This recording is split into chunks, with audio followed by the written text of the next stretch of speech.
Chapter 6:21. The territory of the Chu country was vast and boundless. In the extreme west of the country was the boundless ocean, and there were many islands scattered all over the place. There were a few islands that were connected to each other head to tail, looking like a carp. Hence they were called the Carp Islands.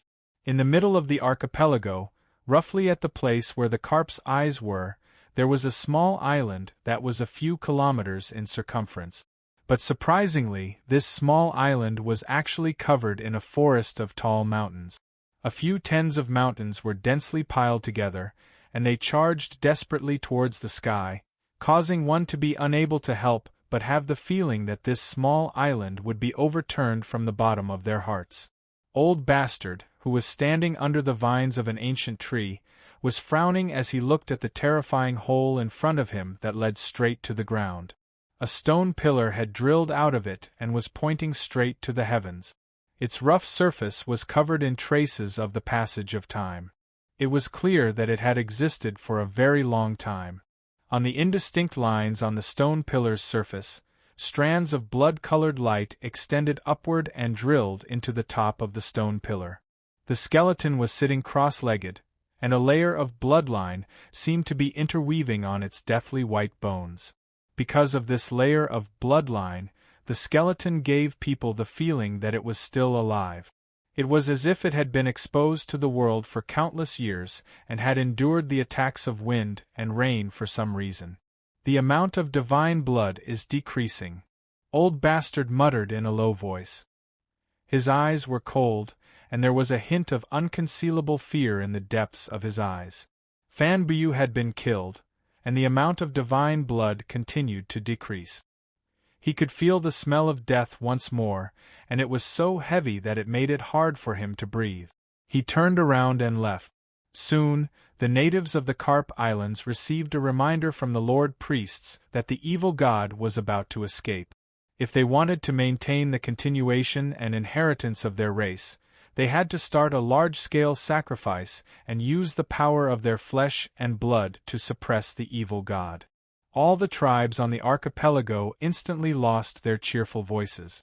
Those who had the qualifications to sacrifice themselves had to be young and strong men and women. They held their children and knelt in front of their parents. After deeply kowtowing, they got up and left with large strides. Their faces were filled with grief and determination. This was something that no one could avoid since ancient times. As long as their parents and children could survive, they did not fear death. One after another, the natives, under the lead of the priests, came to the side of the stone pillar with pious expressions. After paying their respects, they jumped down. The large hole in the ground was like the open mouth of a monster that swallowed all of them, not leaving a single trace behind. Old Bastard coldly looked at everything that was happening. Although the effect of raising was becoming smaller and smaller, it was the only method he had at that moment. If he could kill the Fiend Emperor outside G-City, he would not have to face such a difficult situation. Damn it! After cursing, Old Bastard turned around and left. The raising still needed some time, so he could not delay any longer. Living was such a wonderful thing that was worth being grateful for. One had to make the most out of every second and not waste even a moment of time. 2 months later, the feeding finally came to an end. At the cost of the lives of millions of natives in various parts of the Carp Islands, the depleting trend of the god's blood finally stabilized. Old Bastard heaved a sigh of relief, but he could not truly relax. He was very clear that this kind of stable state could not be maintained for long. The natives on the island wouldn't be able to carry out a second sacrificial ceremony within 100 years. He had to find other ways to increase the production of god blood during this time. Half a year had passed since Fan Buyu's death, and everything had been calm. Perhaps he had been too cautious. Perhaps it was time for him to return to the land of divinity and demons. A man and a woman walked on the waves of the boundless sea. Wherever they passed, the surface of the water beneath their feet would calm down like a flat mirror. Yuchi held onto his arm, a puzzled look on her face. My demonic path forces have spread all over the world, but we still haven't been able to find any trace of Old Bastard. How did your Majesty know that he was hiding here? Qin Yu smiled. It was Verbius who sent me a message. Yu Qi frowned. Verbius? What influence is that? How come I don't know anything about it? Qin Yu explained, Verbius, strictly speaking, isn't a true organization. It is formed by many wandering cultivators, but the requirements to join are extremely high. They accept assassinations, information purchases, and other services. Yu Qi wrinkled her nose. Is your Majesty trying to say that I don't have the qualifications to know anything about Verbius? Qin Yu helplessly shook his head. I really don't. He and Yu Qi were extremely cautious. Even the demonic path didn't know of their whereabouts, yet they were still grasped by Verbius. Verbius was powerful. At least in terms of information, it couldn't be said that it was unparalleled. This information about Old Bastard was Verbius taking the initiative to express a favorable impression of Qin Yu. Although they were called Verbius and claimed to be able to take on any job and kill anyone in the world, there were still certain limitations. For instance, the demonic path's holy sovereign. The status represented by this title was something that Verbius absolutely didn't dare to touch. Of course, it was also possible that no one could afford the price to kill the demon sovereign. Between the horizon and the sea, a mountain range appeared at the end of one's line of sight. As one approached, it continued to extend downwards, becoming increasingly thick and solid until several islands appeared on the sea. Yu Qi pursed her lips. She softly said, Is this it? Qin Yu nodded. He turned around and smiled as he stroked her hair. Don't worry. Just stand here and wait for me to return. With a flick of his sleeves, seawater automatically rose up, forming a ball of water that wrapped around Yu Qi. The ball of water fell into the sea and vanished. Taking a deep breath, Qin Yu faced the islands and strode forwards. Faint traces of invisible aura spread out from his body, communicating with the world and touching upon the lines of the rules. Strong winds rose between the heavens and earth. There were no clouds in the skies above, but it gradually darkened, as if all light had been banished. An invisible aura covered the entire archipelago. The monster beasts that ran through the mountains and forests all whimpered and fell to the ground, shivering. In the native tribes, the priests that had stepped onto the road of cultivation widened their eyes and their complexions rapidly paled. Shuar in the palace, Old Bastard's eyes shot open, his face filled with anger. There was no need for a reason. His intuition told him that the one who had arrived was the person who had killed Fanbu. How did this person know of this place? However, there was no longer any meaning in thinking about this. Old Bastard took a deep breath, a cold light in his eyes. If this were anywhere else, he would have fled without hesitation. But the Carp Islands were his route. If this place was destroyed, he would die without a doubt. In other words, there was no way to retreat today. He could only fight. He took a deep breath and stood up. Old Bastard took a step forwards and appeared in the skies above the Gourd Islands. His sharp eyes looked towards the horizon. At this time, a white-haired youth was stepping on the waves. His robes fluttered in the wind and his powerful aura gradually harmonized with the world. Demon Sovereign! Old Bastard cried out in alarm. Qin Yu lightly said, My injuries haven't healed yet. I will use you all as whetstones to temper my will and survive this death tribulation. He raised a hand and punched out. The world shook and a wild strength swept out like a raging river. Looking ahead, the sea instantly split apart, forming an abyss. Old Bastard roared, Demon Sovereign, if you let me go, I am willing to join the demonic path and serve the Holy Emperor Palace. He pressed his hands forward and black fog gushed out from the void, condensing into a thick barrier. Dong! With a dull explosion, the black fog caved in. Then, strength erupted outwards, tearing the fog apart and causing it to tumble away. Old Bastard drew back, his face pale. But his eyes were wide open and bright, filled with wild joy and disbelief. The demon sovereign had personally arrived, so he wouldn't be so bored as to joke around with him. Old Bastard also felt a sharp killing intent from this strike. But although this strike was strong, it was far from the level that the demon sovereign should have reached. It was true. The demon sovereign had indeed been injured. Just like Fanbuyu, Old Bastard instantly firmed his resolve.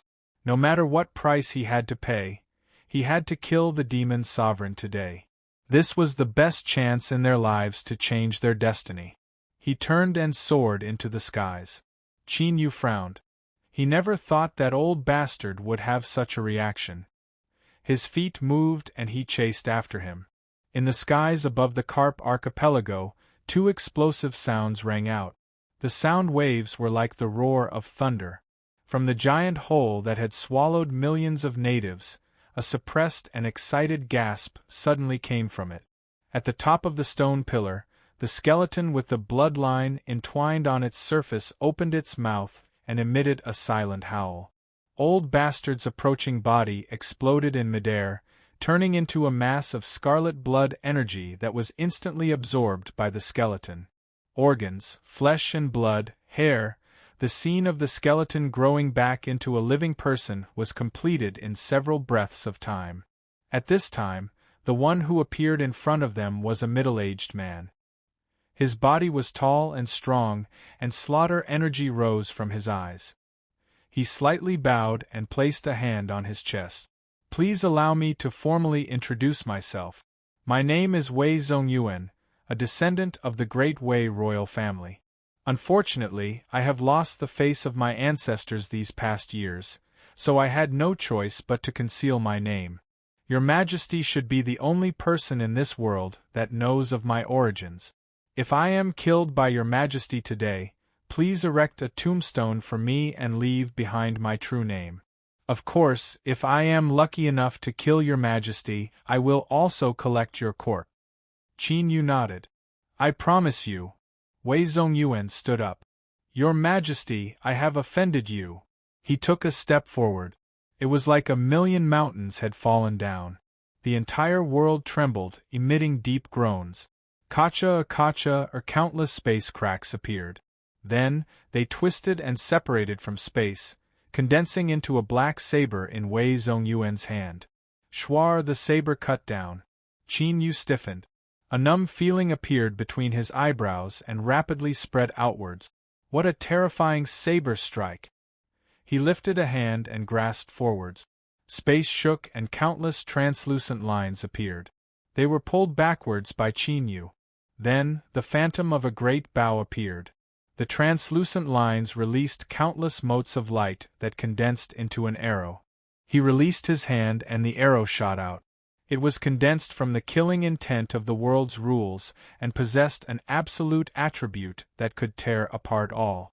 With a heaven-shaking explosion, terrifying fluctuations smashed into the heaven-pointing stone pillar. Its surface seemed to be covered in traces of corrosion, but the truth was that it was indestructible.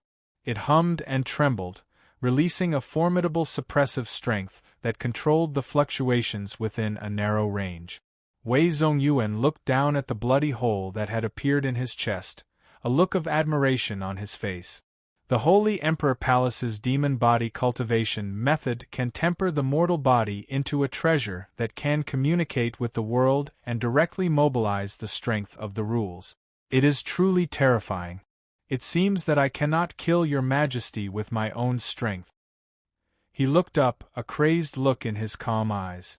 Perhaps if I do this, I will no longer be me. I might even lose my dominant position, but I will still live, and I will live forever. In truth, this is enough. In order to live, I am willing to pay any price. Wei Zongyuan smiled and flew to the top of the stone pillar. He knelt down and pressed his hand down. Many, many years ago, I discovered you, suppressed you, and absorbed your flesh and blood to survive. I know that you hate me to the bone, but this is our best chance. You can regain your freedom and I can live on. We can each take what we need.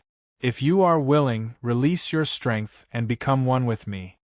As his voice faded, countless cracks appeared on the stone pillar below in the blink of an eye. For tens of millions of years, the natives had raised them countless times, maintaining the production of god blood. At the same time, this blood had permeated into the mighty stone pillar. As the master of the native bloodline, he could control their life and death with a single thought. He could naturally borrow this bloodline to infiltrate and destroy the stone pillar from the inside. Bang or blood devils shot into the skies. In the blink of an eye, they formed a pillar of clouds that connected to the heavens. A terrifying and suppressive aura erupted from within, causing one's mind to tremble and despair to fill their hearts. With a loud howl, the cracked stone pillar directly exploded into pieces. A blood-stained skeleton flew out from the massive hole in the ground. It floated in midair, soul fires burning in its eye sockets. These flames were pure gold. They were noble and mysterious, as if they could contain all existences in the world. According to ancient legends, there were spiritual gods in the world, and their souls were gold. This was the skeleton of a spiritual god. In order to reverse the limits of the rules and continue a life that should have withered away, one naturally needed to borrow strength that surpassed the rules. And the strength of a spiritual god was more than enough to accomplish this. Even though this was only a divine skeleton that had died countless years ago, it still seemed to retain its incomparably powerful will. The invisible pressure was like a tidal wave that swept out in all directions. Wherever it passed, even the heavens and earth would tremble. The golden divine fire in its eye sockets fell on Wei Zongyuan, as if it were considering something. Suddenly, the golden divine fire rose up. Golden lines appeared on the bloody bone. In the next moment, with these lines as the dividing line, the divine bone broke into countless pieces. The broken divine bone lost all of its might. This was because it had retracted all of its strength into its soul. The golden soul was like a blazing sun. It released a light that made it impossible for one to look directly at it. In a trance, one seemed to be able to see a towering figure within this light, one that supported the heavens and earth, its eyes filled with disdain and disdain. Whoosh, the golden soul flew out. In the blink of an eye, it submerged between Wei Zongyuan's eyebrows and vanished. He closed his eyes. His body gently shivered. After several breaths of time, he opened his eyes once more. His pupils had turned a pale gold. Looking down at his hands, Wei Zongyuan fell silent for several breaths of time. Then, he gently sighed. I never thought that there would be a day when I would be resurrected. He looked up, his eyes covering Qin Yu. Lowly mortal, the aura on your body actually causes my heart to race. Although I don't know what it is, after today, it will belong to me. Chapter 6:22. Divine spirits were born from the rules but also stood above them. With a single thought, they could move the world and overturn the clouds and rain. 4 gates appeared in the skies above the Carp archipelago. Each gate shined with a golden light and emitted a terrifying pressure.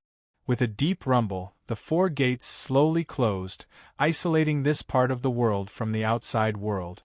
Qin Yu stuffily coughed and his face paled. His connection with the world's rules had been forcefully interrupted. Wei Zongyuan pointed a finger, strip away. His indifferent voice didn't rise or fall at all. The world in front of Qin Yu instantly turned black and white. They separated from each other and spun at an astonishing speed. A powerful pulling strength erupted from the black and white, wanting to pull Qin Yu's consciousness in, crush it, and destroy it. What Wei Zongyuan wanted was the complete Qin Yu, including his soul and mortal body. Thus, annihilating his consciousness was the best choice. Only a divine spirit could accomplish this. To penetrate the mortal body and soul and directly attack the consciousness, this was a method on a completely different level. Chasing after Old Bastard had finally drawn out a divine spirit. The degree of danger had instantly risen. To use a divine spirit as a whetstone, this was truly bold to the extreme. In truth, if Qin Yu had a choice, he really would have chosen to retreat. Rumble rumble, the black and white colors spun faster and faster. Like a giant millstone, they emitted a soul-piercing sound. His consciousness trembled and gradually began to scatter. The scene in front of him became blurry and his sense of his body weakened.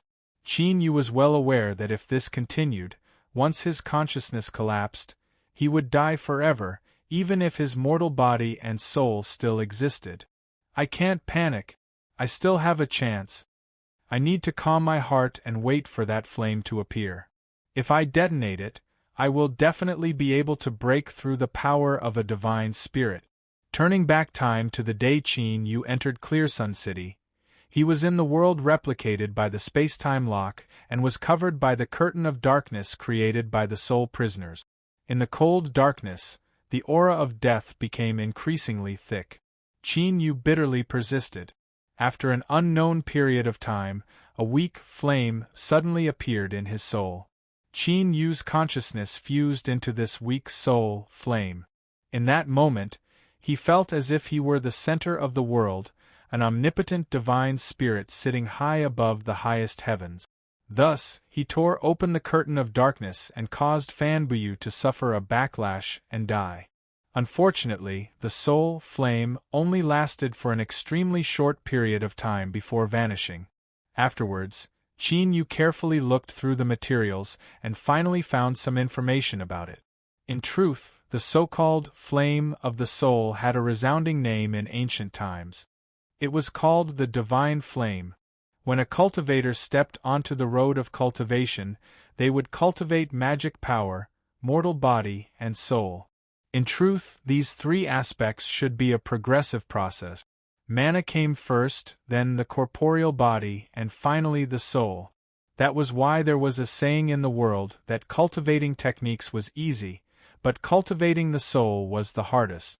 When a cultivator's power reached a certain limit, their soul would become stronger and stronger, constantly transforming. Eventually, they would ignite the divine fire and refine their own godhood within the divine fire, thereby becoming a god. It was extremely difficult for the soul to give birth to a divine flame. It was impossible at the calamity immortal realm. But ever since Qin Yu had borrowed the strength of the little blue lamp and stepped onto the path of cultivation, he had never relaxed in cultivating his soul. Thus, the strength of his soul was extremely formidable. In addition, an even more important reason was the cosmic sea-cross bell and purple moon in his soul space. They were imperceptibly enhancing the quality of his soul. And not too long ago, when he obtained the ancient Tao inheritance, it caused Qin Yu's soul to undergo a qualitative leap. In fact, the demon mark sealed within his soul even assisted in the birth of a soul fire to a certain degree. Thus, when death approached, Qin Yu persisted and struggled, igniting his own potential and igniting the divine flame ahead of time. But his own soul strength wasn't enough to maintain the divine flame burning. So even if it was ignited, it would be extinguished in the blink of an eye. What Qin Yu was waiting for now was the moment the divine flame ignited. This was because in that moment, he would erupt with a strength close to that of a god.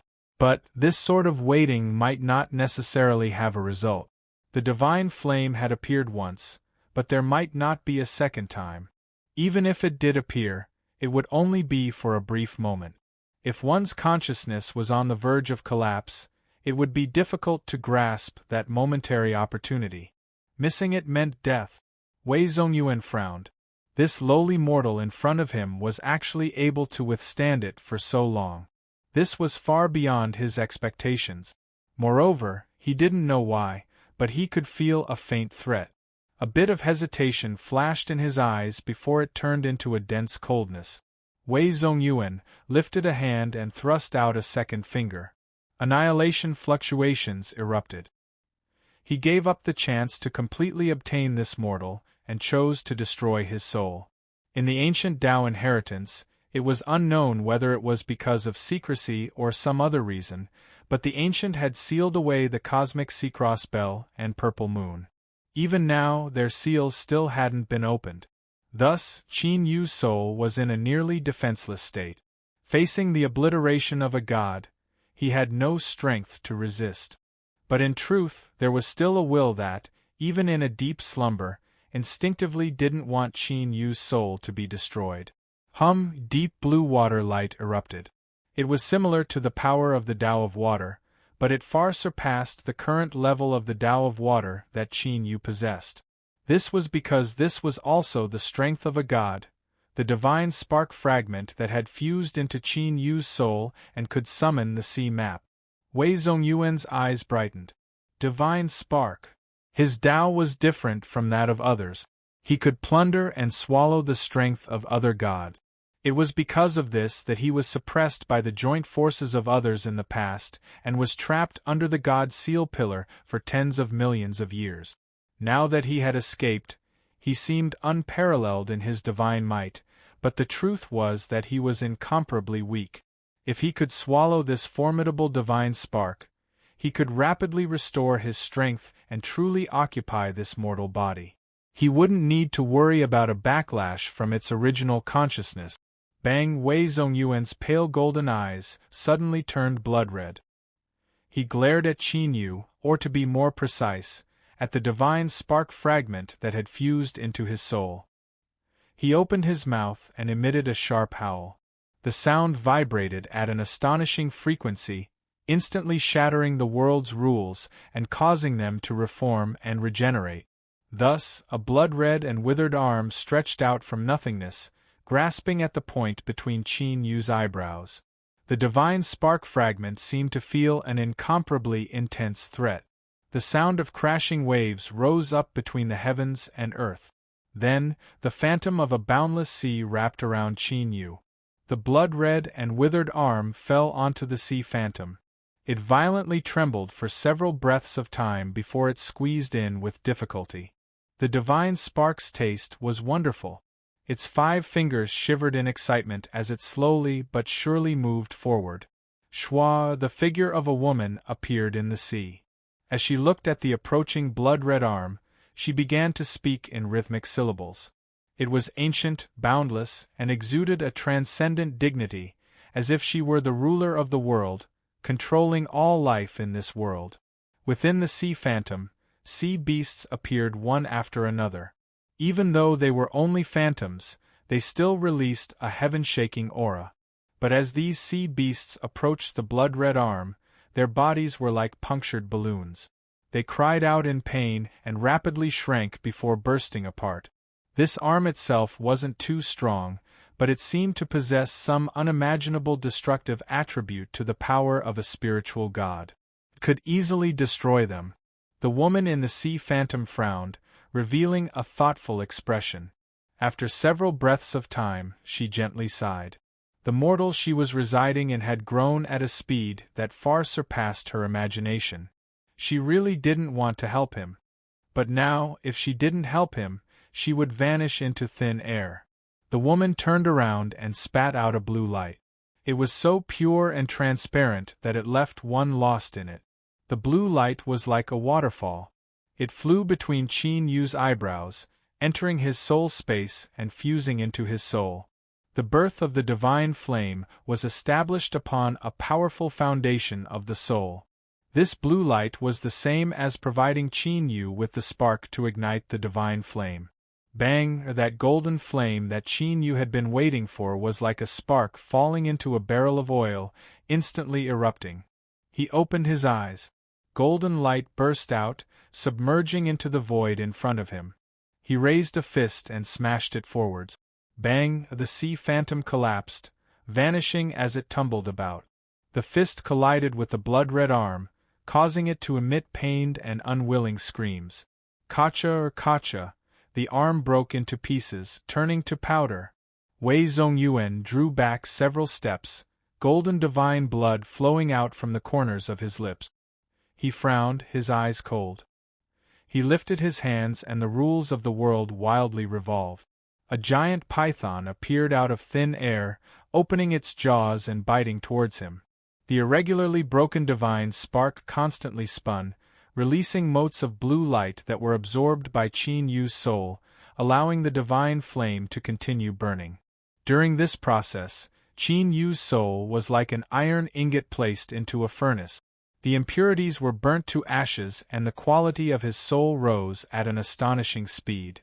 In the distant past, there were divine beings that trained their disciples. They would consume their source divine spark in order to help their disciples ignite the divine flame ahead of time. Although this method couldn't directly create a divinity, it could still cause a leap in the quality of the disciple's soul, further consolidating the foundation for igniting the divine flame. Of course, the disciples mentioned here were those chosen by the divine beings.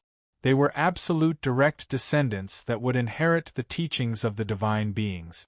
Now, Qin Yu was the same as enjoying a chance to be trained by the divine beings at all costs, even though she wasn't willing at all. The divine flame burned. In this state, Qin Yu possessed strength comparable to that of a divine being. But he was also a mortal. The fusion of divine and mortal allowed him to easily destroy the blood-red arm. Otherwise, even if another divine being were to come today, they would likely end up being swallowed up by him. With a punch, the world trembled. The head of the giant python that bit at him exploded, but it seemed as if it hadn't received any substantial damage.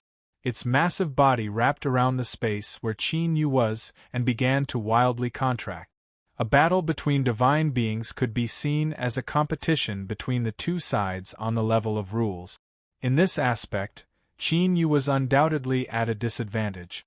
But the combination of divine and mortal could restrain Wei Zongyuan's strength. Both sides had their own advantages, thus they were evenly matched. The python's body was constantly broken and then instantly repaired itself. It wanted to crush apart the protection of the rules around Qin Yu, but it was always a little short. Qin Yu was willing to wait. After all, as the divine flame burned, his soul was constantly strengthening.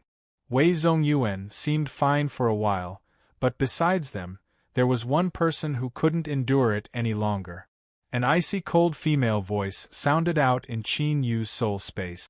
I don't know if you are pretending to be confused or if you are deliberately delaying for time, but I can clearly tell you that if this continues, this part of my divine spark will collapse. You should be well aware of what the consequences will be. Qin Yu took a deep breath. Perhaps these words were exaggerated, but he couldn't take this risk. He lifted a hand and pointed out. Rumble, rumble. In that instant, the winds and clouds changed color. A giant finger appeared in the wind and clouds, falling towards Wei Zongyuan. After the first finger fell, Qin Yu pointed out a second time without pause. With this finger, the sky suddenly darkened and the temperature crazily fell. A cold yin aura seeped into the marrow. Phantom after phantom, human or beast, appeared in the dark skies. In the blink of an eye, the world seemed to turn into a netherworld of ghosts. The second finger was followed by the third. When this finger pointed out, heaven and earth immediately lost color. Endless scrolls appeared, displaying scenes of the great changes of time. Countless creatures were born and died. 3 fingers of the blue point, blue expanse, blue spirit, blue sea.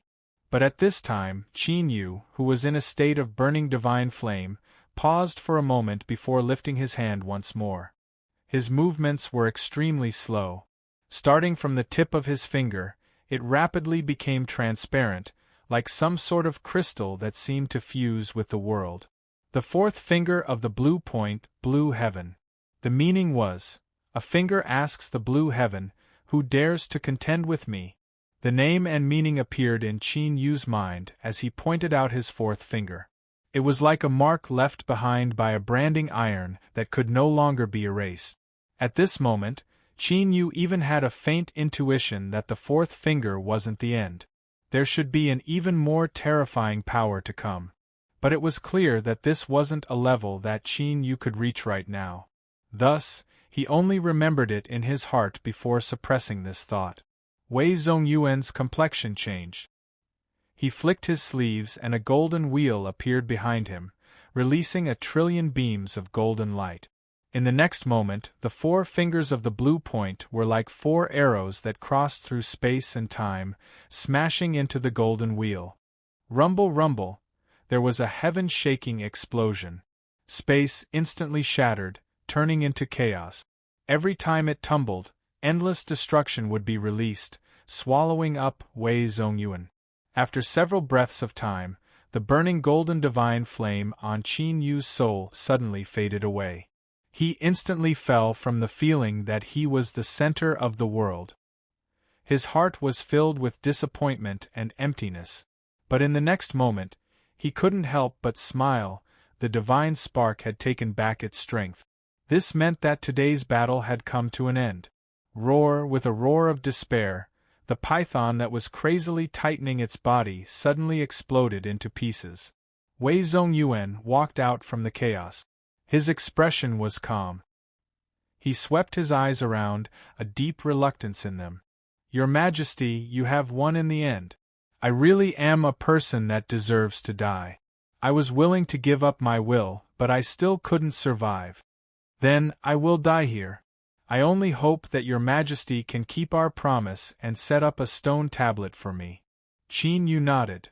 "Since I promised you, I will naturally accomplish it." Wei Zongyuan bowed. "Thank you, your Majesty." In the next moment, his body was annihilated, turning into powder that was blown away by the wind. A golden flame remained where it was.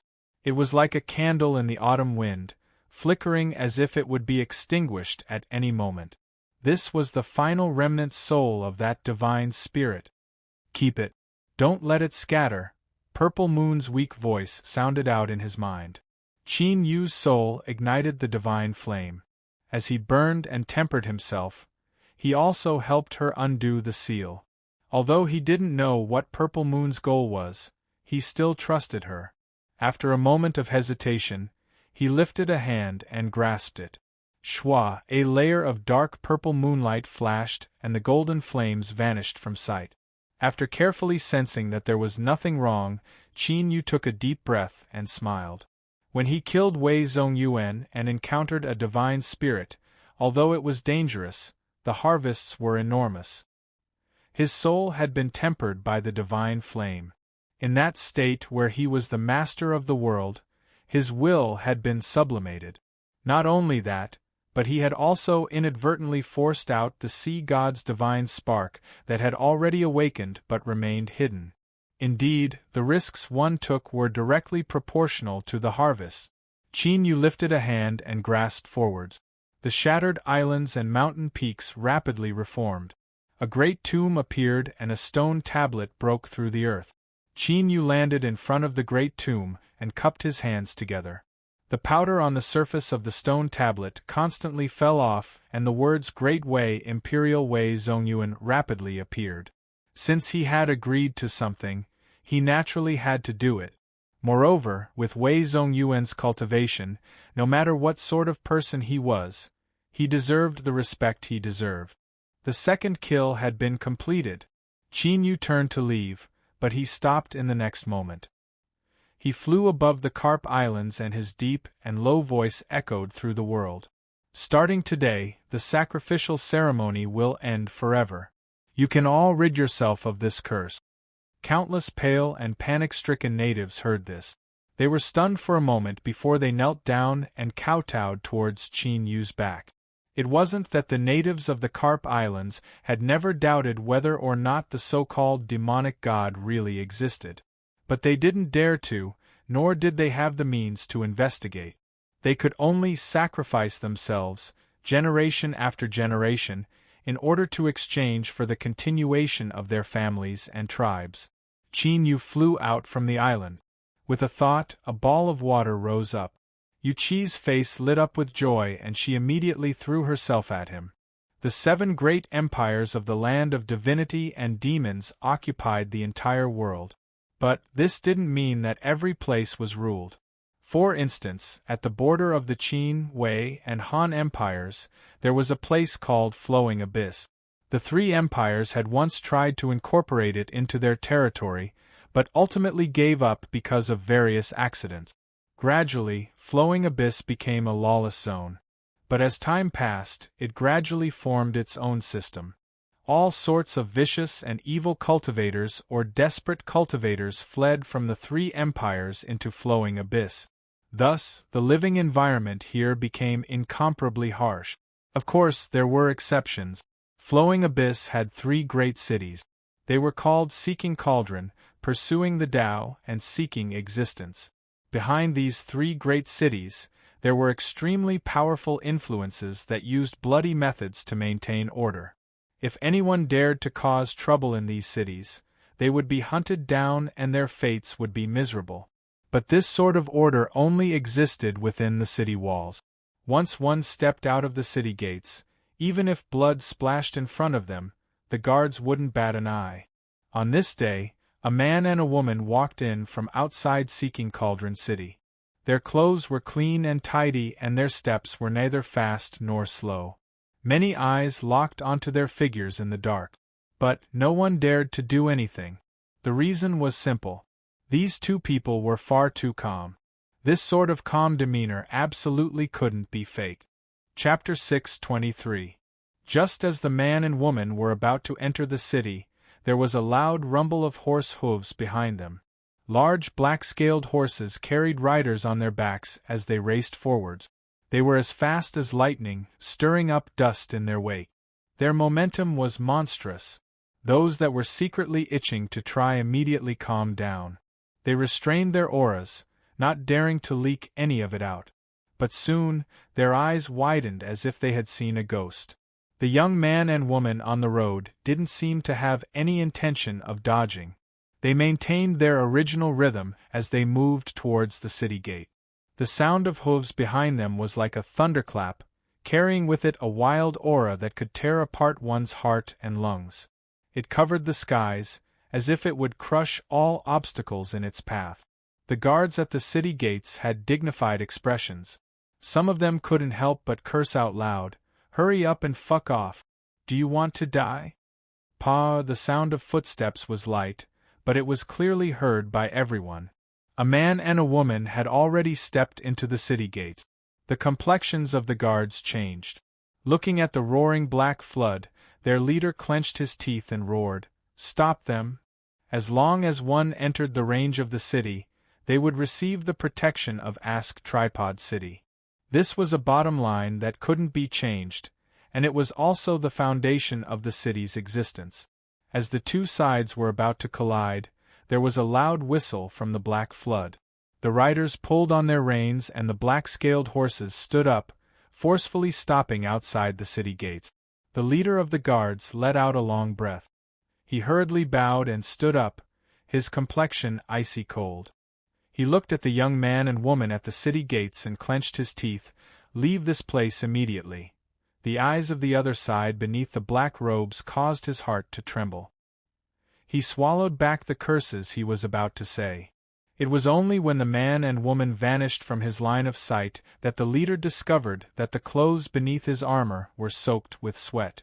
The black flood passed through the city gates, heading straight for the central region of Ask Tripod City.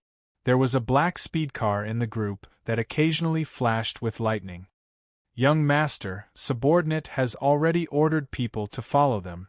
Once they leave the city, they will be captured and dealt with by you," a rider said in a low voice. After a short period of silence, a light voice echoed out from the speed car. "Do it secretly. With his status, this matter couldn't be known by others. Young master, rest assured that subordinate will arrange everything," the rider said confidently. The entire prying Cauldron City was filled with their spies. As long as they could lock onto their whereabouts, the two of them wouldn't be able to escape. However, the knight quickly took out the communication jade slip and probed it with his divine sense. Immediately, his expression became extremely ugly. He gritted his teeth, turned around and saluted. "Young master, we lost those two people, but please rest assured, I will definitely find them." In the black flying car, the young man who was reading a book frowned when he heard this. Then, he regained his calm and gave a soft grunt of acknowledgement. There were countless extraordinary people in the world, and it was nothing to be able to escape surveillance. But this time, why had his father called him back in such a hurry? The flood stopped outside the city lord mansion. The black flying car opened, and a young man in a light blue robe walked out with his head lowered. "Greetings, young master." Walala, everyone was kneeling on the ground outside the mansion. The blue-robed young man nodded. Just as he was about to step into the mansion, he seemed to sense something and turned around. The silhouettes of a man and a woman stood in the middle of the kneeling crowd, and they were particularly eye-catching. It was them. The young man's pupils shrank. He stepped forwards and cupped his hands together. "I am Wu Yun. Greetings, fellow Taoists. I wonder if there is anything I can help you with?" From beneath the black robe, a light voice sounded out. "The two of us have come to pay our respects to the city lord." Wu Yun said, "Do you two have an appointment?" The black-robed man said, "No." Wu Yun frowned. "My father is usually extremely busy. If you don't have an appointment, I fear it will be difficult for him to find the time. If you two aren't in a hurry, please follow me into the mansion first. I will help you make arrangements as soon as possible." The black-robed man nodded. "All right." Although his attitude was a bit disrespectful, the smile on Wu Yun's face became even brighter. He bowed and said, "Please." The black-robed man pulled on the woman beside him. His steps were calm and steady as he walked up the stairs and into the main entrance. As soon as they entered, they could feel that something was different.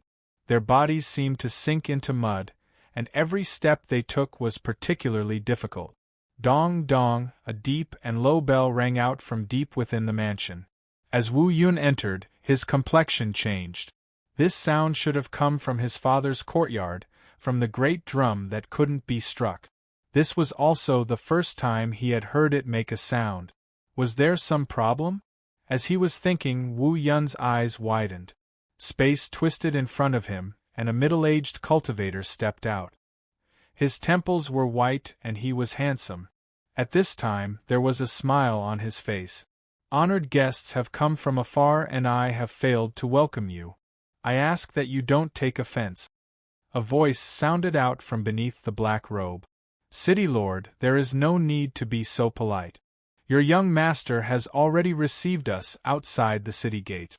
The middle-aged cultivator revealed a look of surprise. "Wu Yun, hurry up and greet our honored guests." It was only then that Wu Yun regained his composure. He hurriedly cupped his hands together and said, "I greet two honored guests. If I offended you before, I ask that you forgive me." For his father to personally come out to greet him, and with such a respectful attitude, one didn't need to be a genius to know that this person was absolutely extraordinary. In particular, the black-robed man's words clearly hinted at him. How could he dare to pretend to be ignorant? The middle-aged cultivator harshly said, "Wu Yun, what did you do?" The black-robed man lightly said, "City Lord, there is no need to be like this. The two of us will not pursue matters of the past. Consider this as repaying the city lord's previous favor." The middle-aged cultivator cupped his hands together. "I thank honored guests for being so magnanimous." After a brief pause, he said, "Honored guests have come from afar. Please enter the hall and allow me to entertain you." Wu Yun lowered his head. His complexion was pale and beads of sweat covered his forehead. He could certainly hear the confrontation between the two sides. It was clear that the two people who came today were deliberately using him to repay his father's favor. If his father directly acknowledged them, that meant that they had the qualifications to directly move against him. To put it more bluntly, he had unknowingly taken a trip to the gates of hell just now. After entering the hall and waiting for a maid to serve refreshments, the middle-aged cultivator waved his hand for everyone to leave. He stood up and solemnly bowed. "Wu Donglu greets Your Majesty the Demon Sovereign." He pulled down his black robe, revealing a head of white hair. He had a calm expression and lightly said, "Hunter Lord, there is no need to be so polite. With your status, it is fine to treat me as an equal." Wu Donglu smiled. "If that's the case, then I won't be polite." He cupped his hands together. "Ever since Your Majesty the Demon Sovereign ascended to the throne, Hunter God has yet to offer her congratulations, so I took the initiative to provide information on Old Bastard. If your Majesty is dissatisfied with this, I ask for your forgiveness. Qin Yu shook his head. What happened in the past is settled between you and me. I only hope that Hunter God will not try to spy on my whereabouts in the future, otherwise there will be misunderstandings. Wu Donglio's smile was brilliant. If your Majesty the Demon Sovereign speaks, then Hunter God will obey. In the future, we will absolutely not involve ourselves in anything related to your Majesty. Qin Yu said, "Thank you, Hunter Lord. In terms of information channels, Hunter God might be the #1 in the world. But the influence of the demonic path couldn't be underestimated. With the status of the Demon Sovereign, it wouldn't be difficult for him to temporarily block off Hunter God's information channels. As for this brat Wu Yun, Qin Yu had indeed done this intentionally.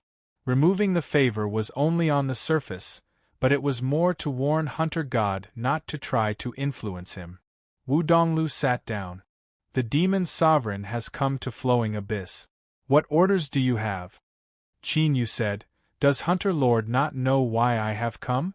The two looked at each other. After several breaths of time, Wu Donglu laughed. "I naturally know. Demon Sovereign, please wait a moment." He lifted a hand and tapped it. Layers of ripples spread out, covering the entire hall. In the next moment, he flipped his hand and took out a jade slip. Its surface shimmered with light. What the Demon Sovereign wants is in this jade slip. Take a look and you will understand. Qin Yu lifted a hand and took the jade slip. The jade slip dissipated, turning into blue energy that fused into his body. At the same time, information rapidly appeared in his mind. Qin Yu closed his eyes. After several breaths of time, a sharp light flashed in them. This result, he never thought it would happen. Wu Donglu cupped his hands together. "Demon Sovereign, there is no need to worry. What happened before was my lack of consideration. Consider this an apology." Qin Yu said in a low voice, "Is Hunter Lord willing to do so?" Wu Donglu shook his head. "I will say something disrespectful, but if the one who came today wasn't the Demon Sovereign, then perhaps I would have personally made him stay. But because of your status, I am doomed to have no choice but to bow my head. Since that's the case, there is no need to be so conflicted. To use the death of one person to exchange for the stability of the Hunter God organization, I believe that even if the hunchback knows, he should be able to understand." The information in the sphere was what Qin Yu was looking for. It was the third person of the 4 old ghosts, the hunchback, and he was actually a member of the Hunter God organization and held a high position.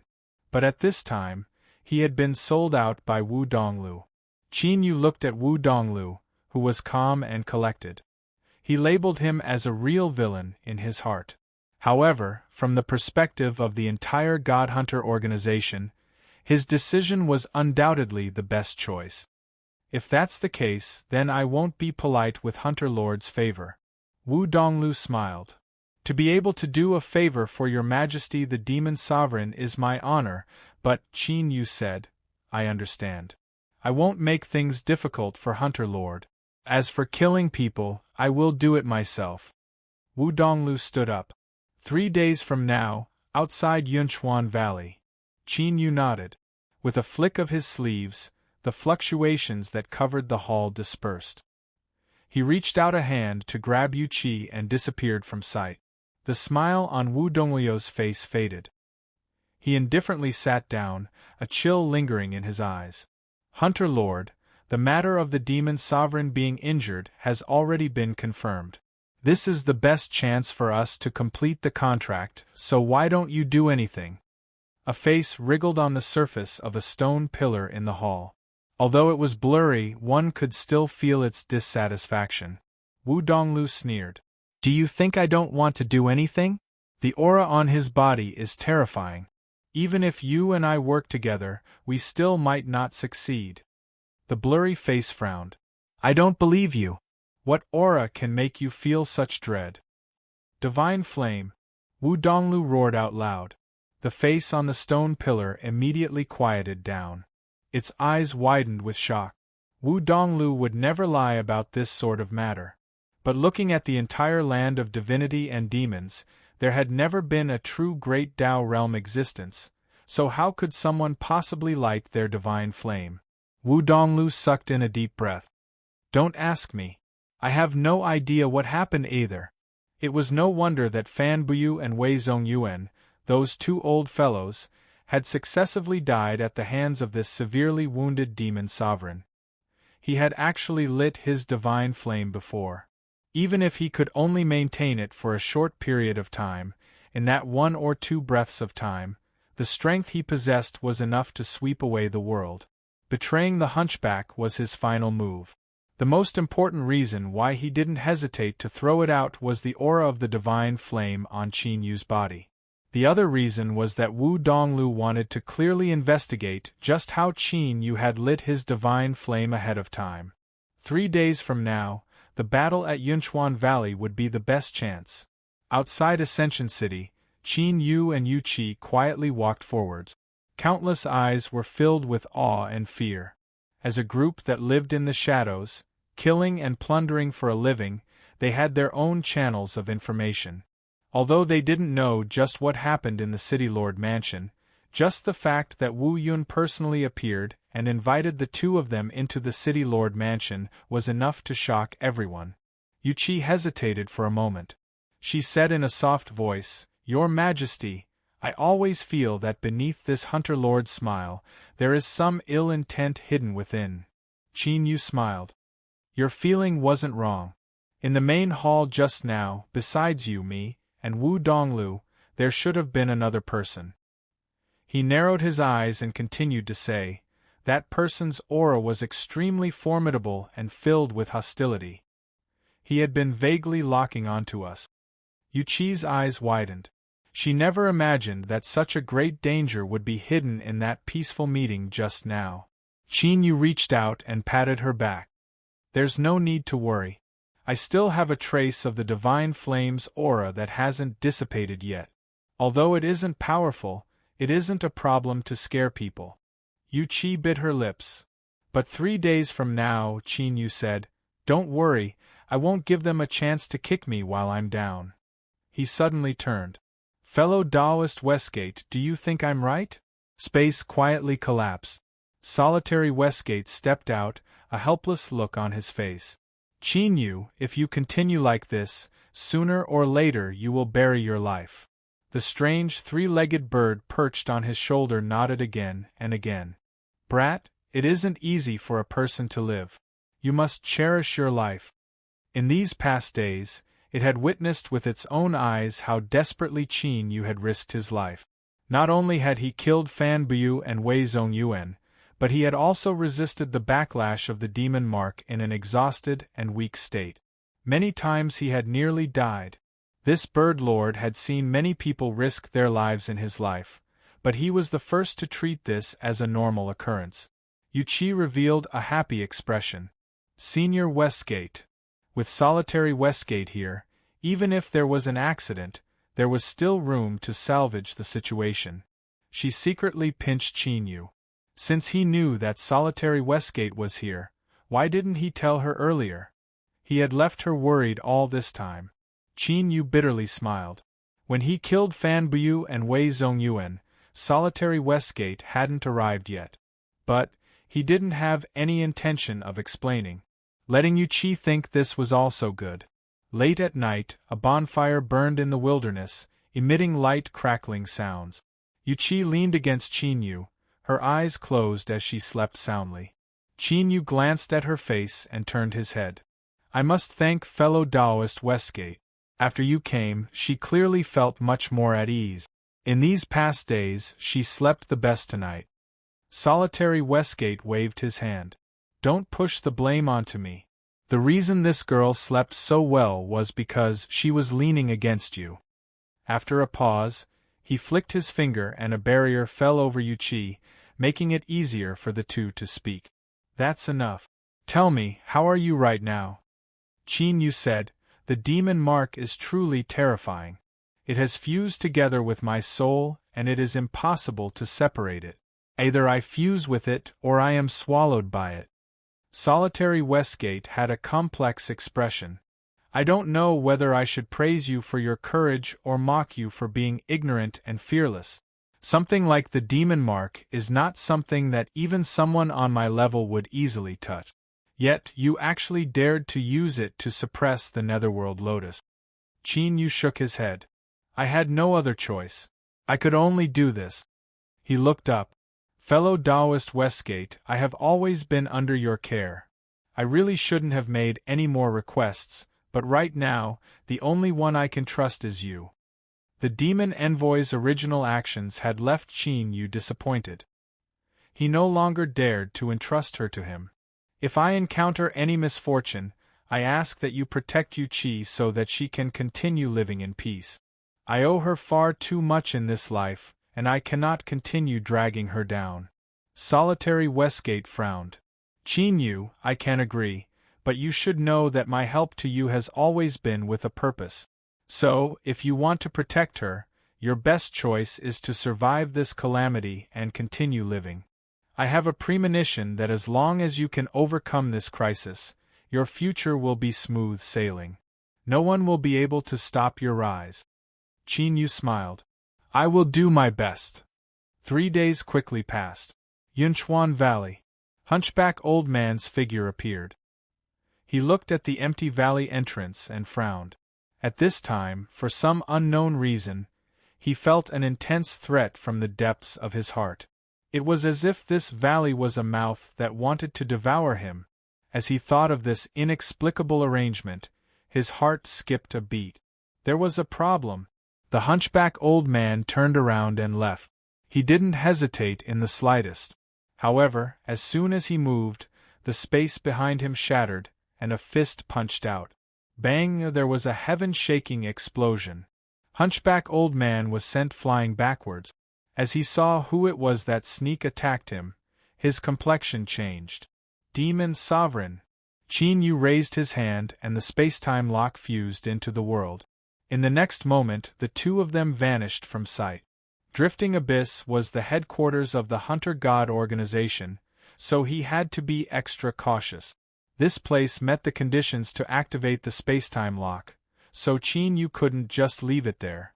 At the Carp Islands, because of the existence of the Divine Spirit Skeleton and the Divine Seal Pillar, the spacetime lock couldn't be replicated, thus he didn't use it. Cauldron Quest City. Wu Donglu fiercely stood up. He clenched his teeth and roared, Holy Emperor Palace, spacetime lock. In front of him, there was no one on the swirling picture scroll. His eyes flashed. He lifted a foot and stepped down, his figure piercing through space. The divine flame was an extremely important matter. No matter what, he had to investigate it. But before Wu Donglu could smoothly arrive at Drifting Abyss, a feeling of danger swelled up in his heart. His complexion changed, and he thrust out a hand. Rumble, rumble, space shattered. Wu Donglu staggered backwards, each step causing space to collapse inward, forming a bottomless black hole. Dao Arena Master! He cried out in alarm. Solitary Westgate stepped out from the shattered space, his eyes deep. Lord Hunter, you have hidden your abilities well. It was only today that I learned that you aren't too far away from the realm of transcendence. I believe that in at most 1,000 years, another giant will appear in this world, one that has broken through life and death. Wu Donglu took a deep breath. He cupped his hands together. I didn't know the Arena Master was here. I have been disrespectful. Solitary Westgate bluntly said, I have an agreement with the Demon Sovereign to not allow others to disturb him. I ask for Lord Hunter's forgiveness for his battle with Hunchback Old Man. Wu Donglio's face stiffened. So that's how it is. I was worried that if something happened to the Demon Sovereign here, it would draw the retaliation of the demonic path. Since Arena Master Westgate is here, it seems I was worrying too much. I bid my farewells. He turned and teleported away, vanishing from sight. Solitary Westgate revealed a look of praise. Not to mention his cultivation, Just his shamelessness and decisiveness alone made this leader of the God Hunter organization a top-level character. If things didn't work, he would immediately give up and cleanly strip himself of all responsibility. He turned to look at Yun Chuangu. With his cultivation, he could faintly sense the world reproduced by the spacetime law. Qin Yu and Hunchback Old Man's battle had entered a white-hot stage. But looking at it right now, Qin Yu's chances of victory were high. The strange three-legged bird flew over. Its body had expanded dozens of times over. Yu Qi sat on its back and hurriedly asked, "Senior Westgate, do you know what Qin Yu's current situation is?" Solitary Westgate smiled. He lifted a hand and pointed forward. "Why ask me? You can see for yourself." A overlapping world appeared. Qin Yu stepped out from it. Although his face was pale, his eyes were as bright as ever. He met Yu Qi's gaze and warmly said, "I'm fine." He turned and flicked his sleeves. A nameless tomb appeared on the ground. As he looked at the blank tombstone, there was no joy on his face. After continuously killing Fan Buyu and Wei Zongyuan, perhaps he had already adapted to this sort of intense slaughter. Although he had experienced a great battle, Qin Yu's will hadn't been tempered too clearly. In truth, Qin Yu was a bit disappointed in Hunchback Old Man's strength. Solitary Westgate lightly said, "There is still one more. Trust me. Woodchopper Fu will not disappoint you. But the premise is that you can find him." Qin Yu's eyes brightened. "Someone just made a mistake, so he should be willing to sell me some face. He should be able to tell me the information I want. This fellow Wu Donglu, did he really think that he didn't need to be responsible just because he left so quickly? What a joke." Solitary Westgate shook his head. "Right now, you should worry about yourself and how you will survive." The demon mark began to restlessly stir. The aura it emitted couldn't escape his senses. Qin Yu's complexion paled even further. "Next, I will have to trouble fellow Taoist Westgate to continue protecting me." The group flew away from Yun Chuangu. Just as they found a place to rest, Qin Yu sat down and the backlash of the demon mark erupted. It was like a violent storm on the sea, accompanied by heaven-shaking waves. His consciousness was like a ferry that could capsize at any moment. An entire night passed. When the skies brightened, Qin Yu's tense body finally relaxed. He gasped for breath and opened his eyes. His tired gaze fell on Yu Qi, and then he nodded to her before falling asleep. After every great battle, the demon mark would seize the chance to cause a backlash, each time more intense than the last.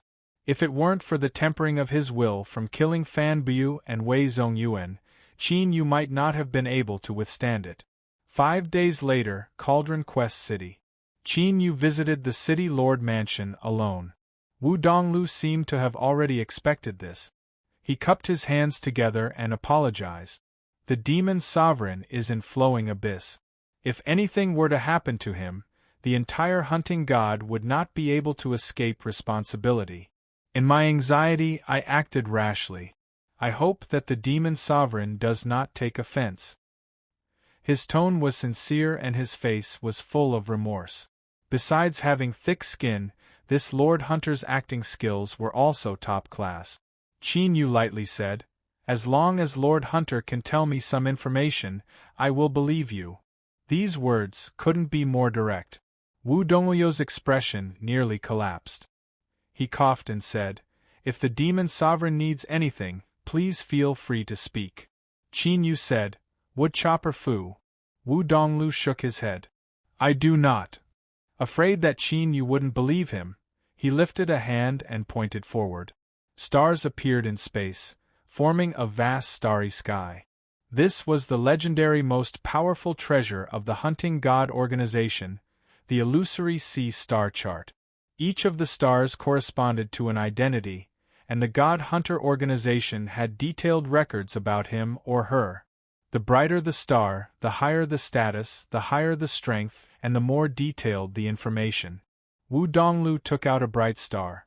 "I ask that your majesty the demon sovereign carefully examine it. Do not damage the treasure." Qin Yu received it and probed it with his divine sense. He was able to see all information regarding Woodchopper Fu. From when he was young and mediocre to when he rose, there were detailed records of him. But in the last 30 million years, the information regarding Woodchopper Fu had become extremely fragmented. Outside Four Seasons City and G-City, he had attacked Qin Yu twice. These were the last news he left in this world. Qin Yu put down the star and frowned. Wu Donglu shouldn't be lying. If even the hunting god couldn't find a trace of Woodchopper Fu, wanting to chase down this old fellow was harder than ascending to the heavens. His eyes darkened for a long time. Then, he took a deep breath and suppressed his thoughts. He said in a low voice, "I want to look at another person's information." Wu Donglu asked, "Who?" "Immortal sect, Shen Yuanin." Wu Donglu's complexion changed. "No. Although the hunting god has collected information on supreme beings of this world, they have never made it public, otherwise they would be committing a great taboo." Qin Yu was expressionless. "I didn't hear you clearly." "I asked the hunting god to say it again." Between his fingers, the star that recorded Woodchopper Fu constantly spun. No one knew whether or not it would explode in the next moment. Wu Donglu was silent, his complexion incomparably ugly. He never imagined that the dignified demon sovereign would do something so disgraceful. He took a deep breath and clenched his teeth. "Demon sovereign, you must guarantee that no one else will ever learn of today's events." Qin Yu nodded. "I also don't want to provoke trouble." Wu Donglu formed a law formula with his hands. A dark region of the illusory sea star chart suddenly erupted with a brilliant light. This was an extremely bright star that appeared. The moment it appeared, all the other stars in the area lost their luster. Wu Donglu carefully took out the star and said, "Demon Sovereign, this is the first time and also the last time. I hope that you can keep your promise, otherwise the hunting god will become your enemy." Qin Yu flicked his sleeves and took the star. He probed it with his divine sense. There was very little information on Shen Yuanin. The current master of Nine Heaven Mirror Moon Palace had suddenly appeared not long after he had escaped from the immortal sect. At this point, Qin Yu could confirm that Shen Yuanin was Ning Ling. And the last thing recorded in the star was, Nine Heaven Mirror Moon Palace has been sealed off, frozen for 30 million miles. It is suspected that Shen Yuanin has suffered a backlash from cultivating the sublime lost emotion code. The cause of the backlash is unknown, but it is speculated that it is related to the demonic path's holy sovereign Qin Yu. The specific circumstances are currently being investigated. Qin Yu's body tensed. It took him several breaths of time to compose himself. He tossed the 2 stars to Wu Donglu and stood up. "I bid my farewells." With a single step, he vanished. Wu Donglu held the star that recorded Shen Yuanin's information, his complexion uncertain. Although he thought this was inconceivable, he hesitated for a long time and then added another line. "It is inferred that Shen Yuanin and Ning Ling are the same person. The immortal sect is ordered to investigate." Chapter 624. Drifting Abyss also had a Dao Arena branch. According to Solitary Westgate, as long as it was a place where masters gathered, he would place a piece there. Whether or not he made money was another matter, but at the very least he would have eyes and ears. This branch was located in Survival Seeking City. Solitary Westgate brought Qin Yu and Yu Qi here to temporarily rest. No matter which branch it was, the top training rooms were all beautifully built. Qin Yu leaned against a soft couch beneath a pavilion. He drank a mouthful of wine and let out a comfortable breath. "I suddenly feel that your goal in building these Dao arenas, Westgate, is so that you can have a comfortable foothold no matter where you go." Across from him, Solitary Westgate's smile froze for a moment before he fell silent. Qin Yu sat up straight. "Am I wrong?" Solitary Westgate bitterly smiled. "No, you should be the first person to guess the truth." He stood up and faced the beautiful garden. "The truth is that when I built the Dao Arena system, My original goal was to make myself and my family happier. Qin Yu had a dignified expression. If my words have caused you to recall some bad memories, then I must express my apologies. Solitary Westgate shook his head. It's fine. He was silent for several breaths of time. There are some things that I should tell you. He turned. Do you mind going somewhere with me? Don't worry, the Tao Arena is safe. As long as the lunar bird stays here, there won't be any problems with you. Qin Yu nodded. All right. Solitary Westgate flicked his sleeves. Space collapsed inwards, forming a bottomless black hole. The two of them stepped into it. Brilliant colors flashed in front of them at an astonishing speed. Qin Yu could feel that this wasn't a temporary channel, but a special channel that had been arranged long ago. Solitary Westgate explained to him. In all the Tao arenas of the world, there is a hidden channel like this. It can allow me to return home in the shortest time possible. As for why, you will find out in a moment. Qin Yu could feel the heaviness coming from Solitary Westgate's body. He didn't say anything. Soon, they reached the end of the colorful channel. The two passed through the exit and appeared above the endless sea. A low mountain peak floated in the skies above the sea. Fog curled around it, obscuring one's line of sight. Solitary Westgate revealed a gentle expression. Qin Yu, you are the first person to step into my home in the land of divinity and demons. In a moment, no matter what you see, please do not reveal it. He took a step forward, and the clouds parted automatically, revealing an ordinary house on the mountainside. Father! Amidst the surprised cheers, the boy ran and threw himself into his arms. Solitary Westgate hugged him and rubbed his head. His smile was unprecedentedly gentle. Hasn't Ning been good lately? The boy nodded again and again. Of course. Mother has praised me many times. As he saw Qin Yu behind him, he timidly hid behind Solitary Westgate. Don't be afraid. This is your Uncle Qin Yu, my good friend. Qin Yu suppressed the shock in his heart and bowed slightly. Hello and Ran, I often hear your father mention you. You really are an obedient child. And Ning poked his head out and smiled embarrassedly, but his eyes revealed intimacy. The middle-aged woman came out to greet them. She earnestly bowed to Qin Yu and pulled Ning away. Listen to me and follow me to prepare some food. Don't disturb your father and uncle. As Qin Yu watched the mother and son leave, he turned to look at Solitary Westgate. His expression became dignified. With his cultivation and boundary, he could naturally see that this mother and son pair that seemed no different from ordinary people were in truth two masses of souls that had already died.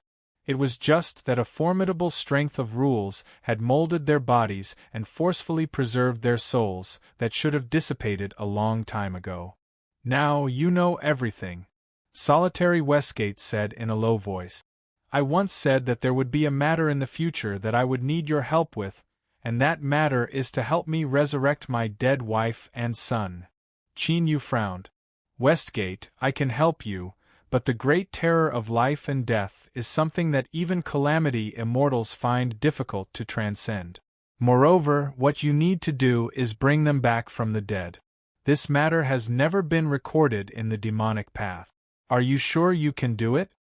Solitary Westgate lightly said, In the past, after Yun Yang and Ning died, I crazily searched for a way to save them. Thus, I divided up this world and reversed the rules here so that their souls could continue on. At the time, I also thought that they would never be able to come back to life. That was until I discovered a great secret of this world. I cannot say it now, not because I don't want to tell you, but because if I mention it, there is a chance that it will stir up the aura and cause unpredictable consequences. But I am certain that as long as you help me with all your strength, they will have a chance to come back to life. And for this, I will give you sufficient repayment. Qin Yu's eyebrows relaxed. Even if there is no repayment, the help you gave me in the past is already enough. Solitary Westgate's lips moved. Thank you. Qin Yu smiled. I suddenly feel a great pressure. It seems that my life no longer simply belongs to me. Solitary Westgate said, so, you must live on. You absolutely cannot die. Because you are my only hope to resurrect my wife and son. It was impossible for Yun Yang and Ning to wait for a second turning point to appear. The wine and food were soon prepared. Yun Yang and Ning sat down. As they watched Solitary Westgate and Qin Yu drink, their eyes were filled with joy. It seemed that it had been a long time since a guest had come to their home. After Ning and Qin Yu became a little more familiar with each other, they began to chat. Uncle Qin, just what is the outside world like? In this world, are there really large birds that can cover the skies just by spreading their wings? I want to see the sea, but Father said that I was too young and that I would be picked up by the big fish in the sea. Is that right? I'm bored at home. Father often goes out and only Mother accompanies me. I want to go out and take a look. Can you take me? Looking at Ning's innocent eyes and the longing on her face, Qin Yu felt his heart ache. He put down his wine cup and smiled. Ning, be obedient. The outside world isn't safe and your father doesn't trust you to go out. But Uncle guarantees you that it won't be long before Ning leaves this place. Really? But if that's the case, then Father has already said it. Ning's eyes brightened before dimming. Solitary Westgate said, believe in your Uncle Qin's words. He won't lie to you. Night arrived. Ning and Yun Yang fell asleep one after another. Qin Yu waited outside the courtyard. After a long time, Solitary Westgate came out, a bit tired. The reason you arranged a fast transmission channel in the Tao Arena under the heavens is because sister-in-law and nephew might encounter a situation at any time, right? To resist the samsara of the heavenly Tao, even someone as strong as Solitary Westgate would inevitably have to pay a price. Solitary Westgate rubbed his temples. That's right. As time passes, their situation becomes worse and worse. I'm worried. He looked at Qin Yu. So, if possible, I ask that you become stronger as soon as possible and reach a level that transcends life and death. Only then can I bring you to open that secret. Qin Yu took a deep breath. Let's go. Let's discuss what we should do next. If he couldn't find Woodchopper Fu, then he could only end the life and death battle ahead of time. Although there were many powerhouses in the land of divinity and demons, there weren't many that had the qualifications to be Qin Yu's whetstone. Taking a step back, even if there were, he couldn't recklessly attack. Otherwise, even if he was the demonic path's holy sovereign, he still wouldn't be able to withstand the anger of the masses. In this world, there was no one that could truly be unshackled, not even the supreme beings of this world. Solitary Westgate nodded. He flicked his sleeves and opened up a channel. The two of them left this separate small world. Walala, the moment they stepped into the channel, Qin Yu could clearly hear the sound of waves. Solitary Westgate's figure paused for a moment. Ning wanted to see the sea, but he didn't know that beneath the clouds and fog that obscured his line of sight was the boundless and endless sea. This sort of sorrow was something he had to endure, but it was even more deeply branded in Solitary Westgate's heart. It was like a hot iron that constantly burned at his heart. Even if he was a supreme being of this world and possessed unsurpassed authority, so what if he could cause the heavens to collapse and the earth to sink in with just a thought? In the end, he was still a lonely man whose wife had died and his son had died. Drifting abyss, seeking survival cities Tao Arena. Solitary Westgate and Qin Yu walked out one after another and the channel vanished with them. Although only several hours had passed, after what happened just now, the relationship between the two of them had become even closer. Woodchopper Fu is a qualified whetstone, but since I can't find him now, I can only stop my plan to temper myself between life and death. After Solitary Westgate sat down, he went straight to the point. I know of a place that is a supreme treasure land for tempering one's will. But that place is extremely dangerous. If the demonic path didn't tell you about it, then they should have some scruples about it. Qin Yu's eyes brightened. If I don't go, Westgate, what do you think are my chances of surviving the backlash of the demon mark? Solitary Westgate lifted a finger. At most 10% or even lower. Qin Yu said, the reason I am risking my life is because I cherish my life. If there is a greater chance that I can live on, then I will fight for it. Moreover, my luck has always been extremely good, otherwise it would have been impossible for me to emerge from that waning land of exiles and have my current achievements. Solitary Westgate lightly said, although I also hope that you will go, I must make things clear to you. Since ancient times there have been many people that have entered the sealed stone world, but the number of people that have been able to come out is no more than 10. In the rumors, only by tempering one's will to the point that it can affect reality, that is, when one's will becomes substantialized, can one break open the world and return to the land of divinity and demons. Consider it carefully. If you are interested, then I will tell you more about the sealed stone world. Qin Yu said, there is no need to consider it. I will go. Solitary Westgate nodded. Very good. If you hesitate, then I will urge you to give up. If you don't even have the courage to fight, then it is impossible for you to leave the sealed stone world. Qin Yu said, I'm all ears. Half a day later, Qin Yu bid his farewells with Yu Qi. He had already decided to go to the sealed stone world, but before that he needed to return to the demonic path to make some arrangements. He had already received a sufficient lesson from the Sea of Purgatory.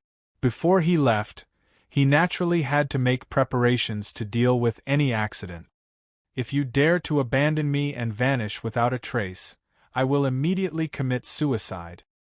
Yu Qi's words cut off any room for Qin Yu to persuade her.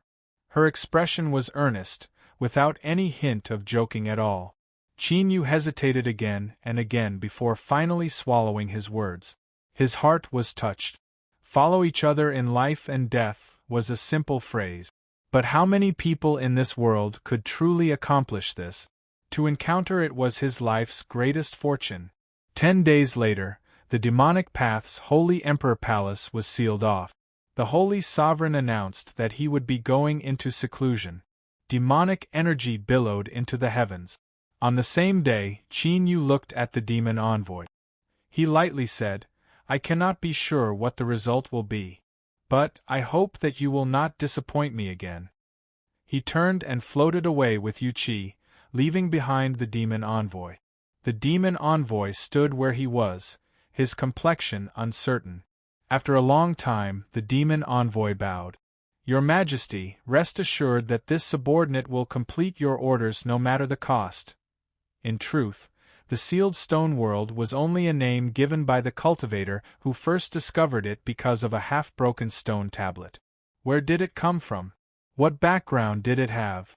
Why did it arrive in the land of divinity and demons? These were all mysteries.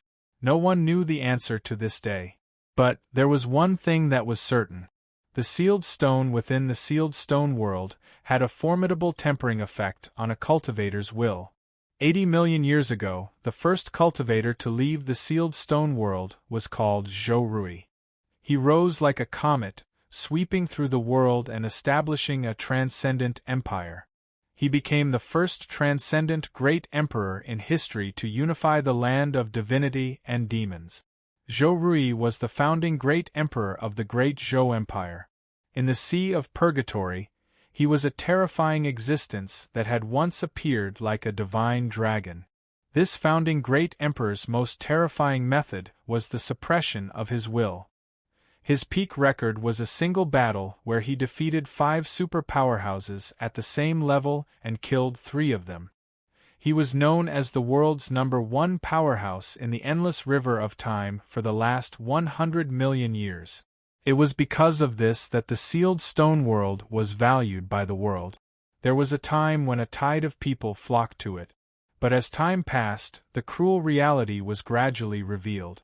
When the people of the world discovered that entering the sealed stone world meant eternal imprisonment, this tide soon dissipated. But the truth was that for the last tens of millions of years, there had always been people that entered the sealed stone world. Some were driven to a dead end and their lifespans reached the limit. Some tried to break through their shackles and step into a higher realm. There were also some influences that were simple. In order to have a chance to create an incomparably powerful existence, they took the initiative to send their subordinates in. Emperor Zhou's existence was the best example of what motivated them to constantly send people into the sealed stone world. Of course, because Emperor Zhou was far too dazzling, he overshadowed the glory of others. In truth, for the last tens of millions of years there were others that left the sealed stone world.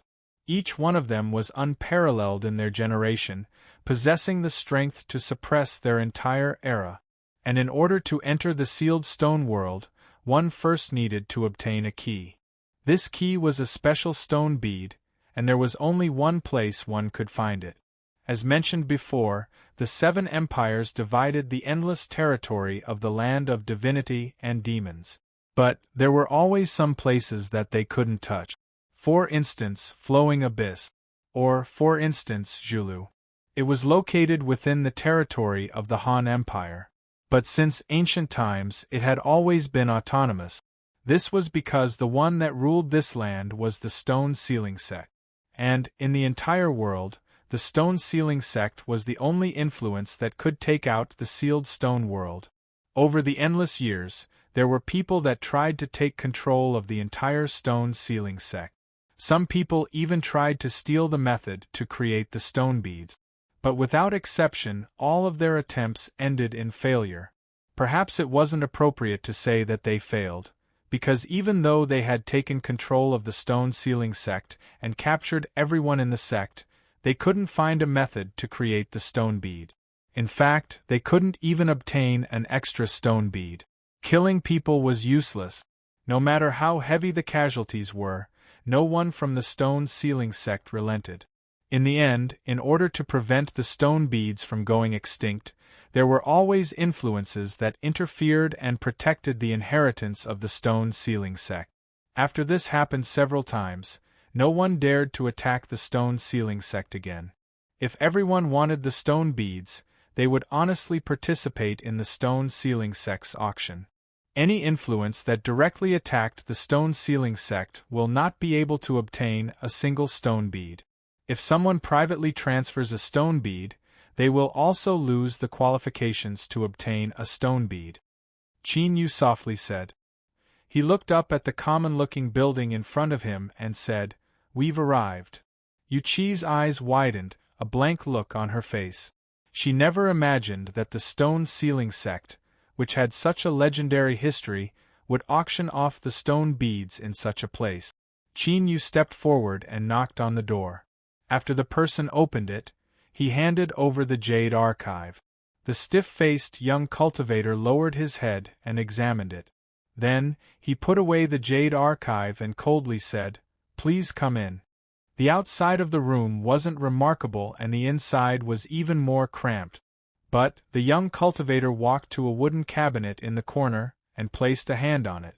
The surface of the cabinet immediately lit up with runes that wove together, forming a dazzling fluctuation. "2 guests, please." Qin Yu didn't hesitate. He pulled Yu Qi and stepped inside. The world around them twisted and brightened.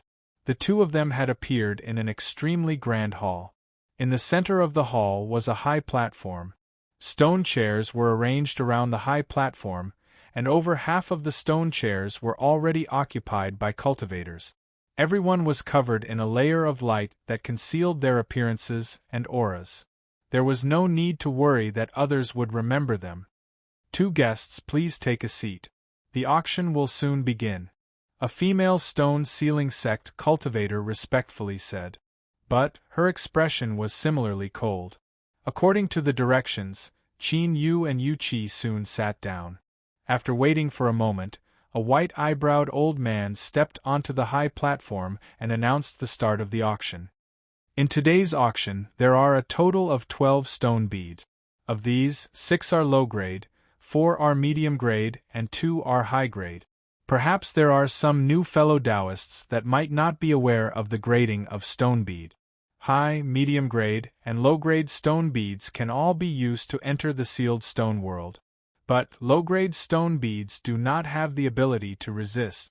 A medium grade stone bead can resist the annihilation of will once, and a high grade stone bead can resist it 3 times. The annihilation of will refers to the terrifying aura that suddenly erupts within the sealed stone world. There are no rules to its appearance, and it is the strongest threat within the sealed stone world. Everyone, please be aware that our auction house only accepts spirit stones for bidding. Alright, let us begin the auction now. We will start with the low-grade stone beads. The first stone bead's base price is 10 million spirit stones, and there is no limit to the amount of additional bids. The hall was filled with excited shouts. High-grade stone beads were something that could only be encountered through a stroke of luck, much less today. 2 had appeared. However, many people were well aware that the price of high-grade stone beads was terrifyingly high and it would be difficult to compete for them. It would be better to take advantage of the time when everyone's attention was focused on one of the low-grade stone bead. Thus, there was no awkward silence in the auction. 6 low-grade stone beads were quickly sold off, and the following 4 medium-grade stone beads also found their own buyers after a short struggle. The last 2 are also the only 2 high-grade stone beads today.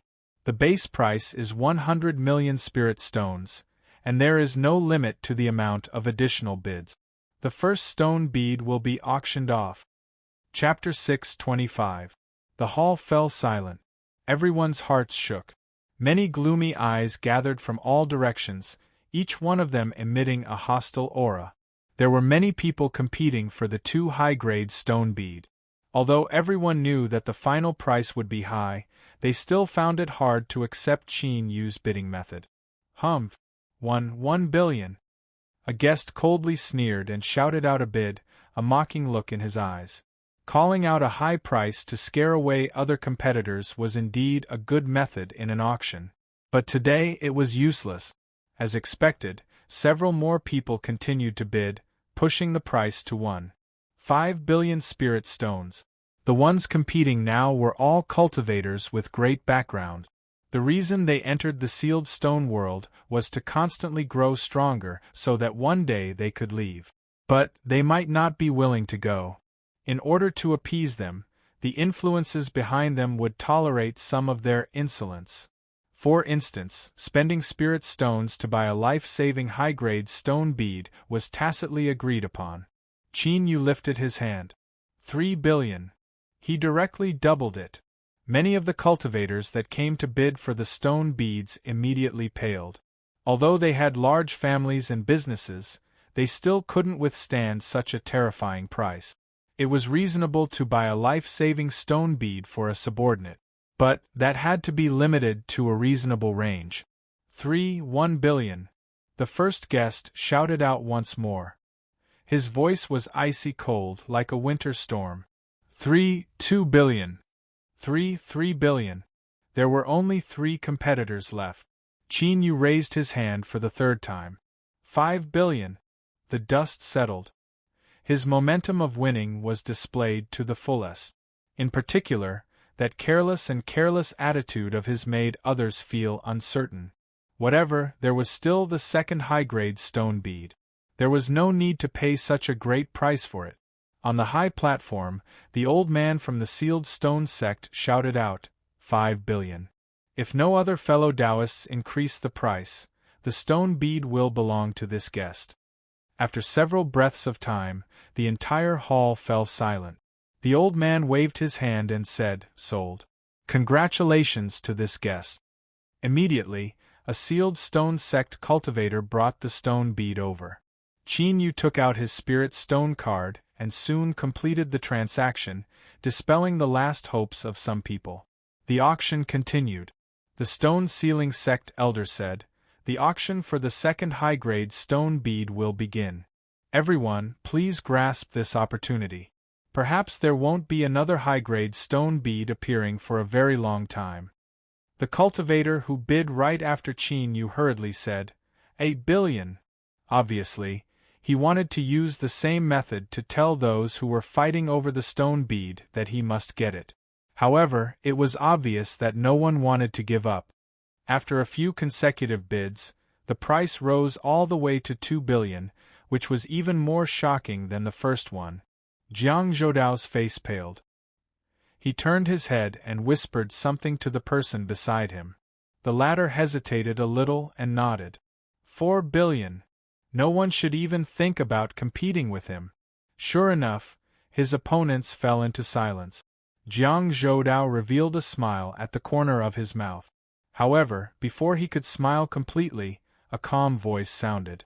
6 billion. Hu Jianghaodao turned his head and glared at Qin Yu. This bastard. Earlier, he had already obtained a high-grade stone bead, but now, he still wanted to interfere. 7 billion. Qin Yu frowned and said, 10 billion. These two high-grade stone beads just happened to belong to him and Yu Qi. Qin Yu wouldn't miss out on any of them. As for spirit stones? As the demonic path's holy sovereign, a supreme existence of the world, wealth had already lost all meaning to him. Shua Jianghaodao violently stood up. If looks could kill, Qin Yu would have already been dismembered.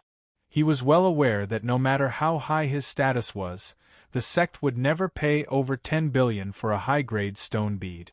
In other words, it was impossible for him to bid again. How hateful! Within the world of the sealed stone, a high-grade stone bead could save his life twice. If he missed it today, he wouldn't be able to wait for the next auction. Moreover, even if he waited until the next auction, there might not be another high-grade stone bead that would appear. Taking a deep breath, Jianghaodao turned and left the grand hall.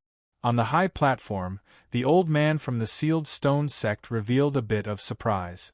He lifted his hand and said, 10 billion spirit stones, congratulations to this fellow Taoist for winning another high-grade stone bead.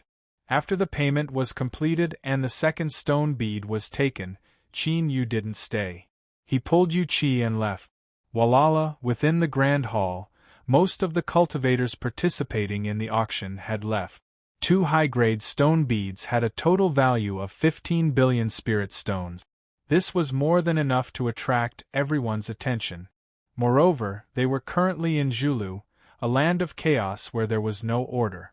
As long as they left the auction house, there would definitely be people making a move. They didn't need to join in, but there was no harm in watching the fun. If their luck was good, who knew what would happen in the end? But contrary to everyone's expectations, after Qin Yu and Yu Qi left the auction house, they vanished in front of everyone like ghosts. No matter how crazily they searched, they couldn't find any trace of them.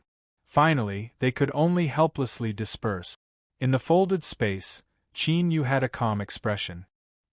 He stood with Yu Qi not too far away from the entrance of the auction house.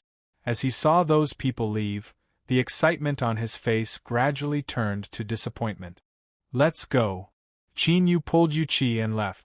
The folded space continued to extend forward, like a silent pool of flowing mercury. The function of the space-time lock wasn't just to suppress and imprison others.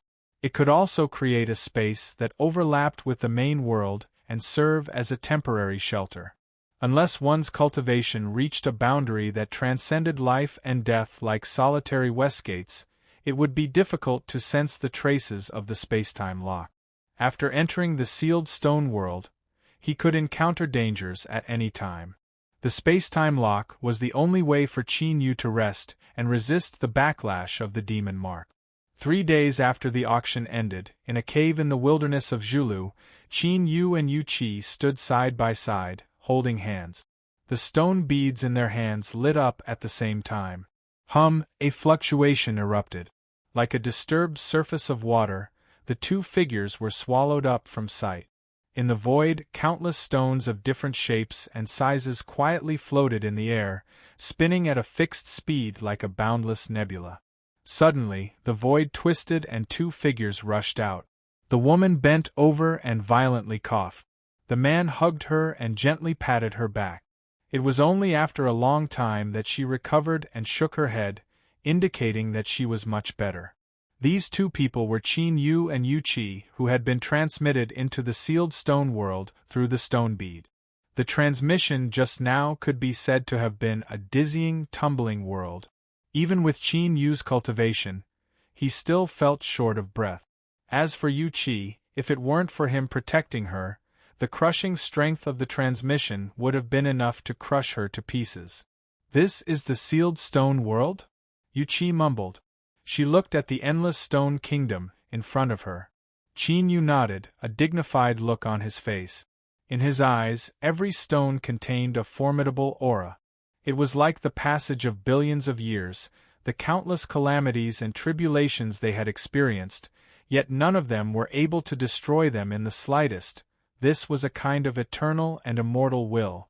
Qin Yu's heart raced and great waves rose up in his mind. He couldn't imagine just what level of existence could leave behind an indelible mark on these stones. "Qin Yu, what is it?" Yu Qi revealed a worried expression. Qin Yu took a deep breath. "It's nothing. It's just that I suddenly feel very small. There was always a higher mountain, a stronger person." At this moment, Qin Yu suddenly had a profound understanding. He didn't know the origin of the sealed stone world, but it had inevitably witnessed an unimaginable glory.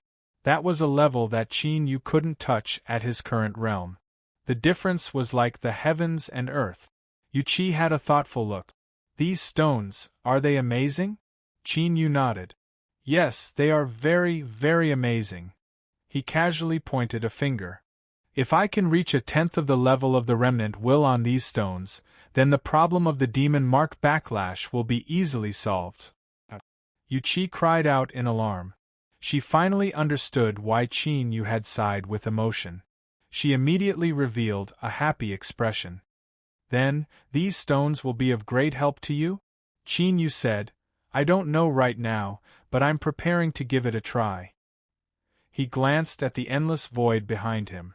Although he didn't know what was hidden in that void, his intuition told him that it was best not to satisfy his own curiosity. He took a step forwards and approached the outermost stone. When he was within 100 feet of it, his complexion changed. A boundless pressure suddenly came crashing down. It was like a mountain pressing down on his chest, and he had to focus his mind to resist it. Qin Yu closed his eyes.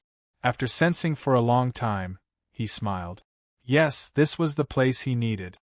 "Yu Qi, I'm going to start cultivating." "You first." Before he finished speaking, Qin Yu frowned. He looked into the distant void. Following the nebula formed by the stones, several distressed figures were moving forwards. Several of them had pale faces. It was clear they had been injured. "Get behind me!" Qin Yu grabbed Yu Qi and welcomed the several people flying towards them. A cultivator screamed, "Hurry and run! The people in the sealed stone world want to steal our stone beads." Before his voice fell, this person's eyes widened. With a miserable scream, his chest burst open. A black shadow flowed out.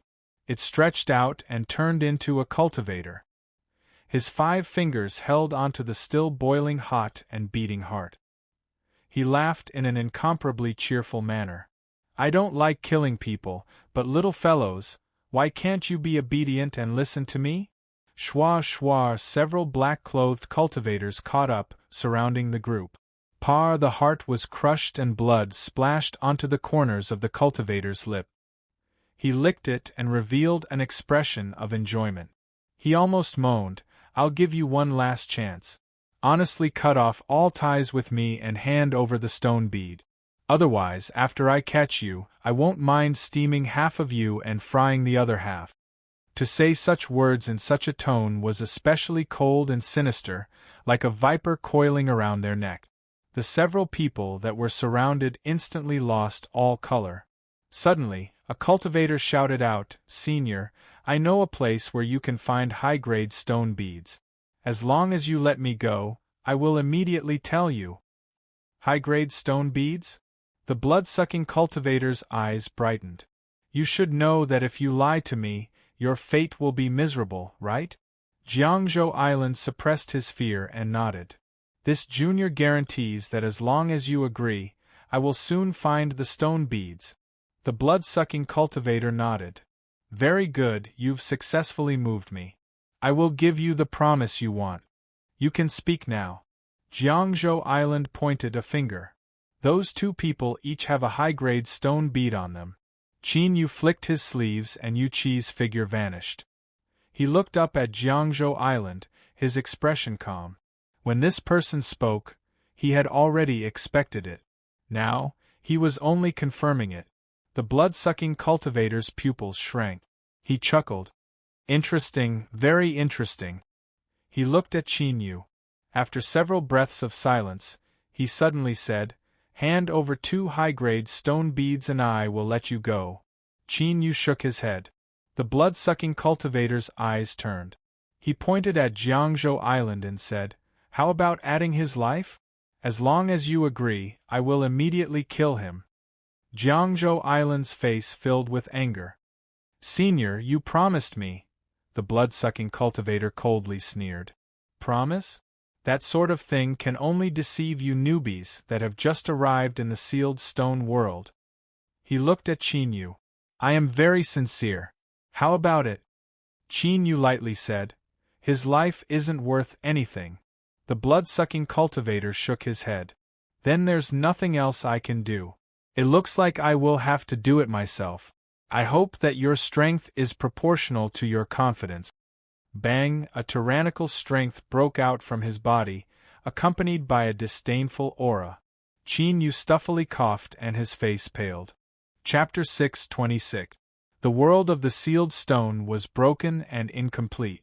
No one could predict whether or not those peaceful and harmless sealing stones would erupt with terrifying fluctuations in the next moment that could instantly annihilate one's consciousness. This sort of fluctuation was called will destruction. It could instantly kill all life within its range. The cultivators that had entered the sealed stone world earlier had experienced just how terrifying this will destruction was. Their icy gazes fell onto the newcomers that had just entered. Thus, this was what happened today. They had stolen the stone bead of a newcomer to increase their own safety. The bloodthirsty cultivator was named Song Zhongyi. He was a slightly famous character in the sealed stone world. His methods were bloody and cruel, and very few people were willing to offend him. Of course, he wasn't weak. By borrowing the tempering of the sealed stone world, he had smoothly stepped into the calamity immortal realm. This was the fundamental reason he was able to live until now. Qin Yu placed Yu Qi into the space-time lock's replicated world. Song Zhongyi lost his sense of her, thus a sense of dread rose in his heart. If it weren't for the temptation of the high-grade stone bead being too great, he wouldn't have done anything. The sealed stone world seemed calm and peaceful, but because of the struggle for the stone bead, the degree of brutality was hard to imagine. Those that survived all held a deep reverence towards life, and wouldn't easily take risks with their lives. However, since they attacked, they wouldn't hold back at all. They would do everything in their power to kill their opponents and allow themselves to survive. At this time, Qin Yu felt as if an iron rod had ruthlessly struck him in the head. His field of vision darkened and his ears buzzed. In this state, even if he tried to attack, his strength would be greatly reduced. Bang! With a loud explosion, Qin Yu drew backwards. The strength that crashed into his body was like flowing magma, wildly rampaging about, carrying with it a horrifying destructive attribute.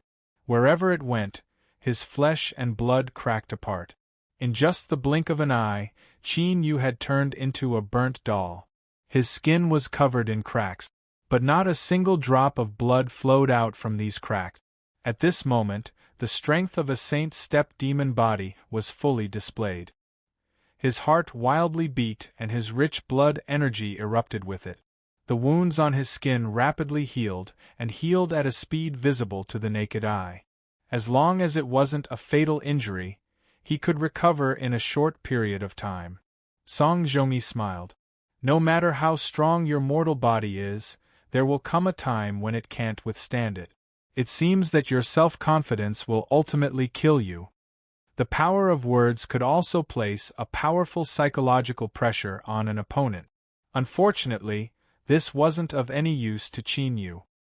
His heart had already been tempered to a formidable degree, and besides a few people he cared about, he wouldn't be shaken by the outside world.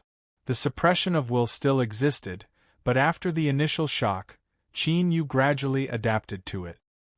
His eyes brightened and his gaze became firm. Perhaps the one who will die today will be you. He raised his hand and punched out. Berserk power surged out. Song Zhongyi sneered and flicked his sleeves to neutralize it. You won't cry until you see the coffin. Today I will send you to the west. Qin Yu fell into an absolute disadvantage. He was like a human-shaped ball that was sent flying back and forth. But Song Zhongyi's complexion became increasingly ugly. This was because as time passed, the strength that Qin Yu erupted with was gradually becoming stronger. From a rubber ball, it turned into a stone ball, and then it began to evolve into an iron ball. Even if he was sent flying away, the shaking strength was still giving him a headache. Song Zhongyi paled. He had no choice but to accept reality. He didn't have the qualifications to kill Qin Yu, and if he continued, there was a chance he would be killed instead. In truth, the reason was simple. Qin Yu's will was already firm and tyrannical enough. He was like a raw stone that, under the polishing of Song Zhongyi, began to bloom. Bang! With another loud explosion, Song Zhongyi stuffily coughed and drew back. He looked at the pale-faced Qin Yu, whose aura was even stronger than before. He cursed inwardly at this freak of nature. Without a word, he turned and walked away. If he continued, he wouldn't be able to leave even if he wanted to. Qin Yu was fighting to his heart's content. He simply didn't want to stop. But after taking a single step, he stopped and secretly sighed. Song Zhongyi was slightly weaker than him, but because of the suppression of will, he was able to suppress him. To Qin Yu, he could be considered the perfect sparring partner. In a fight, Qin Yu could rapidly adapt to the suppression of will and also strengthen his own will. If it weren't for him worrying about the backlash of the demon mark, Qin Yu would never have let him leave so easily. Jiang Zhoudao was dumbfounded. After a moment of absent-mindedness, his face suddenly lost all color. He never imagined that the insufferably tyrannical Song Zhongyi would actually be scared away. Of course, he never imagined that Qin Yu would actually have a calamity immortal cultivation. Big brother, you are already a calamity immortal. Wouldn't it be better if you stayed in the land of divinity and demons and enjoyed your life? Why did you come to the sealed stone world to harm people? Puff! Jiang Zhoudao fell to his knees. Senior, I have eyes but failed to see. I beg you to show mercy. In my next life. His head exploded and red and white matter flew out. Qin Yu drew back his hand without expression. If apologies were useful, then no one would have died in this world. Today, he was strong enough. If it were anyone else, they would have already suffered a calamity. Senior, please spare us. The other cultivators were so frightened that they collapsed to the ground. Their bodies shivered with fear. Qin Yu glanced at them and lightly said, "You can all leave." Although they were the ones who led Song Zhongyi and the others here, it wasn't intentional. The person who was killed just now had even warned them. Qin Yu didn't fear killing others, but he also didn't want to indulge himself in slaughtering the innocent. Everyone had to have their own bottom line. Ah, thank you, Senior, thank you, Senior. After surviving a calamity, the several people kowtowed repeatedly and crawled up to leave. If they didn't leave now, did they want to wait for Qin Yu to change his mind? After these people left, Qin Yu turned and walked away. Although he had scared away Song Zhongyi, he didn't think he could rampage through the sealed stone world. After tens of millions of years, countless cultivators had entered. Although the vast majority of them had died, those that survived were absolutely masters. Within the sealed stone world, there were definitely terrifying level powerhouses. Qin Yu naturally had to be a bit more cautious. After flying far away, Qin Yu came to a stop. He already understood that although the outermost region of the sealed stone world didn't seem to have any pressure, the truth was that it was the most dangerous place. Anyone who wanted to steal the stone bead could fly out from the nebula and accidentally meet him there. The best method was to enter the nebula as soon as possible. At that time, it would be much safer. With a thought, Yuchi appeared in front of him. Chinyu said, "I will immediately begin cultivating. Do you want to wait for me or come with me?" Yuchi directly said, "I'll come with you." With her current cultivation, the disparity between her and Chinyu's was far too great. If she wanted to be with him forever, she would have to work hard to follow in his footsteps. Chinyu nodded. "Good. Remember not to force yourself. If anything goes wrong, I will immediately transfer you to the duplicate world." The sealed stone cannot be duplicated, so the duplicate world can only be a narrow space used for hiding or seclusion. Moreover, it cannot be moved. The two of them each chose a sealed stone. After approaching a 100-foot radius, they sat down cross-legged. Yuchi soon stopped cultivating. She hurriedly stood up and withdrew from the suppression range. She was panting and sweating. She looked up at the motionless Chinyu, a look of anticipation in her eyes. You had to succeed. At this time, Chinyu suddenly opened his eyes. He stood up and walked forwards. He soon arrived in front of the sealed stone he chose and placed a hand on it. A warm feeling gushed out, directly fusing into his mind. Chinyu could clearly feel his will rising. This was an indescribable feeling. It was mysterious and mystical, but it truly existed, leaving one lost in it. After a long time, Chinyu let out a long breath. He smiled. It was only now that Yuchi dared to speak. "Chinyu, what is it?" Chinyu turned and said, "I have already obtained the approval of this sealed stone. Now the outermost sealed stone no longer suppresses me." Yuchi's eyes brightened. "Then you," Chinyu nodded. "I've had a great harvest.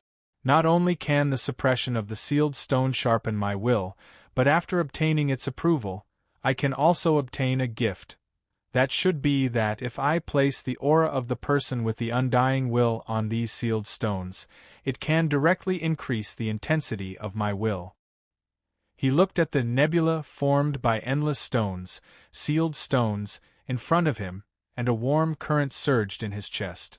The deeper one went into the sealed stone nebula, the larger they would be and the stronger the will contained would be. If one day he could really reach the end, Chinyu took a deep breath and suppressed his surging emotions. He said, "Yuchi, I'm going to continue cultivating." Yuchi hurriedly said, "Don't worry about me, just continue." Chinyu nodded. After walking forwards several hundred feet, he chose a slightly larger sealed stone and sat down cross-legged in the void. Looking at his back, Yuchi revealed a proud expression. Before entering the sealed stone world, she had specifically looked up information on this. Although the outermost sealed stone didn't contain a strong will, the fact that Chinyu was able to pass through it so quickly proved how strong he was. However, to find such a powerful man, she felt a great deal of pressure. Pursing her lips, Yuchi took a deep breath. She walked into the range of the will suppression and closed her eyes to cultivate. In the quiet sealed stone world, it was nearly impossible to sense the passage of time. In the blink of an eye, 3 months had passed. The sealed stone world in front of Chinyu had changed from the initial size of half a person to the current size of several feet. Its color seemed to have deepened and a halo of light occasionally flashed on its surface. 2 months ago, Yuchi had no choice but to enter the space-time lock's replicated world. Her ability to withstand pressure simply couldn't compare with Chinyu's, and if the two of them were too far apart, there was a chance of an accident occurring. Luckily, Yuchi didn't mind this at all. Instead, she comforted Chinyu. After entering the replicated world, she could also cultivate and it wouldn't be hard to pass the time. At the start, Chinyu would often enter the replicated world to see her. But afterwards, he was driven out by Yuchi and told to concentrate on cultivating. In any case, every time Chinyu moved, he would need to temporarily put away the replicated world. At that time, they would naturally meet again. Shuar Qin Yu's eyes flashed open, a crystalline light flashing in them. He stood up and let out a light breath. After spending 4 days, he had finally obtained its approval. He took several quick steps forwards and arrived above the sealed stone that was several dozen feet wide. He reached out a hand and carefully felt the warmth that fused into his body. After a long time, he opened his eyes. He turned around and looked at the endless sealed stones. As he thought back to his 3 months of improvement, Qin Yu couldn't help but smile. In these 3 months, the demon mark had suffered a backlash several times, but he had resisted it each time. Although it was still dangerous, it was much easier than before. The demon mark seemed to have sensed that Qin Yu's will had become stronger. It seemed to be accumulating strength. Almost a month had passed since the last backlash, and there were no signs of it activating. Perhaps it was looking for a suitable opportunity. The revolution has not yet succeeded. Comrade, you still need to work hard, Qin Yu whispered. Although he was a bit puzzled by the Tao Arena Master's words, he understood the general meaning behind them. With a thought, Qin Yu vanished and entered the replicated world. The replicated world was only several dozen feet in size. Sensing Qin Yu's arrival, Yu Qi's eyes moved. She slowly opened them and revealed an incomparably brilliant smile. Qin Yu suddenly felt a deep sense of guilt. He had been left alone in the replicated world. It was completely silent and deathly silent. He had experienced this sort of dreariness before, so he naturally understood it better. I'm sorry. Before he finished speaking, he was interrupted by Yu Qi. She hugged Qin Yu and said, "Don't say sorry to me. As long as I am with you, that is what I love the most." Qin Yu took a deep breath, smelling the fragrance on her body. After several breaths of silence, he suddenly said, "Xin Yuanin is likely Ning Ling. She has her own difficulties, so she cannot recognize me." There were some words that he had to make clear, even if it would seem heartless. Yu Qi looked up. "I understand." Qin Yu frowned. Yu Qi reached out a hand and stroked the point between his eyebrows. "In the past, I didn't want to jump in, nor could I. But since Ning Ling gave me a chance, I must accept the consequences." She wrinkled her nose. "Don't think about leaving me behind. Don't ever think about it." Feeling her sincerity, warmth flowed through Qin Yu's heart. He tightly held on to her. "That's enough, don't be so wishy-washy. Whether or not we can leave is still uncertain. If we are trapped here forever, then let Ning Ling regret it for the rest of her life." Qin Yu smiled. "Don't worry, we will definitely leave this place." Shuar, the replication space dissipated.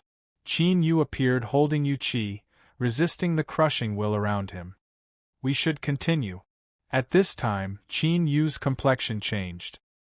He lifted a hand and slapped behind him. A figure appeared in the void and was shaken away. What keen senses! This person's voice was hoarse and his entire body was wrapped in black fog. One could only faintly see a pair of yellowish-brown eyes, cold and gloomy. Qin Yu coldly said, "Who are you? Why did you sneak attack us?" The black fog cackled several times. "It's very simple. I am very curious. Just how did you manage to pass through the sealed stone world's tempering and obtain its recognition so quickly?" Qin Yu's tone became even colder. "Have you been following us for a long time?" The black fog didn't deny it. "I originally wanted to capture this woman to threaten you, but now it seems I won't have that chance. Brat, let me remind you. The sealed stone world is far more dangerous than you think. If you bring such a burden with you, sooner or later something will happen to you." Shuar, the black fog flew far away, vanishing into the group of sealed stones. Qin Yu frowned. He never thought that the black fog would leave, and its final words seemed to be a reminder. Just who was this person in the black fog? Yu Qi bit her lips. She suddenly said, "Qin Yu, no matter who he is, what he said is correct. If I follow you, I will indeed be a burden." "You don't need to explain, I know what I mean." Qin Yu, I remember that you have a portable space that can hold life forms. How about I go inside? No, Qin Yu said in a low voice. Looking at her complexion, his tone softened. The portable space you speak of is a special identity token. Although it has a formidable defensive ability, it cannot resist the crushing will of the outside world. Unless I completely seal it off. Yu Qi's eyes brightened. Then seal it off. Qin Yu earnestly said, you don't understand. If you completely seal off the token space, you won't be able to see the outside world, and all light will be lost. It will be like an eternal night. If you stay inside, you will have to withstand a torment 10 times, 100 times more intense than in the replicated world. Yu Qi said, I can do it. She smiled. You seem to have always underestimated me. In the past, when I was sealed off in the Holy Emperor Palace, the pressure and fear I withstood was no less than what you have just said. But I am still fine. Moreover, I know that you are outside right beside me. Qin Yu, I know you are distressed, but for me to enter the token space, whether it is for you or for me, is the best choice. Don't hesitate any longer. Qin Yu looked at her. After a long time, he let out a long breath. He took out a jade slip and poured in his divine sense before handing it to Yu Qi. If you can't withstand it, immediately crush it. Do you understand? Yu Qi received the jade slip.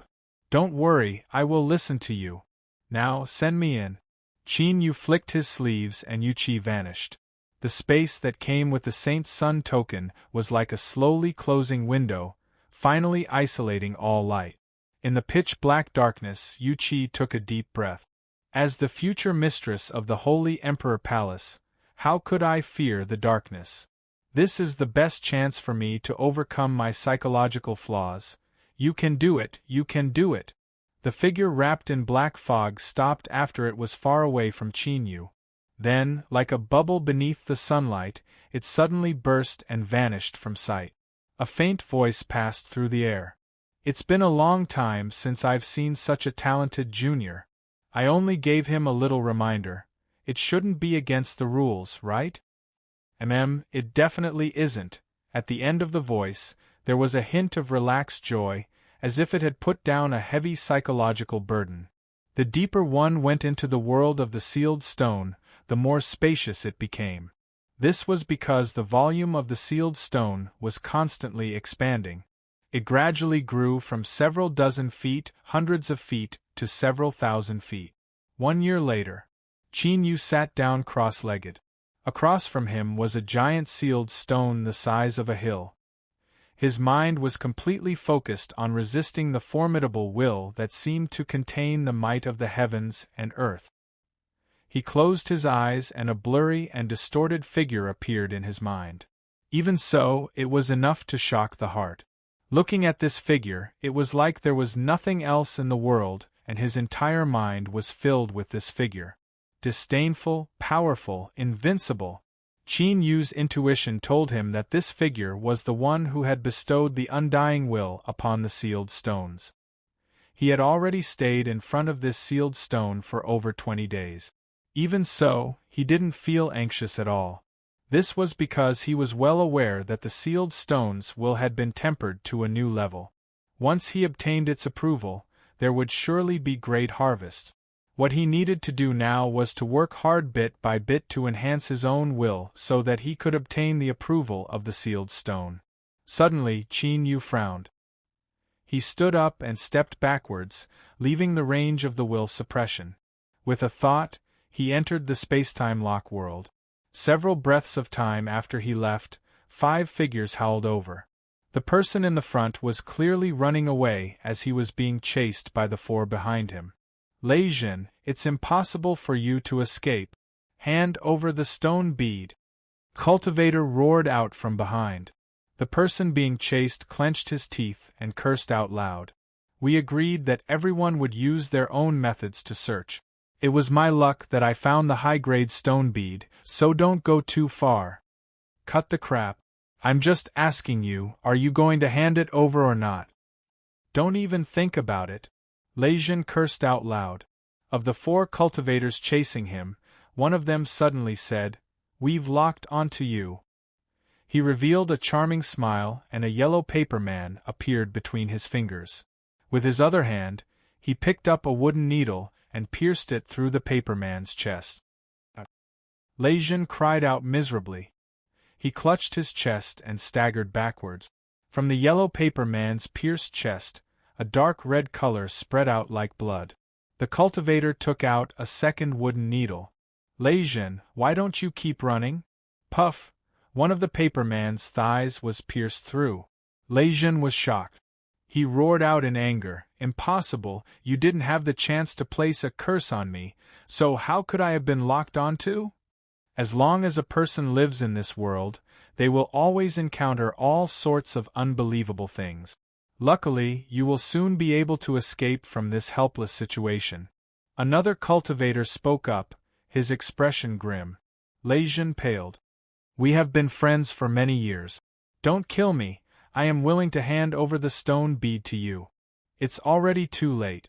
What we want now isn't just the stone bead you just obtained, but also what you already have." The cursing cultivator lifted his thumb and middle finger. "I want 2 medium-grade stone beads. You can divide the rest." The other 3 people frowned. After a moment of hesitation, they nodded in agreement. The cursing cultivator had a gentle expression. He said to Lejeune, "We have known each other for many years, and you are well aware of my methods. It is best if you obediently take them out. If I personally take action, you will suffer greatly." Lejeune's expression was fierce. He suddenly lifted a hand and slapped it between his eyebrows. "If you want to kill me, then let's die together." The cursing cultivator clenched his fist. With a loud cracking sound, the yellow paper man shattered into powder. Lejeune's fierce expression froze on his face. He placed his palm between his eyebrows but couldn't summon any strength. His aura rapidly dissipated. "We agreed that the 2 medium-grade stone beads would belong to me." He turned his head and looked at the other 3 people. One of them shook his head. "Lejeune is dead, so you can only take one." "Yes, take one. Only like this can we divide them." The cursing cultivator had an ugly complexion. He cursed out loud, "Fine. But remember, I will take at least one, otherwise no one will have a good time." After clearing out Lejeune's belongings, he had just obtained a high-grade stone bead.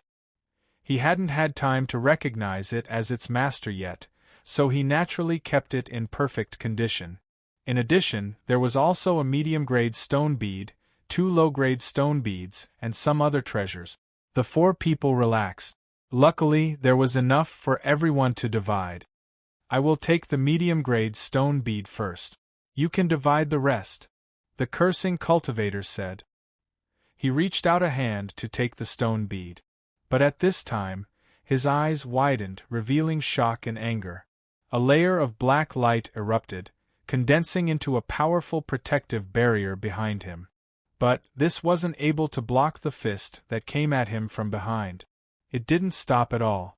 It smashed apart the black light and smashed apart the cursing cultivator's head. Schwa, a translucent little person, flew out from the headless corpse. It glared at Qin Yu with hatred in its eyes and then turned to flee. Its speed was so fast that it was nearly impossible to follow with the naked eye. But suddenly, the little person cried out in panic. No, as if a terrifying swallowing strength had fallen onto its body, the little person was pulled back. Qin Yu grabbed it. The little person rapidly withered and vanished from sight. Within Qin Yu's soul space, the cosmic Seacross bell that had been a step slower than Purple Moon in breaking free from the seal began to cry out in excitement. It was far, far too hungry. Qin Yu turned around. He looked at the 3 people across from him and lightly said, "I want these stone beads." The complexions of the 3 people changed. Qin Yu had killed the cursing cultivator, and had even used some strange method to extinguish his soul. In truth, they didn't want to provoke such a ruthless person. But who the stone beads belonged to wasn't something they could decide. If they returned empty-handed, they would surely be punished. One of them clenched his teeth and said, "Senior, we are working for Lord Frigid Flame. We can give you the medium-grade and low-grade stone beads, but please be generous with the high-grade stone bead." If Qin Yu had spent some more time in the sealed stone world, he might have heard of the famous heaven-freezing Frigid Flame. But what a pity this name didn't deter him at all. "Leave behind the stone beads, or all of you can stay behind together," Qin Yu lightly said. He stepped forwards and his aura broke out from his body, like a towering mountain. If the three people across from him could freely move around here, it was clear that they had obtained the approval of the sealed stone world. But the disparity in absolute strength wasn't something that could be made up for with a simple increase in will. Moreover, with Qin Yu's current will, he could withstand the suppression of these three people. "Since Senior isn't willing to give up, then we will bid our farewells." The three people didn't dare to say anything else. They turned and hurried away. Since this person could easily kill the cursing cultivator, he wouldn't mind killing them as well. Moreover, the three of them were filled with apprehension. Just who was this strange powerhouse? Even after hearing Lord Frigid Flame's name, he didn't care at all. Would they dare to face such a character head-on? That was no different from seeking death. Qin Yu simply didn't know that he had unknowingly provoked an extremely powerful cultivator. After searching through the stone beads, he obtained 2 high-grade stone beads, 3 medium-grade stone beads, and 6 low-grade stone beads. The wealth of that cursing cultivator was unexpectedly rich. After entering the sealed stone world for a year, Qin Yu didn't know whether he was lucky or not, but he had already experienced a will destruction once. Even though several months had passed, the scene from that time was still vivid in his mind. Within his field of vision, all of the sealed stones began to tremble at the same frequency, like countless waves fusing together. Finally, they turned into monstrous waves that instantly swept out in all directions. Qin Yu's consciousness instantly went blank and he lost the ability to think. It was unknown how much time passed before he regained his composure. There was a deep crack on the stone bead he had fused with. The crack was incomparably smooth, as if it had been slashed by a heavy saber. Qin Yu didn't doubt that if it weren't for the stone bead's strength resisting the will destruction, he would have died at that time. Comparing hearing and seeing, the former was far less shocking.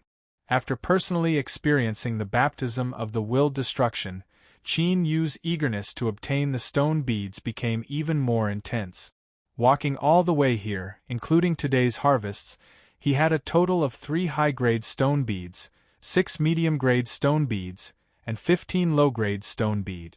However, as he thought about how he and Yu Qi needed the stone beads to protect their lives, the sealed space of the token was unable to isolate the will destruction. Qin Yu didn't feel satisfied at all. For things like stone beads, as long as one lived in the sealed stone world, the more the better. After carefully putting away the stone beads, Qin Yu looked through the other items. In the storage treasure of the cultivator who used the curse technique, he found a crystal rib bone. This bone actually gave him a somewhat familiar and oppressive feeling, divine bone. It was actually a rib bone left behind by a divine spirit after it died. It had to be known that divine spirits were the highest level of cultivators that Qin Yu knew of. They surpassed the current cultivation world of the land of divinity and demons by at least 2 large realms. Even if it was only a rib bone, it absolutely couldn't be underestimated. After carefully probing it with his divine sense, he discovered something else. Within this divine spirit rib bone, there were some cryptic fluctuations of energy hidden. This wasn't a divine sense or remnant soul, but a pure power that stored information. Qin Yu carefully probed it with his divine sense. After several breaths of time, he opened his eyes, a strange expression on his face. The information stored within was a cultivation method for the soul path. By taking a cultivator's hair and flesh and blood as a medium, one could use an invisible killing curse. When cultivated to the high divinity realm, one could even condense an aura in the void and directly send down killing tribulation. It was tyrannical and strange. It was clear that the strange method that the cultivator used just now was the cultivation method recorded in this divine spirit rib bone. However, there were restrictions to this cultivation method. Only women could cultivate it, and men could forcefully perceive it. However, their cultivation speed would be slow and they would be forced to change their temperament. No wonder that person acted so strangely just now. Qin Yu shook his head and put away the rib bone. He didn't care about what others did, but he absolutely wouldn't cultivate this sort of cultivation method. Giving it to Yu Qi shouldn't be a bad idea. Yes, he would do that. As usual, in order to avoid trouble, Qin Yu flicked his sleeves and destroyed the corpses. His figure flickered and he flew far away. He chose another sealing stone of the same level and continued to cultivate. Half a day later, two beams of light howled towards the place where Qin Yu had left. After they faded away, the figures of two cultivators were revealed. Their eyes swept around and their complexions darkened. That cultivator had really left. Damn. The person on the left said, Song Zhongyi, Lord Icefire's need for the stone beads is increasing. You've already failed twice during this time. If things continue like this, once the Lord becomes angry, even I will be implicated by you. Across from him, Song Zhongyi's complexion darkened. Do you think that's what I want? All right, take some from the storage first and satisfy Lord Icefire's needs. I will find a way to make up for it as soon as possible. Humph, that's for the best. The person turned and left. Song Zhongyi clenched his teeth. He didn't know what was going on, but ever since he encountered that abnormal newcomer, his luck had been terrible to the extreme. There was no need to mention the fact that he had to flee in panic that day, and then he encountered an old rival. Although he hadn't suffered a loss in that bloody battle, he had no choice but to leave early. As a result, he had managed to obtain a hunt with great difficulty, but in the end he had come up empty-handed. Now, he had actually allowed a high-grade stone bead to slip away. He feared that Lord Icefire was already dissatisfied with him. He had to find a way to find a high-grade stone bead as soon as possible. Just as Song Zhongyi was about to turn and leave, he suddenly frowned. He spread out his 5 fingers and grasped. Some fluctuations in space that hadn't completely dissipated rapidly gathered in his palm, gradually forming the outline of a figure. Chapter 6:27. Uncle could endure this, but Aunt couldn't. This was going too far. This was simply going too far. Song Zhongyi's lungs nearly exploded with rage.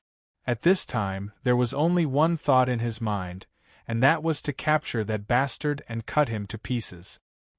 He stomped around in a rage several times before his heated mind gradually calmed down.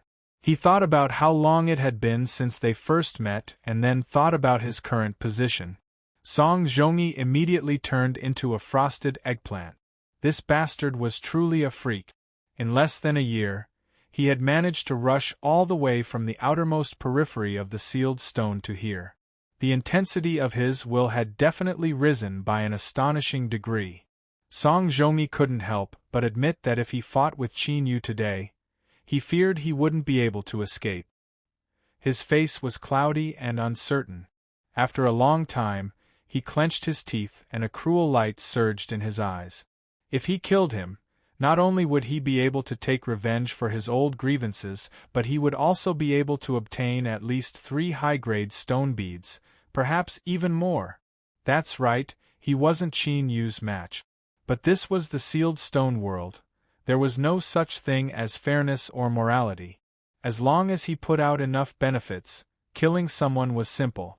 Song Zhongyi turned and walked away, vanishing from sight in a breath of time.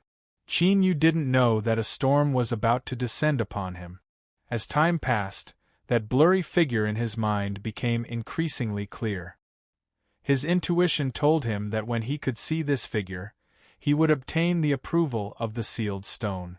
But it was like water that was about to boil, but it was always lacking that little bit, unable to reach the boiling point. Qin Yu opened his eyes, a dignified expression on his face. He had tempered his will enough and had accumulated enough. What he lacked was a turning point for a qualitative change. He didn't know what this turning point was, but if he couldn't find it, he feared he would be delayed here for a long time. As he furrowed his eyebrows in deep thought, Qin Yu suddenly turned around. Besides the countless sealed stones, there was no one else. Just now, he felt as if he was being watched. But now, when he tried to sense it, it had already disappeared. Was it an illusion? Qin Yu shook his head, suppressing these thoughts. He faced the sealed stone and fell into deep thought. The sealed stone world was a massive void.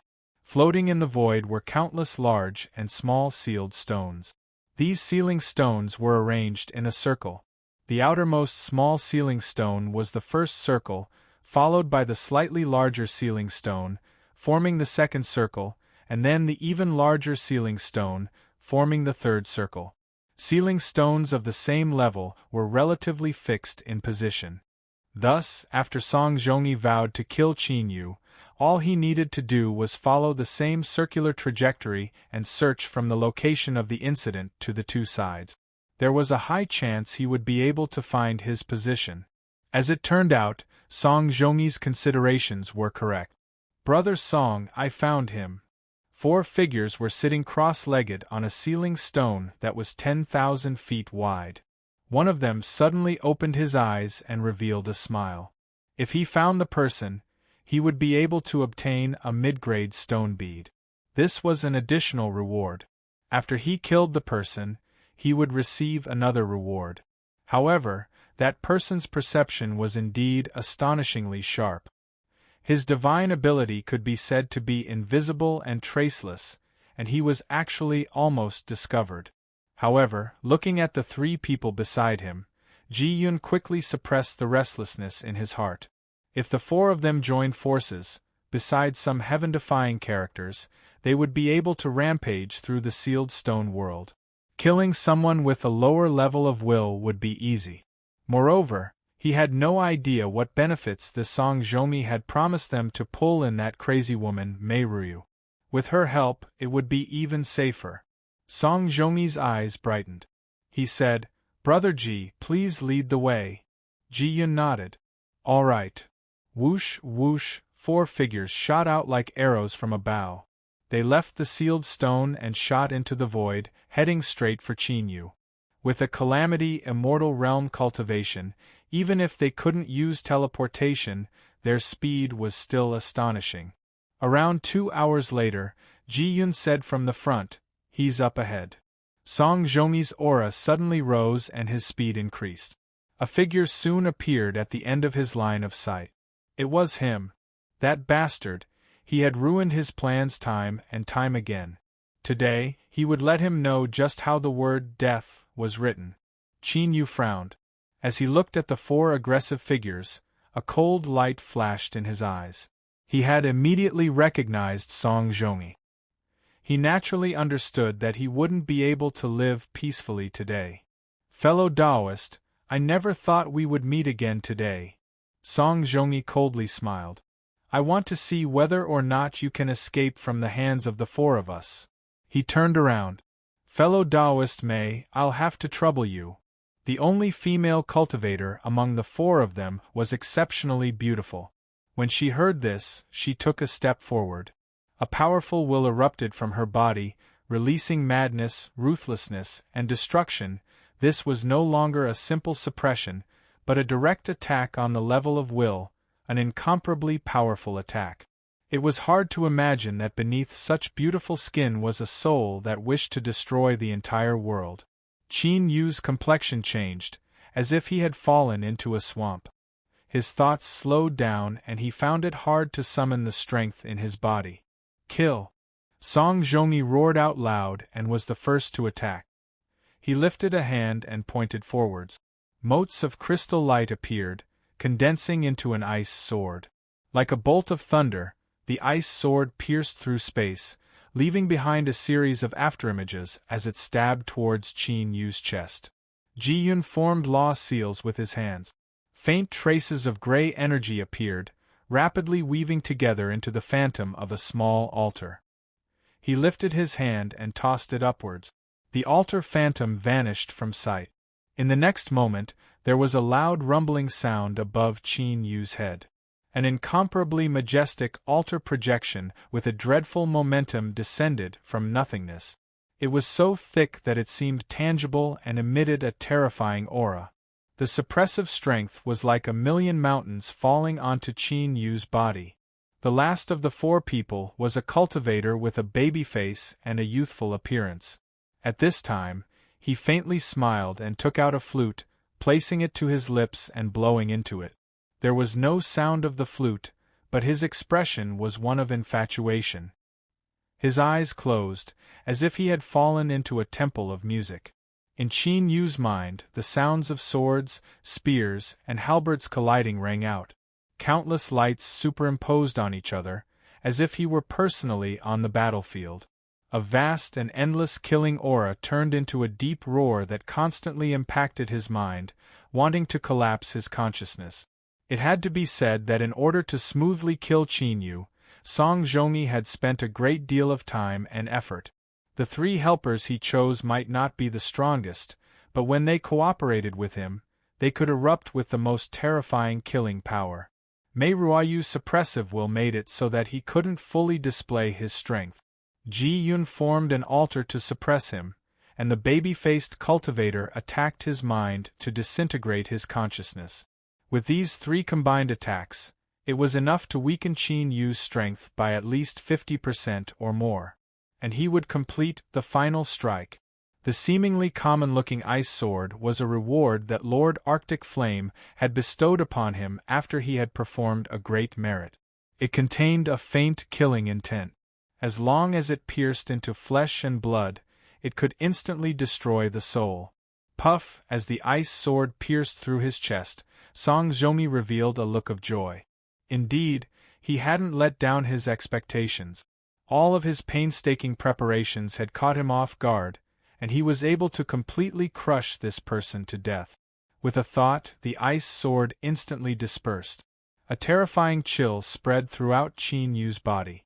With loud cracking sounds, a massive layer of ice sealed him within. Song Zhongyi laughed. Fellow Taoist, have a safe journey. All of his anger and depression were swept away. All that was left over was pride and excitement. In order to kill this person, he had paid a great price. But, as long as he could obtain the high-grade stone bead, it was worth it. Lord Arctic Flame would definitely be satisfied. Besides the ice sword, he might even be able to bestow upon him other formidable treasures. Mei Ruoyu, Ji Yun, and the baby-faced cultivator cupped their hands together. Congratulations, Brother Song. They were only responsible for killing people.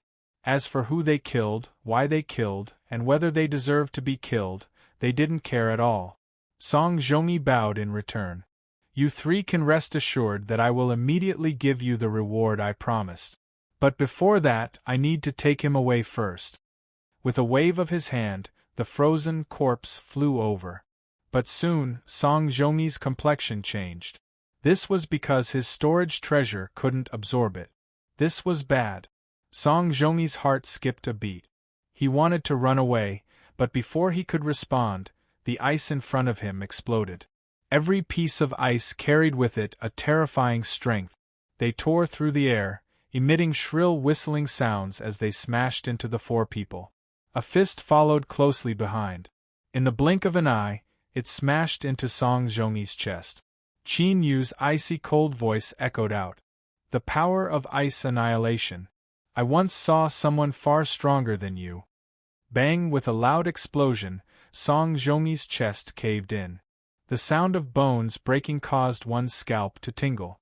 His body was sent flying away. Blood wildly gushed out from his nose and mouth, mixed with pieces of dark brown organs.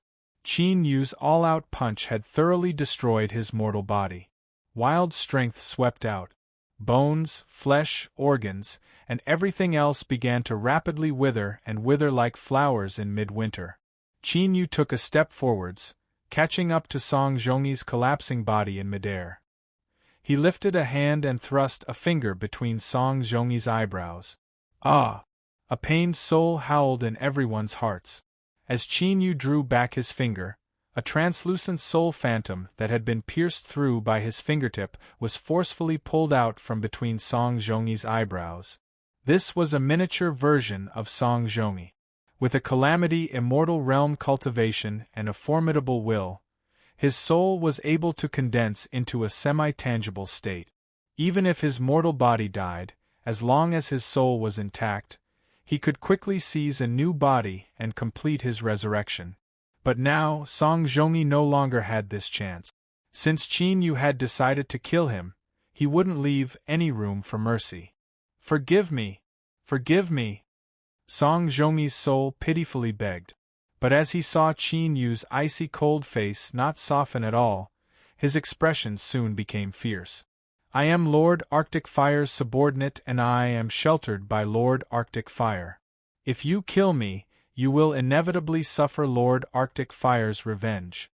Qin Yu's eyes flashed. He finally understood why Song Zhongyi and the others had come looking for him today. Arctic Fire, it was Arctic Fire again. This seemed to be an extraordinary character. But, so what? Since he had attacked today, there was no room for reconciliation. Qin Yu didn't believe that he would obtain Song Zhongyi's gratitude after letting him go. If that was the case, then he would kill him. Bang! Song Zhongyi's soul was torn apart by a formidable strength. Then, all of the soul fragments howled into Qin Yu's palm. After the cosmic sea-cross bell awakened, it had been complaining that it was hungry. It should be satisfied with the soul of a calamity immortal. However, the process of killing Song Zhongyi was smoother than Qin Yu imagined. It seemed that this calamity immortal realm cultivator was a level weaker than the calamity immortals of the outside world. This wasn't an illusion. The sealed stone world itself was broken and incomplete. If one became a calamity immortal there, they wouldn't be able to completely control the rules and their strength would be correspondingly weakened. Run! Mei Ruoyu, Ji Yun, and the baby-faced cultivator all turned and fled without hesitation. He had withstood Song Zhongyi's ice sword strike and was even able to instantly kill him. Just how terrifying was his strength? Even if the three of them joined forces, they still didn't have the confidence to fight him. They were all experienced veterans. Even if they fled in panic, they still chose a direction and erupted with their fastest speed. As for who lived and who died, that would depend on their luck. Qin Yu was expressionless. He stepped forward. The baby-faced cultivator's complexion changed, and he cursed inwardly. Why was it him? But this question clearly wouldn't be answered. The baby-faced cultivator stuffily coughed, and his complexion instantly paled. Bang! A layer of blood-red flames broke out from his body, wrapping around him. In that instant, his speed rose by several times. Song Zhongyi was absolutely stronger than him. In other words, as long as he was caught, he would die without a doubt. In the face of death, nothing else mattered. Qin Yu's pupils shrank.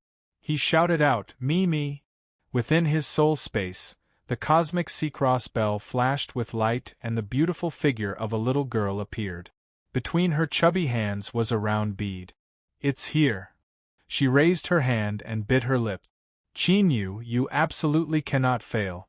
Don't let him run away." A majority of Song Zhongyi's soul force was here. If it weren't for the fact that she wanted to win with a small advantage, she would never have agreed to cooperate with Qin Yu. She clenched her teeth and threw out the bead. Shwar, the bead appeared between Qin Yu's fingers on its own.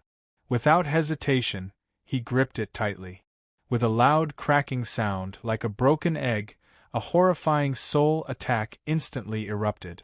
Bang! In that moment, all living beings within 3,000 miles felt as if a rusty iron nail had ruthlessly pierced through their souls.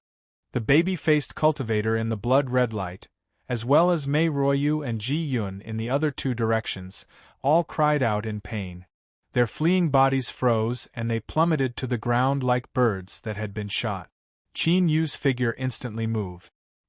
His feet slammed into the ground, and there was a deep rumbling sound in the void. Faint traces of faint fluctuations appeared, and a powerful counterforce acted on his body. His entire body was like a cannonball as he smashed into the falling blood light. A fist punched out and the dazzling blood-red light was pierced through. The baby-faced cultivator's face was filled with panic and despair, but he wasn't able to move at all. Qin Yu's fist smashed into his chest, piercing through his flesh and bone. Then, his entire body hung on Qin Yu's arm. Within Qin Yu's soul space, Mei Mei excitedly cheered. The strength of the cosmic Sea-Cross bell had instantly suppressed the baby-faced cultivator's soul. Then, a sharp net swept out, cutting him into countless pieces. Hurry! Qin Yu, there are still 2 more great meals. Don't let them run away. Qin Yu flicked his sleeves and the baby-faced cultivator's corpse vanished from sight. He instantly turned around, his leg bones emitting faint creaking sounds. If it weren't for the fact that his demon body was powerful enough, this sort of high-intensity turning might have caused his entire leg bones to explode into powder. His figure flashed like a bolt of lightning, howling as he chased after Ji Yun. In truth, the one Qin Yu wanted to kill the most was Mei Ruoyu, but her will was far too strong. Perhaps she had already regained her composure, and Mei Mei didn't have time to create a second soul explosion ball. Ji Yun's soul stiffened. His consciousness roared out as he tried to reconnect with his mortal body. In this life-or-death moment, he erupted with an unprecedented strength. His vision began to recover and his senses towards his body were rapidly reconstructed. No! He finally opened his eyes. But what appeared in front of him was Qin Yu's icy cold face. A fist rapidly grew larger in his sight. Bang! A large head directly exploded into pieces. Qin Yu's footsteps fell and his body came to a sudden stop. He fiercely turned around. In his line of sight, Mei Ruoyu's body suddenly exploded. Whoosh, whoosh, countless beams of blood light shot out like arrows, rapidly fanning out in all directions. Qin Yu took a deep breath. His body tensed and his heart wildly beat. After killing Song Zhongyi, the baby-faced cultivator, and Ji Yun, killing intent had filled his mind. His stagnant will had unknowingly begun to transform. If he killed Mei Ruoyu, he could break through his shackles and temper his will, stepping into a completely new level. The 4 people that had delivered themselves to his door today were the turning point that Qin Yu had been missing. But at this time, a cold and gloomy aura erupted from Qin Yu's soul. It was like a winter night had suddenly arrived, completely submerging him. Demon mark backlash. It sensed danger. It couldn't be bothered to continue gathering strength. It had to stop Qin Yu's will and complete this transformation. Otherwise, if it wanted to swallow Qin Yu again in the future, it would be far more difficult. Qin Yu frowned. He instantly gave up on chasing down Mei Ruoyu. With a flick of his sleeves, he put away Ji Yun's corpse and rapidly left. Qin Yu's field of vision darkened and his aura began to violently fluctuate. Just before he reached his limit, Qin Yu sat down cross-legged and then vanished from sight. In the world replicated by the spacetime lock, Qin Yu closed his eyes. Black energy tumbled around his body, and a demon head appeared between his eyebrows. Give up, stubborn human. It is absolutely impossible for you to resist the strength of a great demon. If we fuse our souls together, you will not disappear. Instead, you will obtain the powerful demon power that I possess. You and I will fuse together and become one of the most formidable beings in this world. You can fulfill all of your wishes, including taking away that pitiful woman from the immortal sect. I can help you suppress the strength of the sublime lost emotion code. As long as you agree, you can be with her forever. Do you hear me? Immediately give up resisting and do not attempt to contend with me, otherwise you will lose your final chance. Temptation, threat, and the roars of the demon mark reverberated through the soul space. Qin Yu revealed a pained expression. One could clearly see black lines drilling out from the demon head between his eyebrows, constantly spreading outwards. When these black lines covered Qin Yu's entire body and connected together, the demon mark would complete the consciousness swap. It would forcefully suppress Qin Yu's consciousness and obtain complete control over his soul. This was the method it had prepared for Qin Yu after several months of silence and accumulation. But, because it had hastily erupted today, there were still flaws. Otherwise, the demon mark wouldn't have wasted so much time trying to weaken Qin Yu's will to resist on a psychological level. Seeing that Qin Yu didn't seem to be moved at all, the demon mark roared again and again, finally tearing apart its disguise. Petty bug, the demon's strength will definitely erode your soul. At that time, I will turn you into a demon slave and make you live in pain for all eternity. I will ruthlessly torture you. I will use every method at my disposal to make you taste all the pain in the world. I will make you cry out in despair and tremble. I am incomparably looking forward to seeing you fall to your knees and howl in pain. Believe me, that day will soon arrive. Within the copied world, Qin Yu suddenly opened his eyes. He slowly said, "You are afraid." The demon mark's voice suddenly stopped. Then, it wildly laughed. "You little bug, what did you say? Are you trying to make a joke? You are afraid." Qin Yu repeated this a second time. "Shut up. I am a great demon, the ruler of the strength of the dark side. My innate ability is to play with souls. From the day I fused into your body, your soul was destined to belong to me. You are afraid." The third time, Qin Yu's lips curled up. On his pale face, there was even a faint smile. He shook his head and closed his eyes, as if he didn't want to argue about this matter any longer. This sort of matter-of-fact attitude, as if he had grasped the truth, caused the demon mark to fly into a rage. It wildly roared. Unfortunately, it couldn't obtain a response from Qin Yu. After a long time, it fell silent.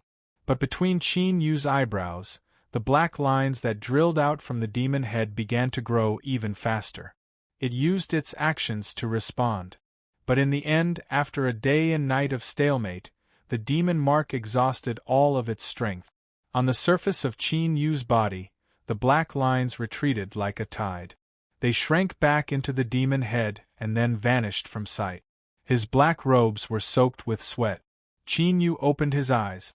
They were dark and gloomy, revealing a deep weariness. His taut heart relaxed. At this time, he didn't even want to move a finger. He focused his senses and determined that the demon mark had fallen silent.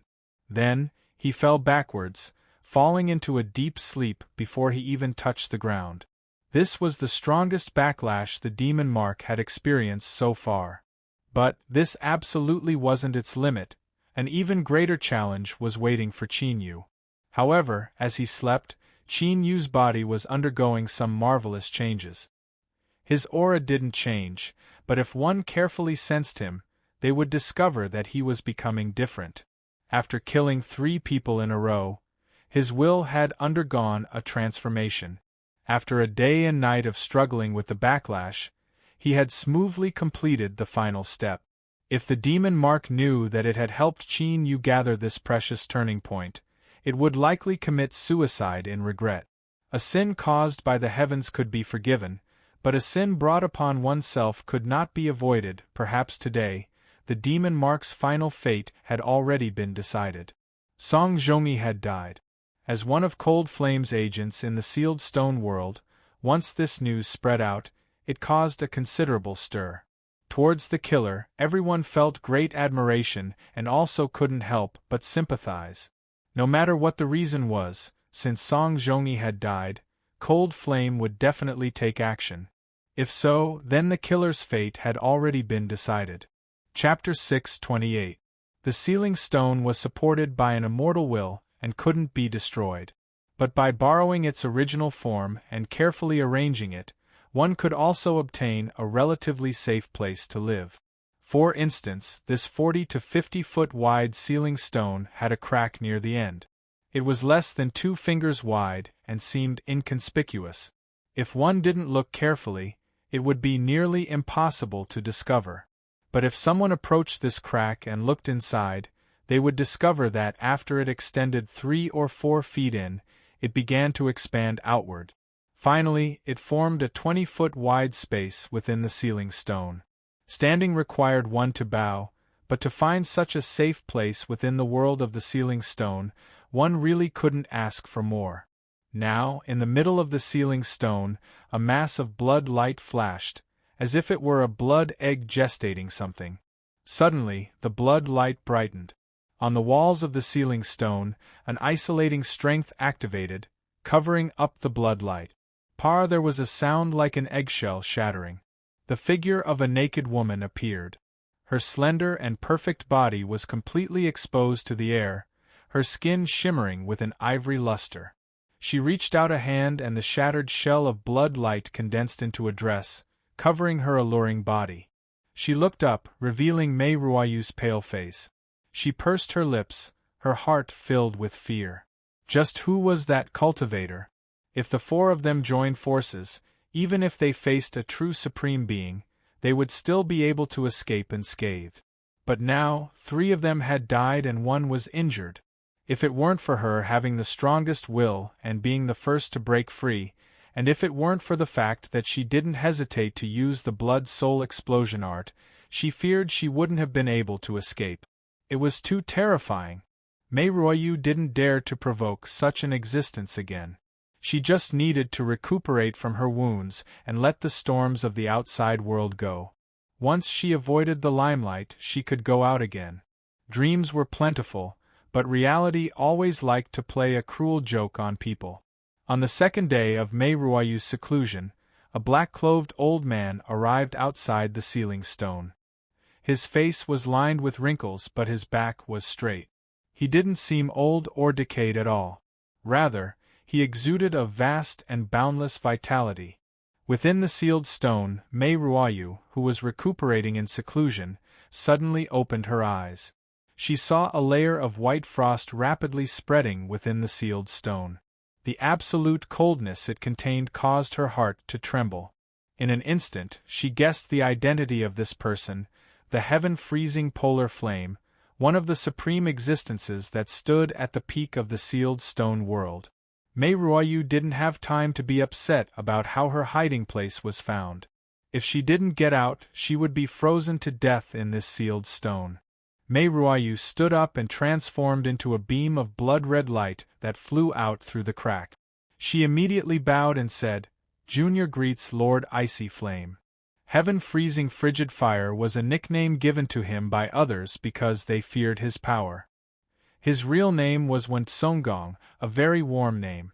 Of course, not many people knew this name, and a large portion of them died the day they found out about it. Speak, where is the person who killed Song Zhomi? He didn't care who this person was or what their status was. This was because in Frostfire's heart, Qin Yu was already a dead man. Mei Ruoyu instantly tossed aside all thoughts of staying out of this. Lord Icy Flame was personally asking her. If she dared to hesitate, then that was the same as seeking death. Lord Icy Flame, Junior doesn't know much about the killer. But this person is using the sealed stone to temper his will. Fellow Taoist Song Zhongyi relied on this to find his whereabout. Frostfire suddenly said, "From this day forth, you will receive my protection and replace Song Zhongyi's position. Mei Ruoyu, are you willing?" Mei Ruoyu fell to her knees. "Subordinate greets Lord." Frostfire lightly said, "Come with me." He didn't care about Song Zhongyi at all, but he needed an explanation for this matter. Otherwise, who would be willing to risk their lives for him in the future? As one walked deeper into the sealed stone world, they would discover that just relying on a single person's strength was an extremely troublesome matter. In the world replicated by the spacetime lock, Qin Yu's fingers moved and his eyes slowly opened. After a brief daze, he quickly regained his focus. But at this time, he suddenly froze. He lifted his hand and looked at his own fingers, as if he had discovered something unbelievable. After carefully sensing his surroundings and confirming that he hadn't made a mistake, a strange expression crossed Qin Yu's face. Soon, He figured out the reason, and then he reared back his head and laughed. His laughter rolled out like waves, filled with joy and satisfaction. If that fellow with the demon mark knew this would happen, would he be so annoyed that he would tear off his head and kick it like a ball? The complete transformation of his will meant that Qin Yu's cultivation had stepped into a new level. Without accident, he would advance by leaps and bounds. The stronger he was, the lower the chances of the demon mark's backlash would be. Impatience surged in his heart. Qin Yu took a deep breath and sensed that there was nothing wrong with the outside world. Then, his thoughts stirred and he dispersed the replicated world. Shuar, his figure appeared. As he looked up, he immediately locked onto a giant sealed stone. He strode forwards and entered the range of the sealed stone's suppression. His feet paused for a moment and he smiled. This was because to him, this suppression was no different from a gentle spring breeze. It had no effect at all. Qin Yu closed his eyes. Within his mind, that blurry figure rapidly appeared, becoming increasingly clear. His face, his hair, his clothes, his straight back, his unyielding eyes, his incomparably tyrannical temperament, all of it appeared at this moment. Qin Yu's mind trembled. He didn't know why, but he suddenly had an illusion that this figure was himself. Then, this absurd illusion was like a seed that took root and sprouted in his mind, growing wantonly. After a lie was told 10 times, there was a chance that others would believe it. And with a strong psychological suggestion, it could even change one's subjective consciousness. Qin Yu fell into chaos. He felt that this figure in his mind was becoming increasingly familiar, and even the temperament of his appearance was the same as his own. Could I be this person's reincarnation? The moment this thought appeared, an angry roar sounded out in Qin Yu's mind. An ancient and boundless aura swept out, carrying with it a strong aura of time. The motionless figure suddenly turned his head, a dignified look in his eyes. Ancient! A deep shout sounded out, containing an irresistible will. Qin Yu's mind buzzed and fell into a blank state. But at this time, another strength poured into his mind. Although he couldn't break free from the suppression, he still regained his clarity of mind. At this time, Qin Yu was like a bystander. He stood high in the skies, overlooking everything that was occurring in the world of his mind. Another figure appeared at the end of his line of sight. He stepped forwards, each step causing the earth to tremble and pained groans to echo out. The giant's body was endless and towering. His shoulders were as high as the heavens, like a divine mountain that supported the heavens. Ancient race. This was the inheritance of the ancient race that Qin Yu had obtained. As a powerful and proud ancient race, they would never allow the inheritor of their will to be assimilated and tamed by others. I am the war race's 5th Chanyu. Across from him, the giant roared out, Ancient! This was his race and also his name. Just this word alone was enough to represent everything. The giant lifted his hand and clenched his fist. An incomparably wild strength erupted from his body like a volcano. The war race's 5th Chanyu had a solemn expression. Facing this heaven-shocking fist, he didn't have any intention of dodging. He lifted his hand, clenched his fist, and met it. From the very start, both sides engaged in a frontal battle. This was because this wasn't a true battle, but a collision of their wills. There was nothing fancy about it, only a contest of absolute strength. The strong would win and the weak would be destroyed. Besides this, there was no other possibility. Qin Yu's mind instantly fell into a shaking of destruction. An incomparably wild strength wildly rampaged about. Luckily, his consciousness had already separated from his mind and he was now in the position of a bystander. Otherwise, this sort of intense collision might have shattered his consciousness. What the ancient race giant represented was the unyielding inheritance of the ancient race. They were born to support the heavens and earth, and even after death, they wouldn't fall. As for the 5th Chanyu, what he possessed was a formidable will that fought the heavens and earth, one that ruled over all else. To a certain degree, both sides had reached the pinnacle of themselves, to exist eternally in the world, to be indestructible, to never fade away. But everything in this world had a limit. The so-called indestructible was bound to be limited to a very large range. If it continued to rise without restriction, there would come a time when it would break through this limit. At that time, it would inevitably be destroyed. The ancient race's inheritance was like this, and the war race's will was also like this. Thus, as the two sides fought in Qin Yu's mind, it was inevitable that both sides would suffer losses. Motes of light flew out from the bodies of the war race's fifth Chanyu and the ancient race giant. The former was a pure silver white, proud and cold. As for the ancient race giant, it was a deep gray, a fusion of black and white. This represented that they could never be erased. The silver white and gray motes of light, even though they had separated from their main bodies, still maintained their powerful instincts. They were like falling snowflakes. As they fell, they didn't forget to kill each other. You bite me, I bite you. They hated that they couldn't swallow each other and transform each other into themselves. Beneath the hidden dome, the fifth Chanyu and the ancient race giant continued to battle. They were like two towering gods. Each time they collided there would be thunderclaps. They didn't discover that the snowflakes that fell to the ground were slowly changing color, as if they were fusing together. That's right, they were fusing together. The silver white and gray motes crazily attacked and swallowed each other. But they weren't able to quickly absorb and transform each other. As a result, the color between them became more and more similar. It was a kind of gray with a metallic hue that leaned towards silence. On the ground, within the layer of gray snow, a mystical change was occurring. Qin Yu's consciousness could clearly see all of this.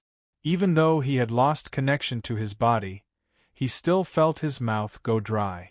Although he didn't know what the consequences of the fusion between the silver white and gray motes would be, his intuition told him that this was an unimaginably great good fortune for him. Within the world of his mind, more and more snowflakes appeared.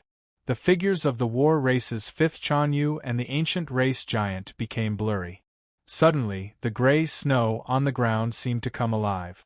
Waves rose up, pushing the snow towards them from all directions. A snow mountain rapidly piled up. It grew higher and higher until it erupted with a terrifying swallowing strength. This strength simultaneously covered the war race's fifth Chanyu and the ancient race giant, as if invisible shackles were binding them. No one can fuse with me, no one. The fifth Chanyu roared. He reached out a hand towards the snow mountain, and it violently trembled. The strength that belonged to the fifth Chanyu wanted to separate and break free. Across from him, the ancient race giant suddenly looked up into the skies. Qin Yu's consciousness quivered. This was because he discovered that the ancient race giant's eyes were clearly on his body. This giant had already sensed his existence. He had even discovered the snowflakes that were fusing with him. Please remember, you are an ancient, and you will always be an ancient. A deep and low voice resounded in the world of his mind. The fifth Chanyu angrily roared, "Have you gone insane?" The ancient race giant smiled. He stretched out his arms, giving up all resistance and allowing the swallowing strength of the snow mountain to take him away. The giant fell onto the snow mountain. Starting from his feet, he sank into it, becoming one with it. From start to finish, he looked into the skies, looked into Qin Yu's eyes, and a single will was transmitted from his eyes. Remember my words. You are an ancient, and you will always be an ancient. Bang! The snow mountain wildly rose in volume, instantly reaching the same height as the skies. The war race's fifth Chanyu roared out again and again, but he couldn't resist the swallowing strength. He was slowly pulled in. His body touched the snow mountain. A pair of hands drilled out from within, pulling the war race's fifth Chanyu in. At this time, all fluctuations disappeared from Qin Yu's mind, falling into a strange stillness. Thump, thump, the sound of a beating heart echoed out from the snow mountain. At first it was extremely weak, but it soon became stronger, like the beating of a great drum. Outside in front of the giant ceiling stone, Qin Yu sat cross-legged with his eyes closed. His body seemed incomparably small amongst the many giant ceiling stones. But at this time, the feeling he gave off was incomparably lofty, like a divine god in the clouds, noble and inviolable. Hum, hum, the ceiling stone began to tremble. At the same frequency, it transmitted out a wild will. In the next moment, it completely erupted. The will was destroyed. A terrifying, annihilating strength smashed into Qin Yu's body. But at this moment, his body was like a silent and hard boulder. No matter how the waves struck him, he didn't move at all, nor was he injured in the least. This was because from this moment onwards, while Qin Yu might be far inferior to the war race's fifth Chanyu in terms of absolute strength, in terms of pure will, they stood in the same position. In the world of consciousness, the snow mountain suddenly collapsed. A figure walked out from within. He wasn't tall, but it seemed as if he could step on the world beneath his feet. He wore black robes and stood tall and straight. His appearance was completely the same as Qin Yu's. Qin Yu opened his eyes. A brilliant divine light flashed in them, like two stars in the night sky, attracting the attention of all. An indescribable temperament exuded from his body, as if he were one with the heavens and earth, as if he had transcended the heavens and earth. No matter how much time passed, no matter how much the world changed, it was impossible to erase him. This was an absolute and pure strength of will. This was a change that no one expected. The confrontation between the fifth Chanyu and the ancient was the same as Qin Yu stepping on the shoulders of two giants, reaching an inconceivable boundary in a single go. He looked up at the ceiling stone in front of him. That silent, oppressive feeling had completely vanished. Qin Yu took a deep breath and calmed his surging heart. He stepped forwards to the ceiling stone and placed a hand on it. It was like he had pierced through a leather bag of water.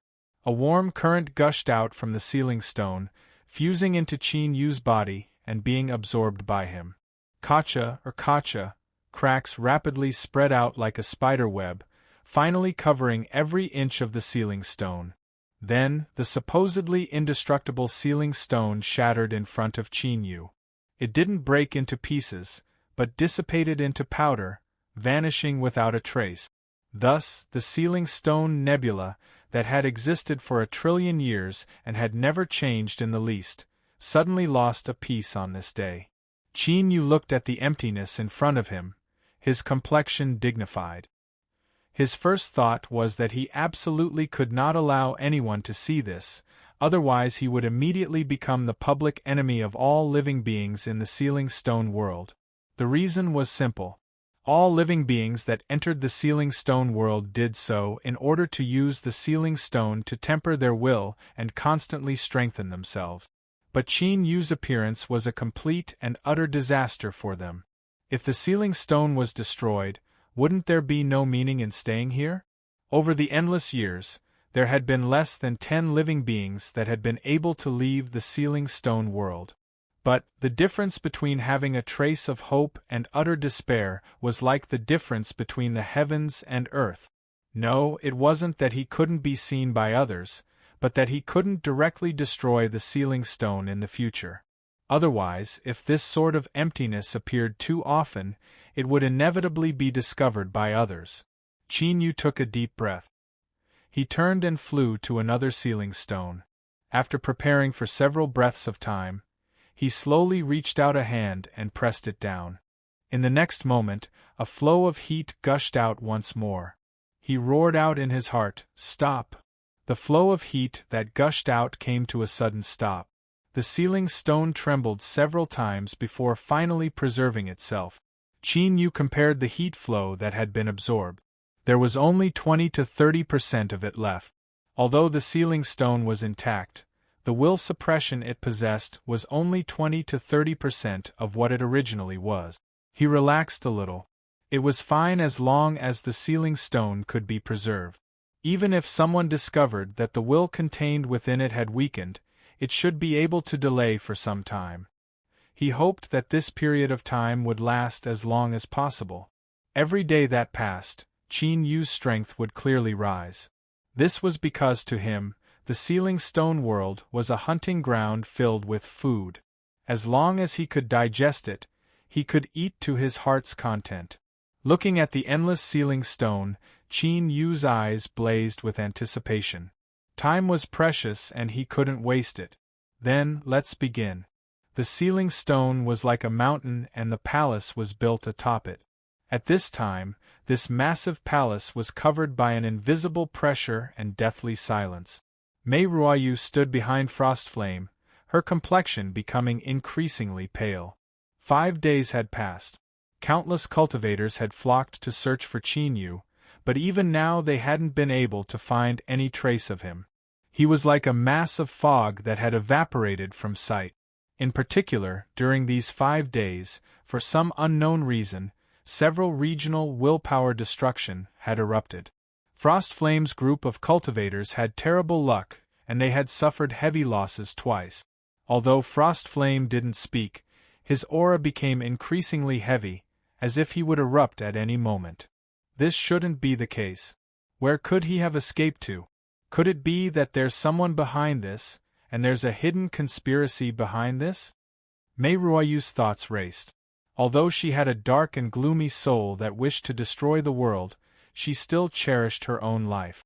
If things continued like this and she couldn't find Qin Yu, she feared that she would become a tool for Frostflame to vent his anger. As the fear in her heart grew heavier and heavier, a beam of light flew in from outside the hall. It floated in front of Frostflame. The light scattered to reveal a black jade archive. There was news. Mei Ruoyu's eyes brightened. Frostflame reached out a hand and took the jade slip.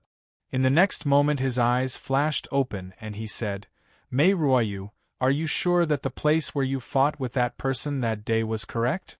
Mei Ruoyu was stunned. She hurriedly said, "My lord, this subordinate is willing to use my head as a guarantee that I absolutely won't lie to you." A cold light rose in Frostflame's eyes. With a loud crack, the jade archive in his hand shattered into powder.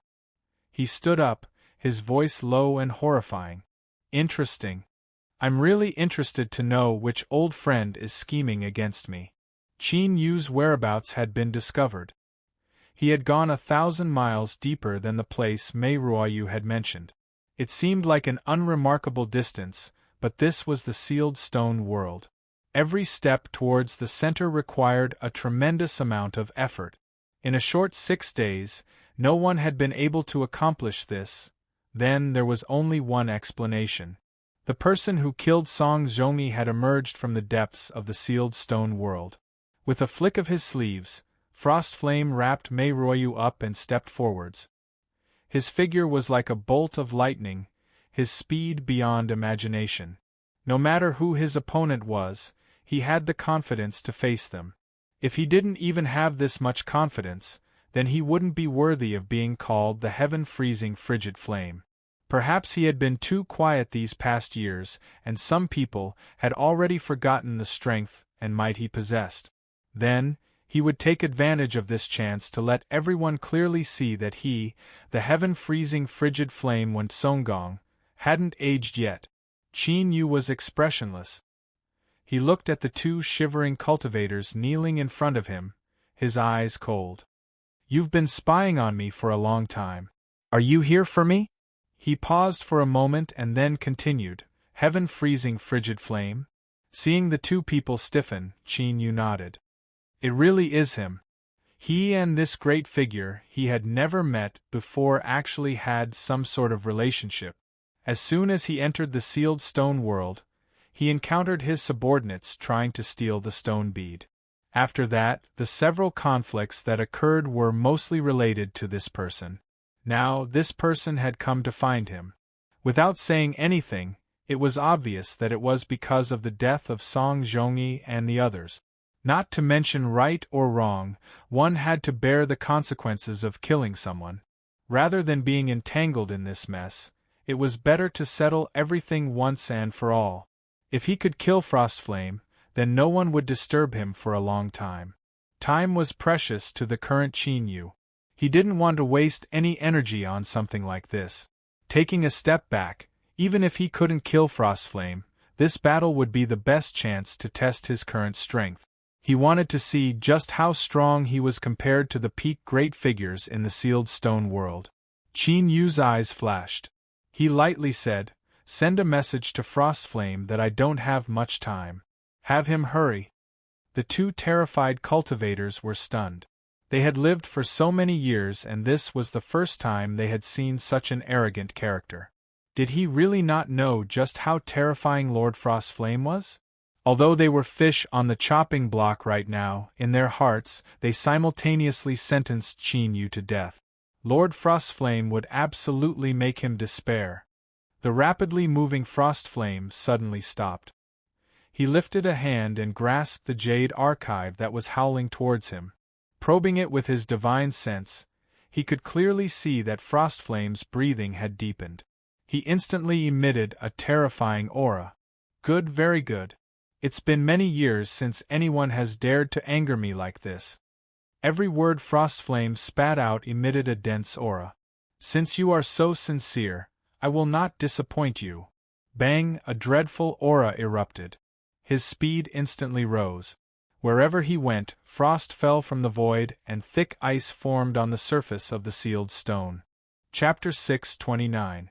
The temperature in the air crazily fell.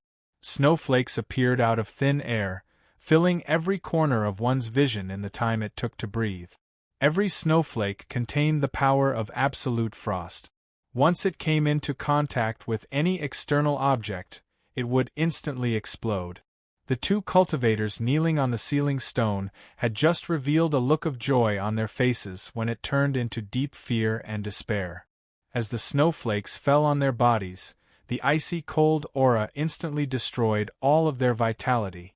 Ice rapidly spread and thickened, wrapping around their corpses and turning them into two ice sculptures. "He's here." Qin Yu opened his eyes. His gaze pierced through the snow and fell onto the approaching figure. Mei Ruoyu followed behind. As she saw Qin Yu, she froze. In just a few days, the feeling this man gave her had undergone an earth-shaking change. In the past, she had only felt Qin Yu's formidable strength and his strange and terrifying methods. But today, with just a single glance, endless fear rose up from the depths of her heart. Let alone surrounding and killing him, she feared she didn't even have the courage to attack him. This was an absolute suppression on the level of will. If it weren't for the fact that she deeply remembered Qin Yu's calm eyes, she feared she would have thought he had been possessed by someone else. Frostfire frowned. He could sense Qin Yu's aura even more clearly. As soon as they met, he was able to determine that this person's will was in no way inferior to his own. But this face was strange. He sneered inwardly. To these old fellows that had lived for many years, changing their appearance and even changing their aura was a very easy matter. But no matter how well they hid themselves, as soon as they fought, they would naturally be exposed. He glanced at Mei Ruoyu. This woman was very beautiful, and he was a bit moved by her. It was just that he hadn't been interested in her these past 2 days. But her current expression seemed a bit off. Before Frostfire could think further, Mei Ruoyu regained her composure and quickly nodded. Frostfire frowned. "Go a little further away." Mei Ruoyu respectfully nodded. She lowered her head and took several steps back, a panicked look on her face. Her intuition suddenly gave birth to a feeling that this was her only chance to survive. Since Frostfire wanted her to go a little further, then, she would go as far as she could. Although Hanhua liked women, his cultivation base had reached this stage, and he had long since stopped thinking about such things. As a result, he didn't notice anything unusual about Mei Ruoyu's back. He looked at Qin Yu and said in a low voice, "I believe that in all these years, I have always abided by the rules. I wonder how I have offended fellow Daoist that you would want to kill my subordinates?" Qin Yu shook his head. "I don't know you." Icy Flame frowned. "In this place, you and I are facing each other."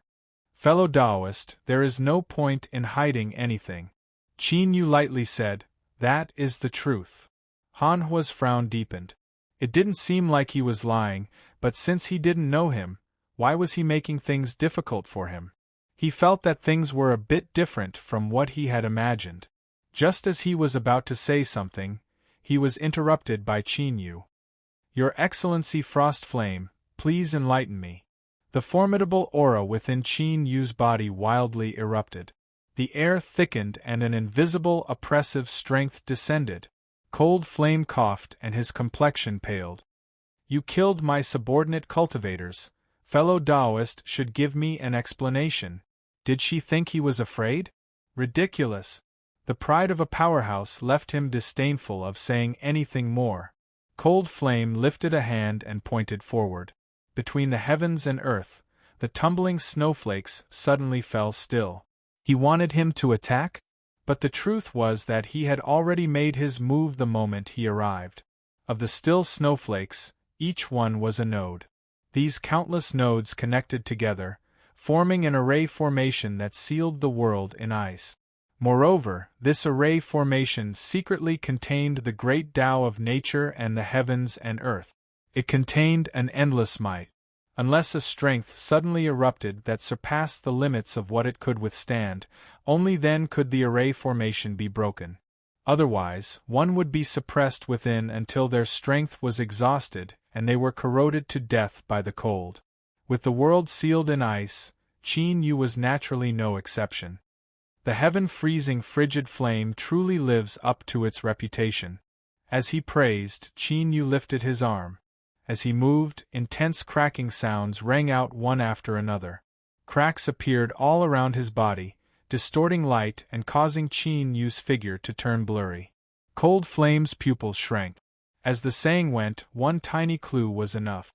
From Qin Yu's casual movement, he could sense the terrifying strength he possessed. This great ice-sealing array formation couldn't trap him. Cold Flame sucked in a deep breath. In his heart, he raised Qin Yu's threat level by another level. He stepped forwards and pressed his hand down. The array formation he laid down naturally didn't imprison him. But whether or not he was in the array formation, the strength that the array formation could erupt with was completely different. As his palm pressed down, snowflakes lit up. Crystal clear light rapidly spread out, connecting together to form a giant palm. Qin Yu was beneath this palm. He raised his head and swung his fist to meet the incoming hand. Bang! A muffled roar came from the world, followed by a violent shaking.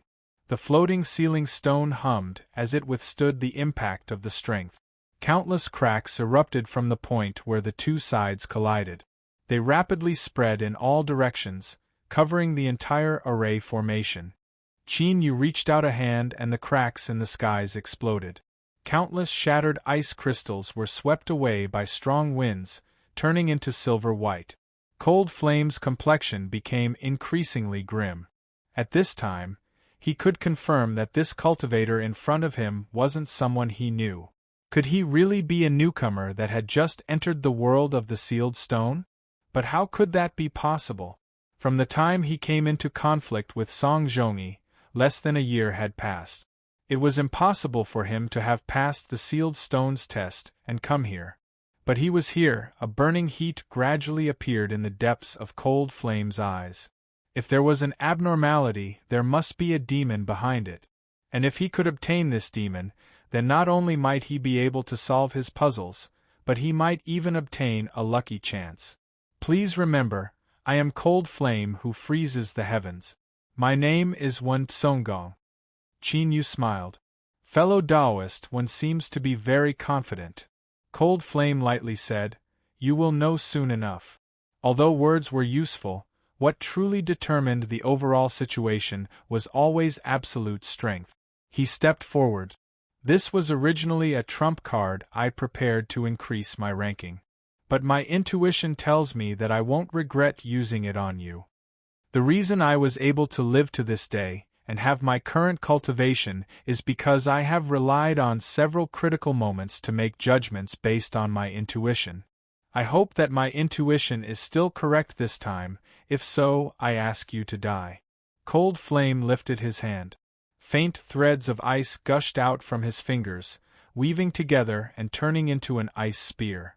As the ice spear condensed, Cold Flame's face rapidly paled. Even the palm that held the ice spear began to be covered in ice and snow, rapidly spreading up his arm. This would cause a backlash and injury to the person who used it. In particular, the one who used it was someone like Cold Flame, someone with a profound cultivation. The might of this ice spear could be imagined. Even before it shot out, Qin Yu felt as if he had fallen into an icy lake. And this horrifying chill seeped into his flesh and blood, reaching all the way to his marrow. In fact, Qin Yu's soul even began to shiver. This wasn't fear, but an instinctive reaction to this absolute chill. Cold Flame took a step forwards and bent his knees. He leaned backwards and thrust out his arm. Whoosh! The ice spear was like a phantom. It instantly pierced through space, arriving in front of Qin Yu. In the void behind him, the phantom of a world of ice and snow appeared. Everything was pure white and one couldn't see the end of it. Giant snowy mountains pierced through the horizon with a cold and aloof attitude. To use the strength of a single strike to affect reality and form a world projection, this was the manifestation of strength reaching the limit. Qin Yu's complexion darkened. With a loud shout, he stepped forwards and punched out with his fist. Roar! Within the world of the sealed stone, a deep roar sounded out. It seemed to cross the river of time and carried with it the boundless aura of the endless wilderness. Unwilling, unyielding, unyielding, unyielding, struggling against the heavens and earth. A terrifying figure appeared behind Qin Yu. Its feet stepped on the earth, its head in the skies, its eyes like the sun and moon, its aura wild and violent, looking down on all directions. Synchronizing with Qin Yu's movements, the terrifying figure lifted its arm and punched out with an incomparably large fist like a mountain. The inheritance of the ancient race. Originally, this strength of inheritance had been in a dormant state. This was because with Qin Yu's current cultivation, he wasn't able to activate it. But after the ancient race inheritance fused with the war race's fifth Chanyu's will, both sides had transformed into a strength that Qin Yu could control, and the ancient race inheritance had been unsealed. Transforming into the ancient race was the ultimate combat form. In order to prevent his identity as an ancient from being revealed, Qin Yu wouldn't use it unless he was in a life-or-death situation. But this didn't mean that he couldn't use the strength of the ancient race inheritance. For instance, although this punch seemed simple, the truth was that it summoned the phantom of an ancient ancestor. By fusing its strength into this punch, its might was similarly astonishing. The ice spear violently trembled. The humming sounds superimposed on each other, like a shrill howl. A small crack appeared on the spear point. It rapidly spread upwards until the end of the spear pierced through the entire shaft. Impossible! Cold Flame roared in alarm and anger. Bang! The ice spear shattered. The world of ice and snow behind it began to collapse and collapse. The snowy mountains that pierced through the horizon were cut in half. Endless stretches of snowy plains tumbled about, turning into a raging black sea. Qin Yu's eyes suddenly shrank. This was because within this world phantom that was falling into destruction, he could see the existence of a life form. This was a giant ice crystal dragon. It roared as it flew out from a shattered ice mountain. Its giant eyes were filled with fear and anger. It swung its tail and soared into the skies, trying to escape the collapsing world. But in the end it was sucked into the shattered space. This was only a world phantom formed from supernatural abilities, so how could there be a life form within it? But now wasn't the time to think about this. He suppressed this thought and looked at Cold Flame, a cold light flowing in his eyes.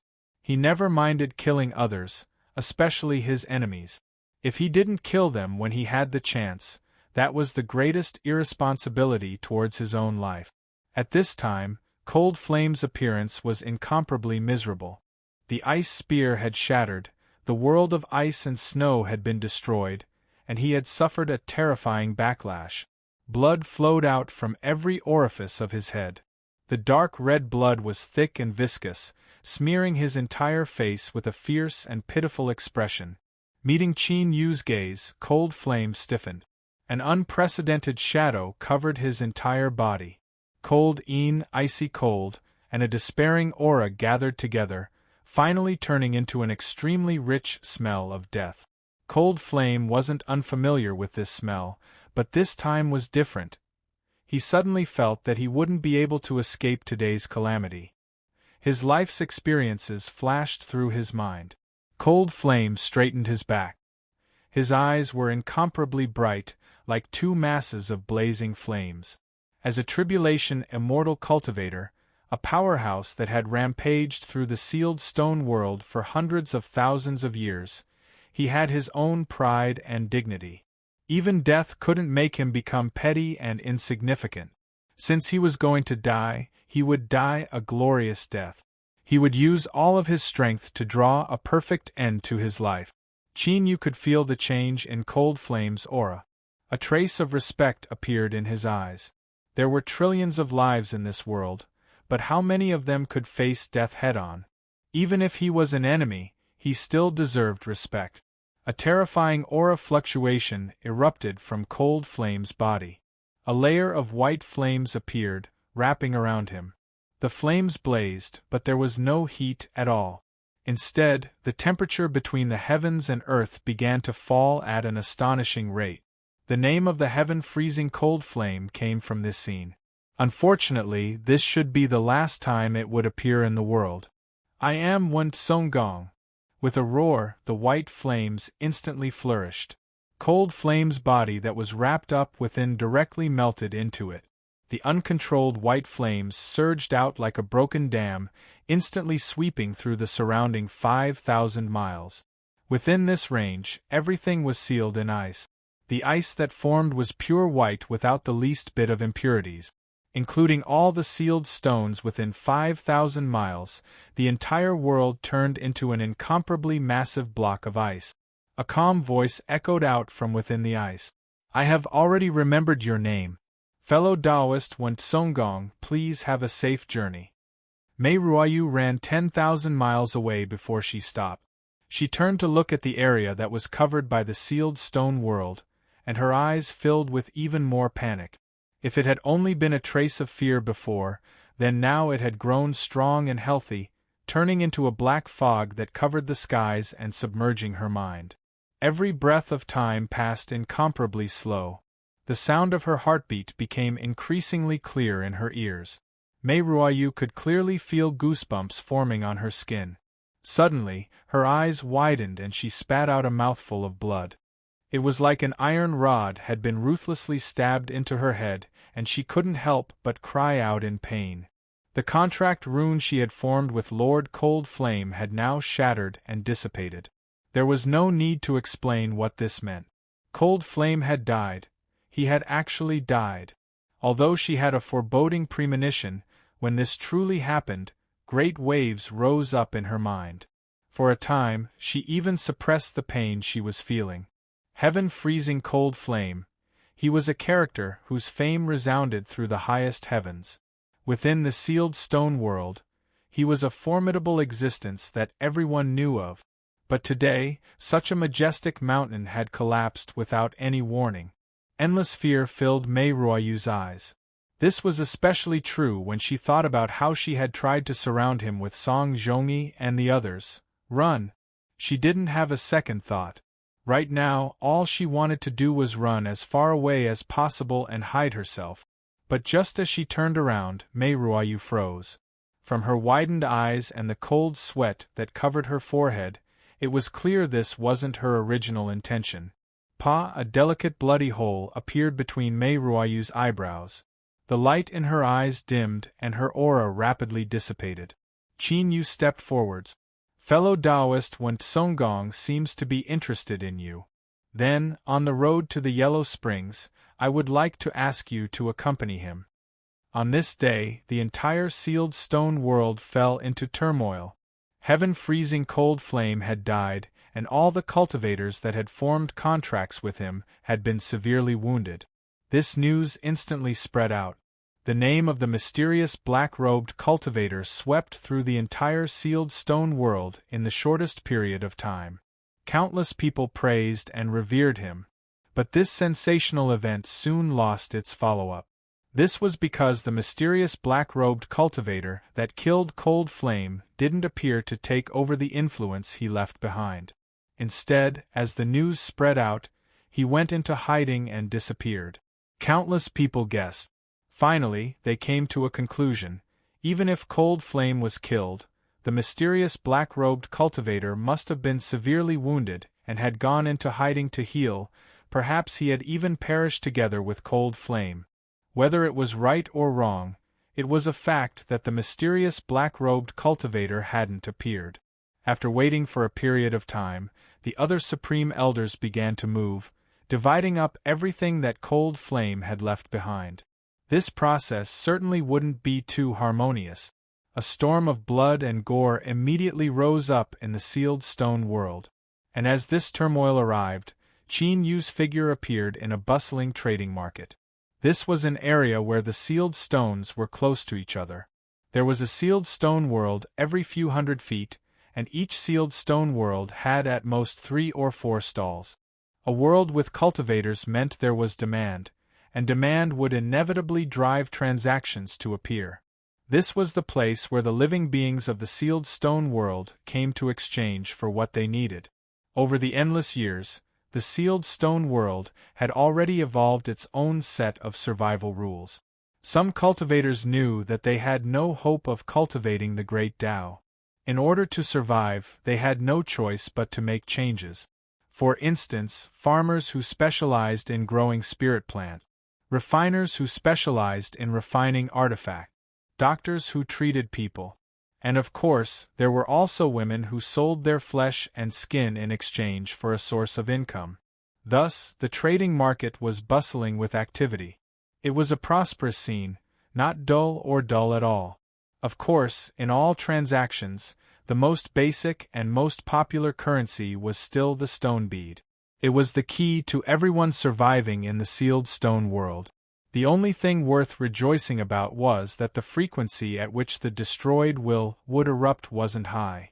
Qin Yu sent away a woman that was nearly plastered to his body. Then, he swept his eyes around and soon found his target.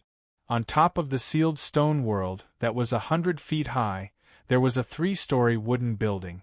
It couldn't be considered exquisite or grand, but in the sealed stone world where materials were scarce, this was already considered a great deal. From time to time, cultivators flew in and out of the wooden building. It was clear that business was booming. Qin Yu stepped forward and soon arrived outside the wooden building. He looked up and then walked in. A maid immediately welcomed him. It was a shy and young girl. She looked at him and quickly lowered her head. She said in a low voice, "Welcome, guest. Is there anything you need?" Qin Yu lightly said, "I want to exchange for some stone beads." That's right, the reason he came here was for the stone beads.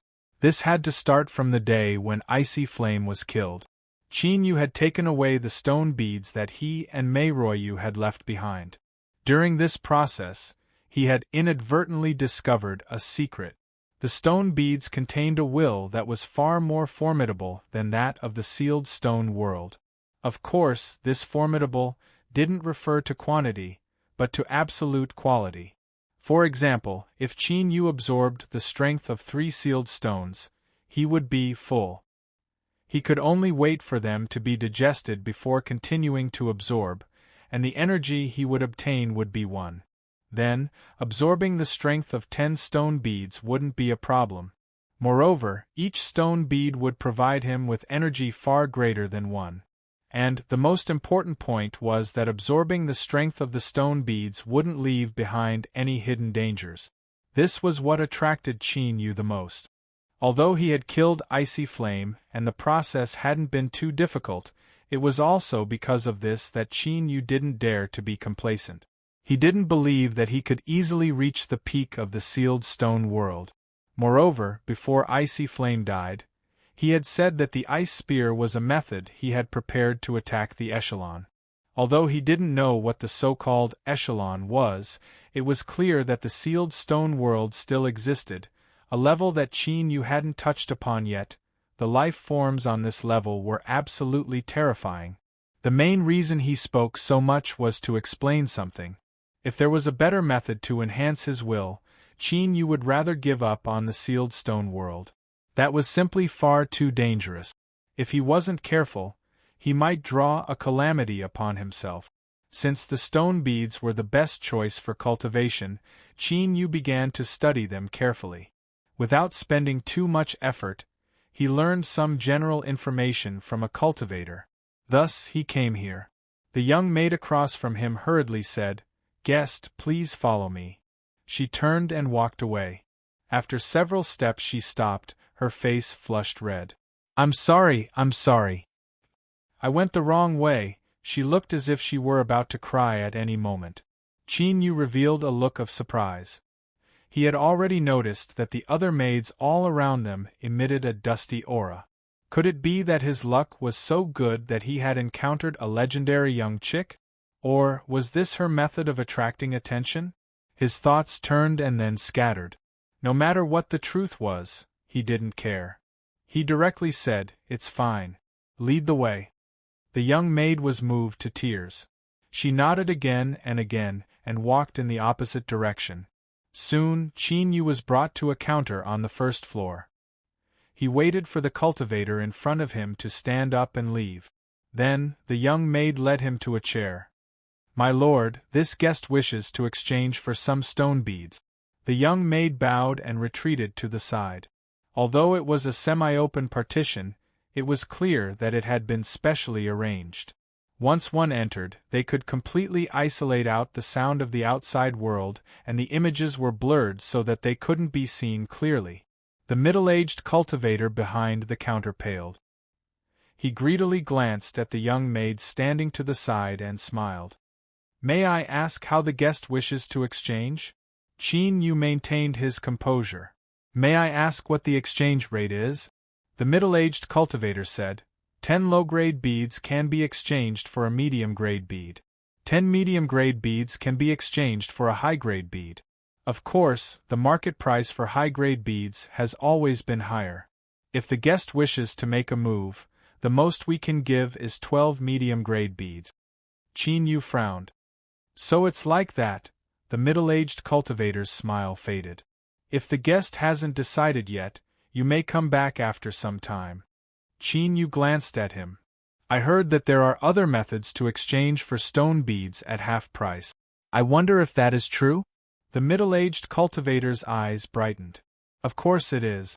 Guest, our Chamber of Commerce will send a ship to the bewildering fog sea every once in a while. As long as the guest is willing to board the ship and help the Chamber of Commerce handle some simple matters, not only can you obtain the preferential conditions of half price, but the Chamber of Commerce will also give you 5 medium-grade beads for free." Qin Yu hesitated. "Will it be dangerous?" The middle-aged cultivator hesitated for a moment. "Of course there will be dangers, otherwise we wouldn't give such generous rewards. But our Chamber of Commerce has rich experience in entering the bewildering fog sea. As long as we are careful, there shouldn't be any major problems. There just happens to be a ship that is about to set out and there aren't many spots left. If the guest wishes to, you must make a decision as soon as possible." Chapter 630. The middle-aged cultivator brightly smiled. "Guest, you absolutely won't regret your decision. I will immediately call someone to bring you to rest." He winked and then said in an ambiguous tone, "In addition, the Merchant Association has prepared additional benefits for fellow Taoists on board. If any of the maids here catch your fancy, you can directly tell me. Until you board the ship, they will be your personal maid." Qin Yu shook his head. "There is no need. The cultivation method I cultivate doesn't allow me to be too close to women." The middle-aged cultivator had a strange expression. His eyes were full of sympathy. In his opinion, if he couldn't be close to women, then his life would be worse than death. Soon, a cultivator arrived and politely asked Qin Yu to leave. The young maid was left at a loss for what to do before she was pulled away to continue entertaining other guests. On the third floor of the wooden building, on both sides of a long corridor, there were separate rooms. Just as Yu stepped onto the last step, a door not too far away suddenly opened and a nearly naked woman ran out. Her hair was disheveled and her snow-white skin was covered in bruises. As she saw Yu and the cultivator leading the way, she screamed and threw herself at them. "Save me, please save me, there is a mad woman inside." Her screams were filled with fear. Whoosh! A rope flew out from the door and wrapped around the woman's neck. It pulled her to the ground and pulled her into the room. The woman's expression became even more panic-stricken. Her hands gripped the carpet so tightly that her nails broke off one by one. The air was filled with the smell of blood. "Save me, save me!" The Merchant Association cultivator leading the way had a calm expression, as if he didn't see what was happening in front of him. When the door slammed shut, he smiled and gestured, "Guest, please follow me." He stepped on his broken nails and allowed his boots to be dyed red with blood. Then, he pushed open the door. "You can stay here for the time being. If you need anything, just ring the bell in the room. If it isn't necessary, it is best not to casually leave the room. I won't disturb your rest. Oh, that's right, my name is White Deer. Before you board the ship, I will take care of everything here." He bowed and left. Yu entered the room and closed the door behind him. His ears immediately fell silent. He closed his eyes and his divine sense quietly flowed out like a trickling stream, sweeping through every corner of the room. After several breaths of time, Yu's eyes flashed. He quietly glanced at a potted plant behind the door. "I hope my luck is good this time and I can come back alive. Once I pay off this debt, I will never gamble again." Yu clenched his teeth and fell onto the deck, his breathing becoming long and steady. He had really fallen asleep. Tempering one's will was hard work. In addition to the backlash from the demon mark, he had fallen asleep many times during this time, but he had never truly relaxed. By the time he woke up, the sky had already darkened. The sealed stone world did not have a clear distinction between day and night. A dark gray sky represented night. Yu sat up from his bed. He drank a cup of tea and rang the bell. Lu soon knocked on the door. He smiled and said, "What does guest need?" "Get some food and drinks. Also, when will the ship leave?" "We can't always wait here," Yu said with a frown. Lu said, "The ship will depart in about 2 days. Please wait patiently. If you have no other questions, I will go down to prepare your food." Yu nodded. "I'll have to trouble you then." Lu smiled. "As long as you're satisfied." He turned and left. Just as Yu sat down at the table, there was a loud bang from the door. He stood up and opened it. What he saw caused him to frown. The young maid he saw during the day was struggling on the ground with a look of fear. A middle-aged cultivator with a bloody face was grabbing her ankle and pulling her outside. "You smelly whore, I gave you face but you didn't want it. You actually dared to break my head. Today I will definitely serve you well." There was the sound of the door opening. The young maid turned her head and her eyes of despair suddenly erupted with light. Guest, I beg you, please help me." The middle-aged cultivator was startled. He revealed a bit of annoyance. "I apologize for disturbing guest's rest. I will immediately take her away." At this time, Lu arrived with a box of food. His complexion changed and he asked, "Tong-in, what are you doing?" The middle-aged cultivator let go, a nervous expression on his face. "It's nothing. We will leave now." Yu suddenly said, "I should be able to choose a maid to serve me, right?" Tong-in fiercely looked up, hatred in his eyes.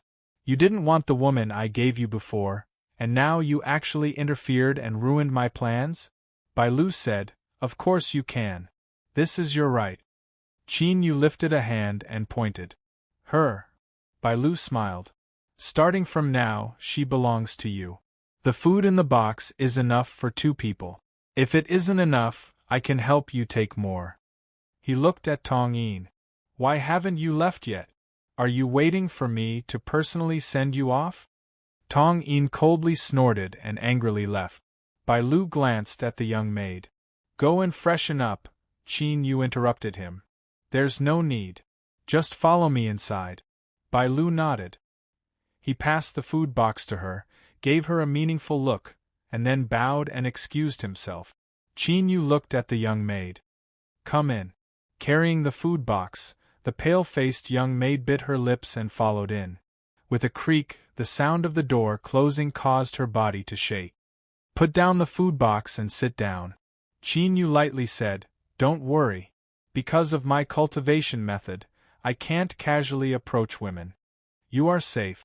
The young maid clearly let out a sigh of relief. Qin Yu revealed a helpless expression. He hastily ate his meal and then sat down cross-legged on the bed. If you feel safe, then you can leave on your own. There is no need to tell me. But when Qin Yu opened his eyes once more, she was still in the room. Qin Yu glanced at her and then pulled the bell. A moment later, Bai Lu brought over a second food box. According to Qin Yu's request, the amount had been increased. The young maid wolfed down her food. Her appetite was astonishing. It wasn't until she burped that she slowed down, blushing. After chewing and swallowing for a long time, she put down her chopsticks and carefully tidied them up before placing them to the side. Seeing Qin Yu close his eyes to cultivate once more, the young maid revealed a struggling look. After a long time, she bit her lips and stood up to take off her clothes. A rustling sound entered his ears. Qin Yu sighed. I have no interest in you. If you want to do this, then leave. The young maid stammered, I am clean. Qin Yu shook his head. It has nothing to do with that. He pulled the bell. I will have Bai Lu take you away. He will ensure your safety. Bai Lu soon knocked on the door. Qin Yu directly said, If I come back alive, I will give you 5 medium-grade beads as a reward. If you guarantee that she is safe, I will give you 2. If I die, the agreement will automatically become invalid. How about it? Bai Lu smiled and nodded. Of course. I agree to your conditions. 2 medium-grade beads. In the sealed stone world, that was an extremely high purchasing power. Qin Yu said, Now take her away. Before I leave, I want to be in my peak condition. The young maid bowed in shame. Thank you, guest. I will wait for you to return. Following behind Bai Lu, the two left. After leaving the 3rd level, the restlessness on the young maid's face disappeared. Bai Lu stopped and bowed. Greetings, Lady Montua. The young maid lightly said, He is just a good person. There is no need to investigate any further. Yes. Bai Lu hesitated. But if it's like this, the plan has been disrupted. How will you follow me to the bewildering fog sea? The young maid said, Didn't a maid die? I can replace her. Bai Lu said, What about that person just now? The young maid's lips curled up. Isn't that better? They have their own contradictions, so I can save a great deal of effort. It's decided. She walked away. Bai Lu bowed. After she left, he looked up at the 3rd floor, a mocking light in his eyes. 3rd floor room. Qin Yu was sitting with his back to the door, a calm expression on his face. It was a good thing that others thought he was stupid. At the very least, he could avoid a great deal of unnecessary trouble. What he wanted was to borrow the ship to enter the fog sea and find the place where the stone beads were born. As for the rest, he would do it himself, so he didn't need to waste time acting. Pitiful little maid. Ha ha ha, ha ha ha ha. Following this, Qin Yu stayed in his room. When Bai Lu came to call him, it was time to board the ship. He pushed open the door and heard a burst of laughter. Another door opened from the inside, and a large man walked out with a petite figure in his arms. Seeing Qin Yu, the petite figure stiffened and quickly lowered her head. Qin Yu sneered inwardly, but he had no choice but to cooperate. He revealed a stiff expression. Bai Lu had an awkward expression. I apologize to guest, but this is the decision of the Chamber of Commerce. I have no way to refuse. Qin Yu nodded without expression. Were you the one who drove Softy out of her room? How unromantic. But if it weren't for that, how could such a beauty belong to me? The large man's face was fierce and fierce. Looking at how tactful you are, I will forgive you for seeing that cheap slut's naked body. From now on, stay away from Softy and don't look for trouble for yourself. He laughed and left. Bailu said in a low voice, Softy will board the ship with you. Qin Yu coldly snorted and left. He thought that once he boarded the ship, he would stay in his room and not come out. He didn't have the energy to accompany these people and play out such a melodramatic plot. Outside the market, the wooden ship had already stopped. Qin Yu and the other 17 people boarded. During this process, many eyes fell on them. Their sneers were filled with pity, as if they were looking at a dead person. Ripples appeared on the surface of the wooden ship. A protective shield rose up and the ship began to move forward. It was extremely fast. In just several breaths of time, it had left the market far behind. Bailu stood at the bow of the ship, his eyes calm. It will take us around 2 hours to reach the ship. During this time, I hope that everyone can carefully read through the jade slips placed next to your seat. They contain information about the bewildering fog sea as well as things to pay attention to. Although this voyage will be dangerous, as long as everyone is careful enough, I believe we will be able to return alive. I hope so. It was unknown who sneered, but the atmosphere on the ship was stifling. Bailu faintly smiled. He turned and sat down without a care in the world. His mission was about to be completed. Moreover, there was no need to be angry with a group of people who were doomed to die. Qin Yu picked up the jade slip. After sensing that there was nothing wrong with it, he probed it with his divine sense. After several breaths of time, he opened his eyes. They flashed for a moment before returning to tranquility. There was very little information about the bewildering fog sea in the jade slip. But, as long as one was willing, they could obtain some harvest. For instance, the fog in the bewildering fog sea could disturb a cultivator's mind. Once one lost their way, they would forever remain within, becoming a walking corpse that wandered about in the fog. Or, there was a chance that special fog sea tides would bring out stone bead. Comparing all the information he had, although he didn't have absolute confidence, there was a high chance that the bewildering fog sea was the source of all the stone beads in the sealed stone world.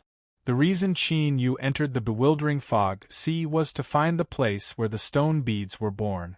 The wooden ship moved towards the outside of the sealed stone nebula. Qin Yu thought back to the nothingness behind him when he first arrived. Could it be that the bewildering fog sea was there? There was far too little information about the sealed stone world in the outside world. Even in the information that the demonic path had collected, there were many places that were suspicious. Soon 2 hours passed. The wooden ship smoothly left the range of the sealed stone nebula. A massive ship was calmly docked in the void. It was flat and covered with bumps and bumps, as if it were some sort of scale armor. As they approached, Qin Yu's heart chilled. As he looked at the ship, his eyes became dignified. This ship was actually refined from some sort of massive life form after some slight modifications. This was a ship and also its corpse. Even though it had died, the life form's aura hadn't completely dissipated. It was as heavy as an overturning mountain, pressing down on the mind and making it difficult to breathe. Bailu stood up and clapped his hands. Everyone, we have arrived. Please follow the instructions and board the ship. There will be someone on board to make arrangement. Qin Yu suddenly frowned. He turned his head, his expression faint. In front of him, the pale young maid's eyes were filled with guilt and pain. Her lips moved and she muttered, "I'm sorry," Qin Yu lightly said. "What choice you make is your freedom. There is no need to apologize to me." Looking at the young maid's pained and aggrieved eyes, he couldn't help but admit that this woman's acting skills were simply superb. She wasn't something that could be described as a mere best actress. The large man coldly coughed. His eyes were fierce. "Softy, what are you doing?" He grabbed her shoulder and pulled her back into his arms. He looked up at Qin Yu, the muscles on his face wriggling. Brat, I warned you before. Don't make me say the same words a second time. Do you understand? Qin Yu said, Don't worry, I have an obsession with cleanliness. I won't touch things that have been used by others. The young maid stiffened. Qin Yu stepped away. He didn't want to be entangled with her any longer, so he could only directly use his ultimate move. Although he didn't know what this woman's goal was, if he heard those words, he would be able to remain silent for a long time. The large man roared, You bastard, just who are you? You dare to insult my woman? He rushed forwards and was tightly hugged by the young maid. No, the Merchant Association will not allow you to fight in private. I just wanted to express my gratitude to him. He doesn't want me to approach him, so it's fine if I stay away from him in the future. Don't be angry. The large man clenched his teeth. He can be considered lucky. The young maid in his arms glanced at Qin Yu's departing back, her eyes cold. Chapter 631. Qin Yu and the others were the last group of people to board the ship. There were already over 100 people waiting on the ship made from the body of a giant life form. These people had the same status as Qin Yu. They were all cultivators that accompanied the ship. That's right, the explanation that the Three Amalgamations Trade Association gave them was that they needed to guard the treasure chest in the hold of the ship. All fellow Taoists have arrived. The ship that the Three Amalgamations Trade Association is sending to the bewildering fog sea is about to set off. I ask everyone to remain seated and not move around.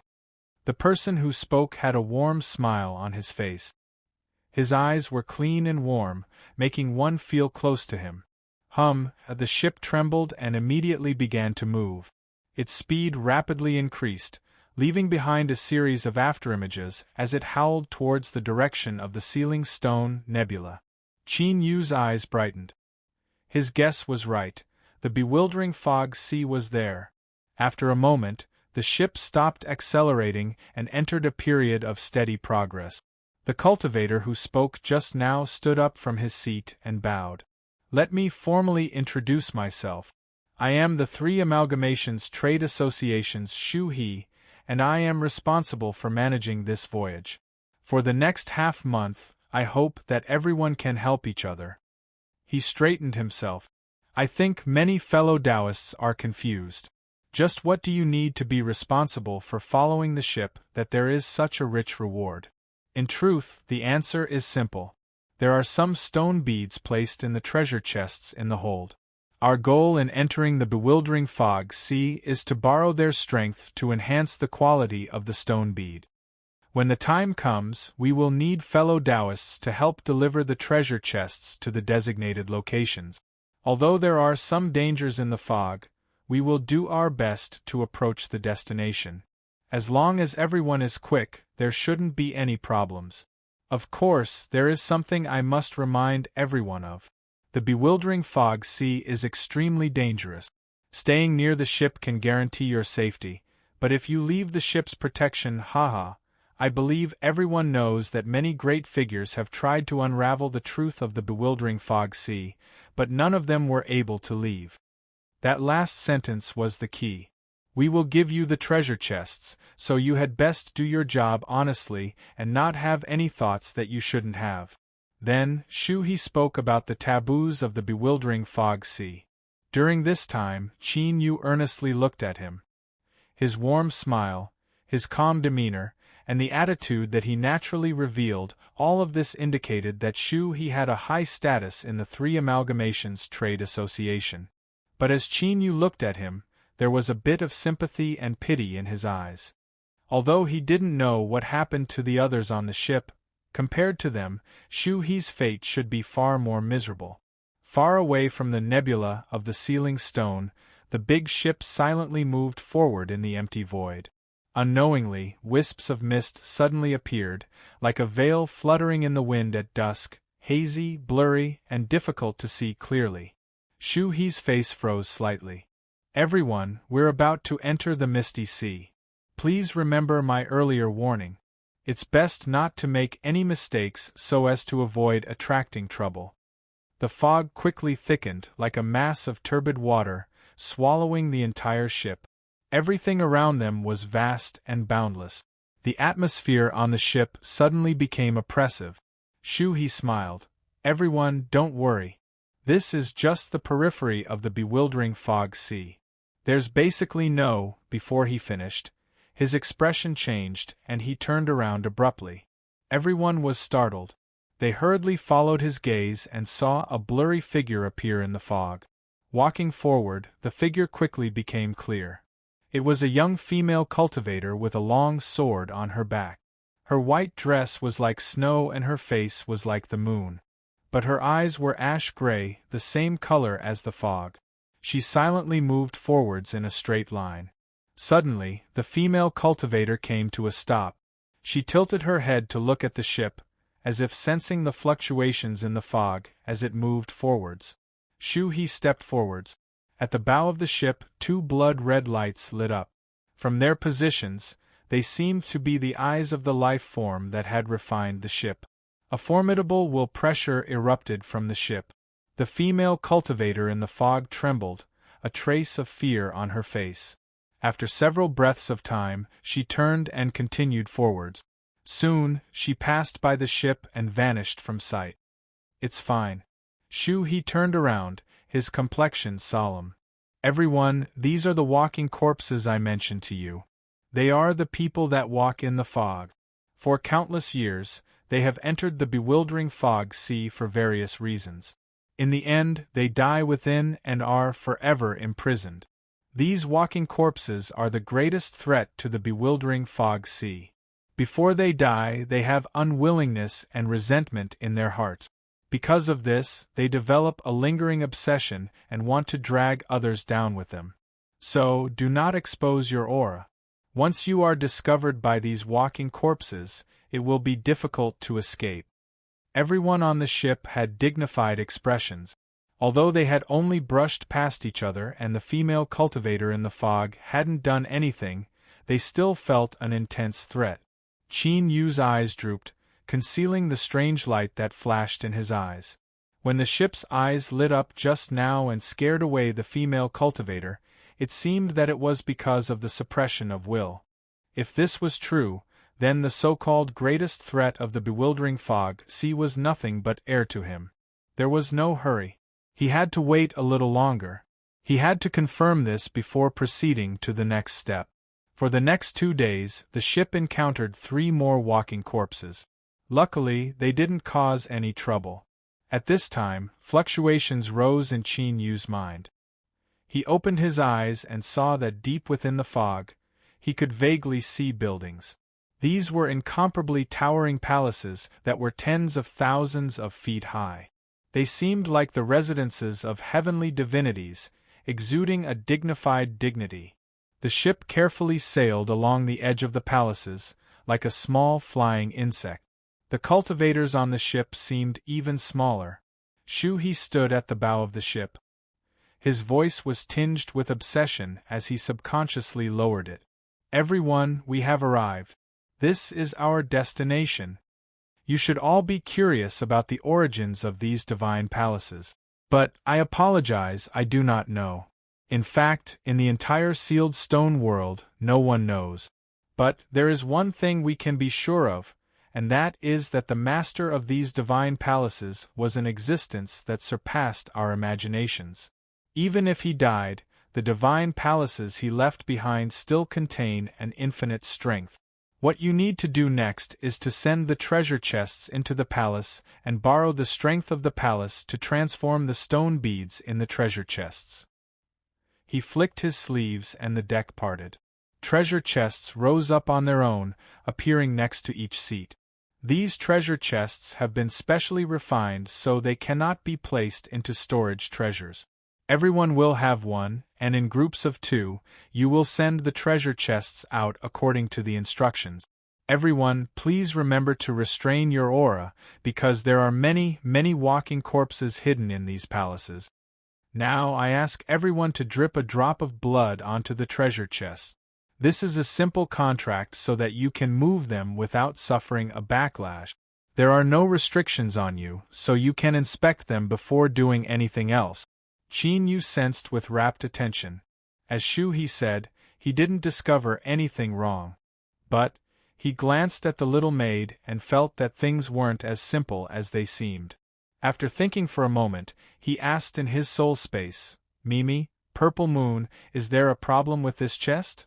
After several breaths of time, Mimi hesitantly said, "There seems to be something wrong, but I can't sense it clearly. Big Sister is an expert in this aspect." A cold voice sounded out, "There is a problem." A moment later, Qin Yu and the others all dripped a drop of blood onto the treasure chest. It was directly absorbed, and a blood-red light flashed on its surface. A weak connection immediately appeared in their minds. And at this time, the ship flew around the palace and arrived at a remote corner. It seemed that a great battle had occurred here and the towering palace had suffered a terrifying bombardment. Massive cracks appeared on the surface like spiderwebs. Although they were cracks, they were enough for cultivators to enter and exit. And this was where the treasure chests were placed. "Shu," he said, "the two fellow Taoists of the first group, please enter this crack. Around 3 miles in, you will find a white stone platform. Place the chest on it." The two cultivators carried the treasure chests and stood up. A faint blood-red light spread over their bodies. Their figures flashed and they flew out of the ship, soon submerging into the crack. In just several breaths of time, the two of them had returned.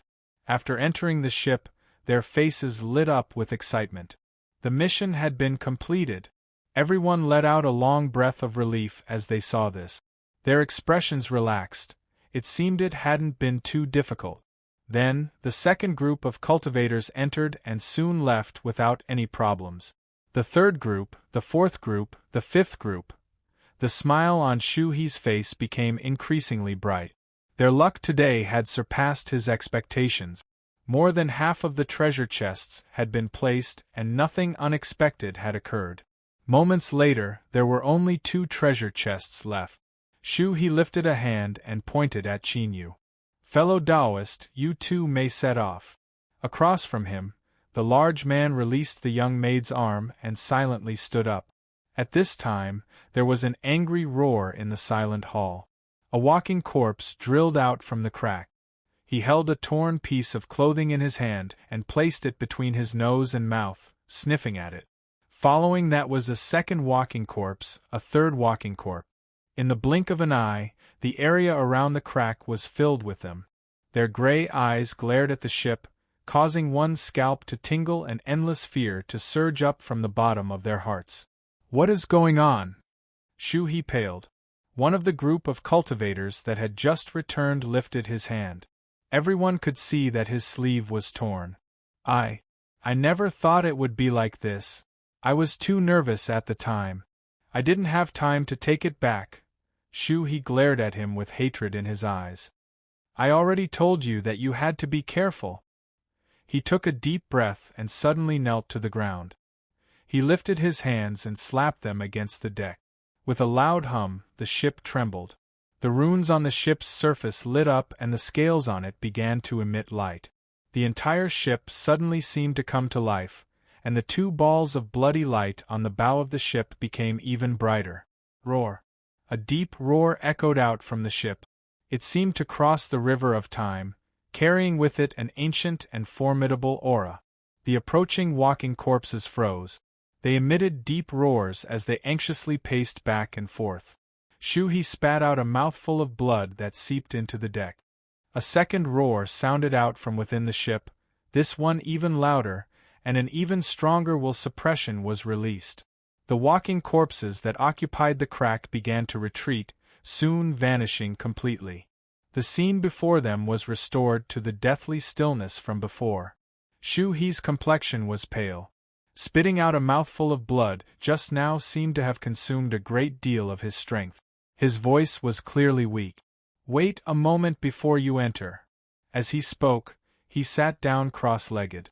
The large man crossed his arms across his shoulders, his expression indifferent. Qin Yu lowered his head. but in his eyes there was a hint of joy. It was true. After 2 consecutive times, he was able to confirm that what had scared away these walking corpses was the will suppression emitted by the ship. If so, there was no need for him to stay here any longer. Then, he would take advantage of this chance to escape. Qin Yu had long been unwilling to continue playing house with those people from the 3 Unity Trade Association. That's right, with his current cultivation and strength, acting was extremely boring. Pretending to be a pig to eat a tiger was delightful, but one had to eat a tiger first. Who would be willing to do something like pretending to be a pig to eat a pig? After a moment, everything fell silent. Shu He opened his eyes. All right, you can go in. Remember to be careful and don't stir up any more trouble. The large man grinned. Don't worry, I'm an old man. He looked at Qin Yu, revealing a set of white teeth. Shwa shwa. The 2 people flew out of the ship one after the other. With several flashes, they drilled into the crack. The temple was towering and tall, and the walls were shockingly thick. After flying for a mile, they passed through the crack and entered the temple. The inside was also filled with fog. After flying forwards for a bit longer, they finally found the white stone platform. The large man was the first to put down the treasure chest and retreat to the side. Qin Yu followed close behind.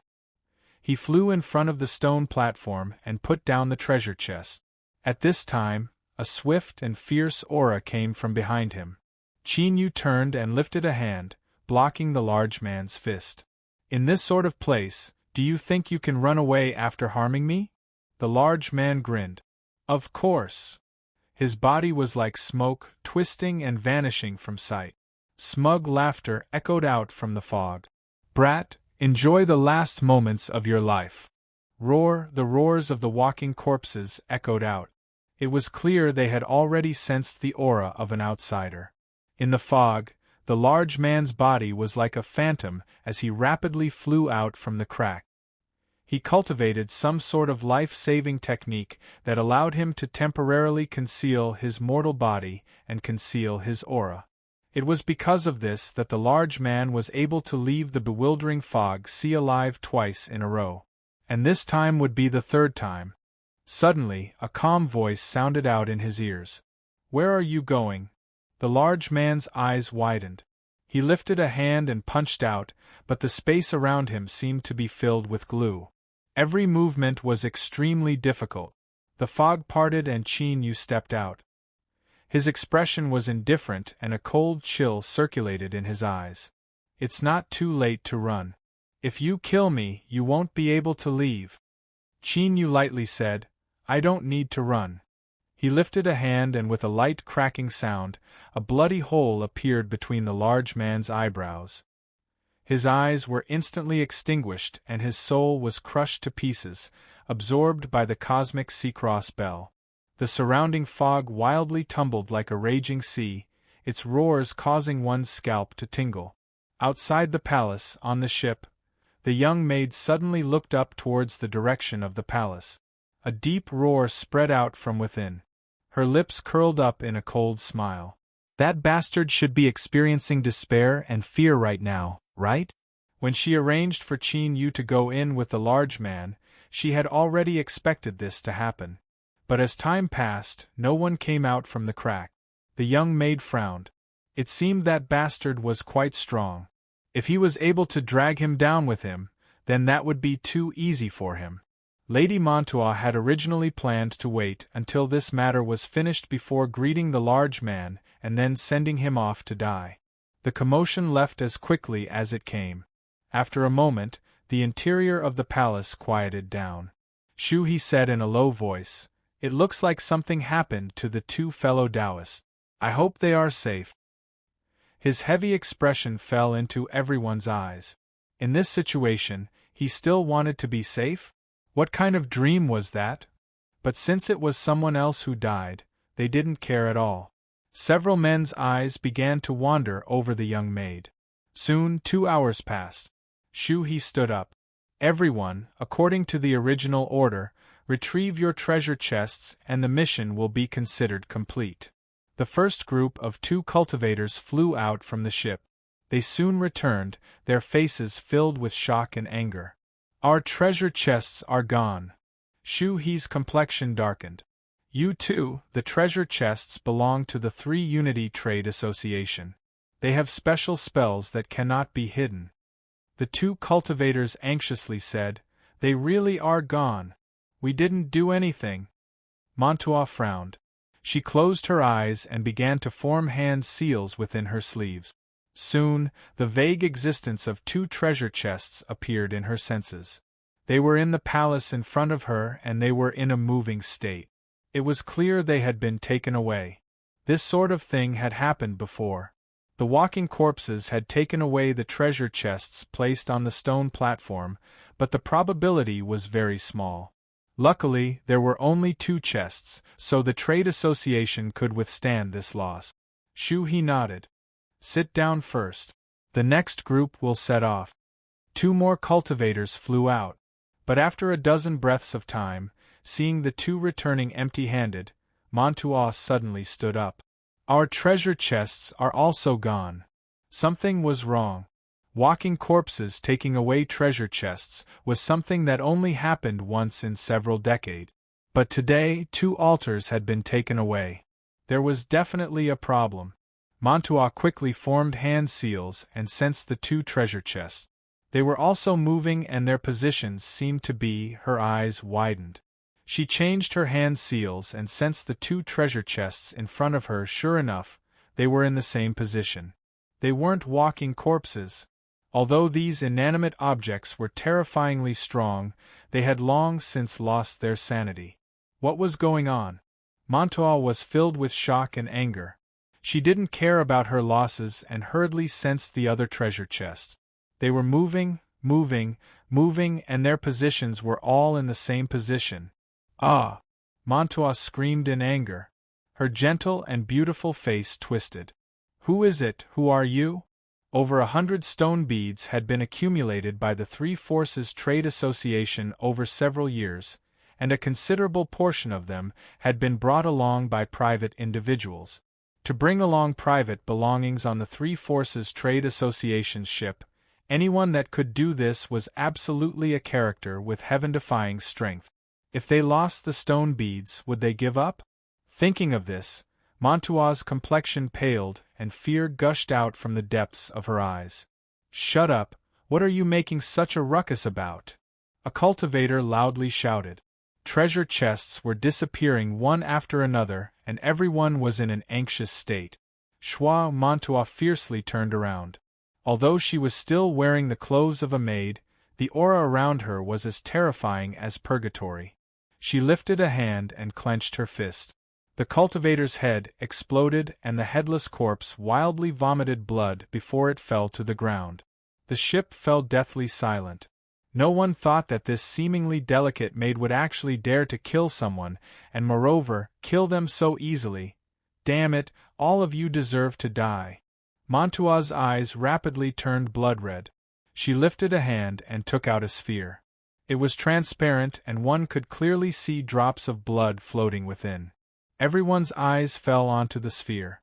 For some unknown reason, their hearts shrank as a great fear rose in them. "What is this thing? Hand it over." Mantua's delicate fingers clenched together and the sphere loudly shattered. All the drops of blood within were directly shattered into nothingness. On the ship, all the cultivators froze in place. They maintained their final movements, but their vitality had already dissipated. He shouted, "Stop, what are you doing?" Mantua remained expressionless, but the blood-red light in her eyes became even brighter. "Don't speak. I am in a very bad mood right now. If I can't bear it, you will also die." Her eyes suddenly sharpened. With a flick of her sleeves, the angry He froze in place and his eyes dimmed. She quickly stepped forward. She squatted down and traced her finger across the deck. A drop of blood in her rage, she had already destroyed the soul bead. All the cultivators who had touched this drop of blood should have their souls extinguished. But since this drop of blood hadn't shattered, in other words, its owner was still alive. It was the person who took the chest. Mantua placed her finger in her mouth, and her complexion changed. She lifted her hand and slammed it against her chest, causing her chest to sink. She spat out several mouthfuls of blood. As it fell onto the deck, it rapidly turned black and filled with a corrosive strength.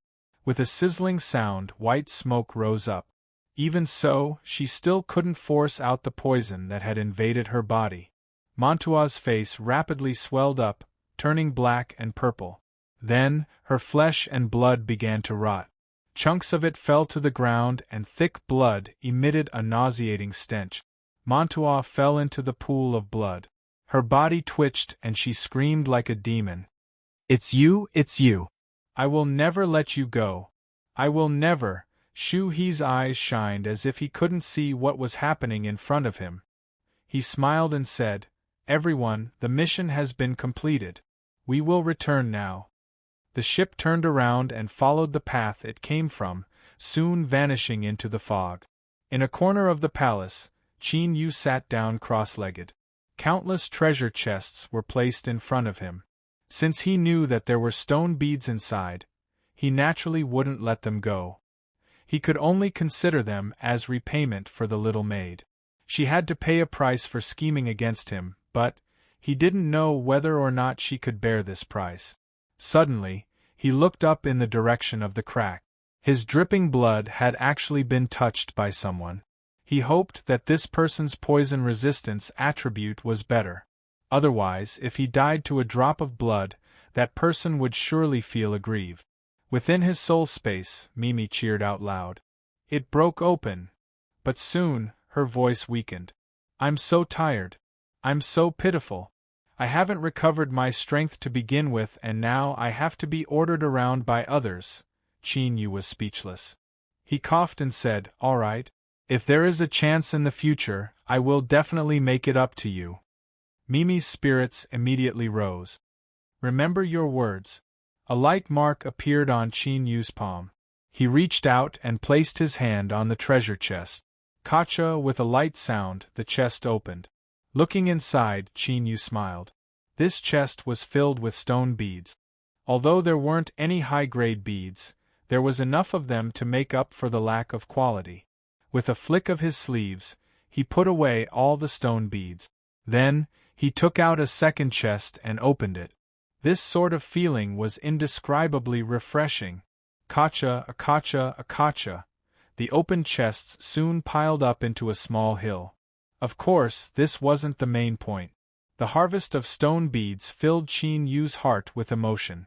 Even if there weren't any other harvests, just these stone beads were amazing enough. But there were always surprises. In the next dozen or so chests there were actually high-grade beads. Qin Yu suddenly thought of those white altars and the chests with the high-grade beads. They were all things he had collected later on. He rubbed his temples, suddenly feeling his heart ache. If he had been any slower, he would have been able to obtain even more high-grade beads. Now that the chests had been forcefully dismantled, he didn't need to think to know that they were useless. Hashtag. Chapter 632. But as he thought about it, these stone beads had all been taken away in passing. The ones who would feel heartache should be the 3 Unity Trade Association. Qin Yu's thoughts immediately cleared up. After losing an entire ship of stone beads, they shouldn't be willing to give up. He muttered to himself before suppressing these thoughts. Since he had already done it, it was impossible for him to return it. He could do whatever he wanted. With the intensity of Qin Yu's will, he could disregard the dangers brought about by the walking corpses. But the horrors of the fog sea weren't limited to the walking corpses. After obtaining such a large number of spirit stones, it would be inexcusable if he didn't use them to cultivate. Looking around, Qin Yu nodded with satisfaction. With a flick of his sleeves, the boxes that had been casually thrown to the side piled up in front of him. They formed a semicircular wall that separated a corner of the hall into a small independent space. There was no need to say anything else. Cultivation was more important. Light flashed and a pile of stone beads appeared in front of Qin Yu. He lifted a hand and picked one up, an intoxicated expression on his face. A burning hot current gushed out from the stone bead, directly fusing into his body. Qin Yu could clearly feel his will slowly rising. After several breaths of time, there was a light cracking sound as the stone bead disintegrated into powder. Without any delay, Qin Yu picked up a second stone bead.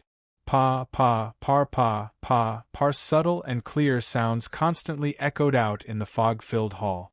It was like a squirrel hiding in a tree hole, happily enjoying a feast of pine nut.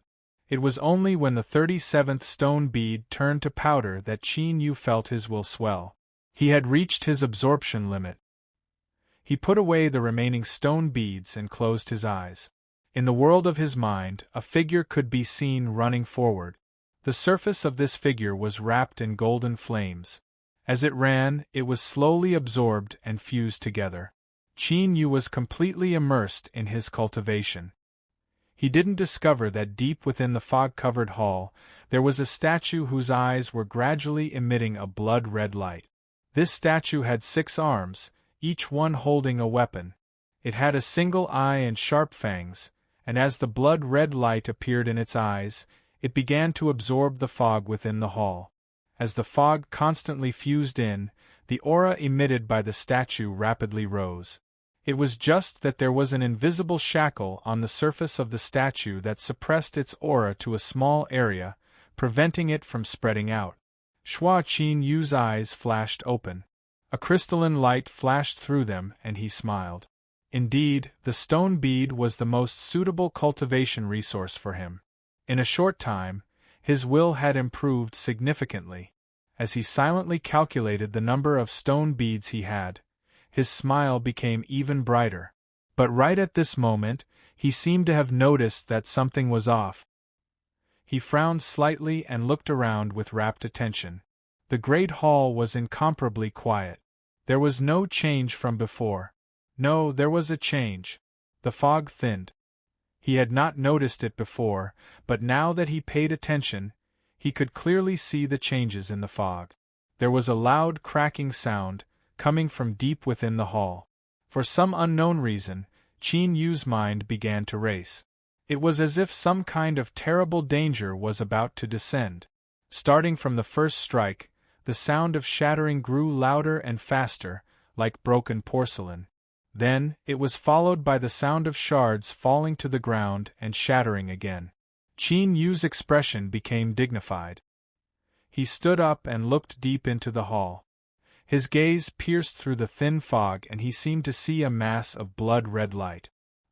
His ears instantly buzzed and his eyes turned sour. Tears immediately gushed out uncontrollably. A deep and low roar sounded out, as if it came from the depths of hell. It carried with it an endless aura of annihilation, instantly flooding the entire hall. Qin Yu suddenly stepped forwards and shot into the skies. In the next moment, the ground where he had been standing was smashed apart from the inside. It was an ancient bronze spear covered in rust. The tip was still faintly trembling, emitting faint humming sounds. Qin Yu's complexion was dignified. He could feel a threat from the ancient bronze spear. It wasn't absolute strength, but some sort of aura it contained. Before he could think further, there was a loud rumble from deep within the hall. It was like something heavy had fallen to the ground, followed by the sound of heavy footsteps approaching. In the mist, the mass of blood quickly became clear. It was actually an eyeball between the eyebrows. Fangs protruded from its lips, and white mist came out as it panted. 6 thick and powerful arms were neatly arranged on both sides of its body. The only free arm suddenly grasped forwards. The ancient bronze spear that had drilled out from the ground howled back into its hand. "You remnant of the war race, die!" A deep roar came from the statue's chest, shaking the air and causing rumbling sounds to echo out. The blood-red light in the statue's eye brightened and it shot out like an arrow. Facing this blood-red light, Qin Yu frowned. He instinctively felt a sense of loathing. He lifted a hand and punched out. A terrifying strength swept out like a raging river. Before the blood-red light could approach his body, it was shattered. The strength of this punch didn't stop at all. It continued to roar forwards. The statue's arm that held the sledgehammer suddenly tightened and punched forwards. Bang! The sledgehammer flew out of the statue's hand. It spun several times in the air before smashing into the ground, creating a deep pit. Cracks appeared on the statue's arm, rapidly spreading upwards until the entire arm was covered in rubble. But before these rubble could fall to the ground, it was pulled back by an invisible strength. A new arm condensed and the sledgehammer flew back into its hand. In the blink of an eye, the statue was restored to its original state. Qin Yu frowned. In his eyes, this statue wasn't too strong and destroying it would be easy. But what he didn't expect was that it possessed an astonishing self-repairing ability. It was the fog in the hall. As the statue was restoring itself, the surrounding fog suddenly thinned. This wasn't able to hide from his eyes. He took a step forwards and the ground instantly collapsed. Countless cracks spread outwards and a terrifying shockwave spread outwards at a speed visible to the naked eye. Strong winds rose up, stirring up the fog and wildly pushing outwards, causing the area around the statue to become blank. Qin Yu's foot landed on the ground. Strength erupted, flowing up his waist and finally fusing into his arm as he punched forwards. The statue's 6 arms raised in front of it. In the next moment, its body fiercely trembled. A wild strength pierced through it, causing ripples in the air. Countless cracks appeared, covering every inch of the statue. With a loud crash, it fell to the ground, turning into rubble and scattering weapons. These rubble violently trembled, wanting to fuse back together. But, without the fusion of fog, it was clearly impossible to do so. Qin Yu frowned. He lifted his foot and stomped downwards. His strength erupted once more, sending the fog flying away once more. This happened several times, but no fog was able to fuse in. The trembling rubble gradually fell silent. It was like 10,000 years had passed in a single breath of time. The weapons in the statue's hands rotted away and were destroyed. It was only now that the statue was killed. Not only did Qin Yu not feel happy, but he revealed a dignified expression. His intuition told him that these statues were another formidable threat in the fog. When he had hurried to collect the treasure chest, Qin Yu had shuttled through the palace. He had vaguely seen many similar statues. If these statues were the same as the one in front of him, then things would be troublesome. Moreover, this was only a relatively remote corner of the palace. Who knew if there were even more terrifying statues in the more important areas? Fog, corpses, statues, just what secrets were hidden in this palace? Suddenly, Qin Yu's complexion changed. He submerged his feet into the fog and quickly left this place. Not long after he vanished, the fog in the hall violently tumbled and several figures walked out. They were actually several tall statues. Looking at the rubble on the ground after the statues were killed, these statues angrily roared out and turned to leave. Qin Yu heard the angry roars coming from behind him. His complexion darkened. It seemed that his guess was correct. There was more than one statue that could revive, and they seemed to be able to sense each other. This was far too terrifying. In order to kill a single statue just now, he had expended a great deal of effort.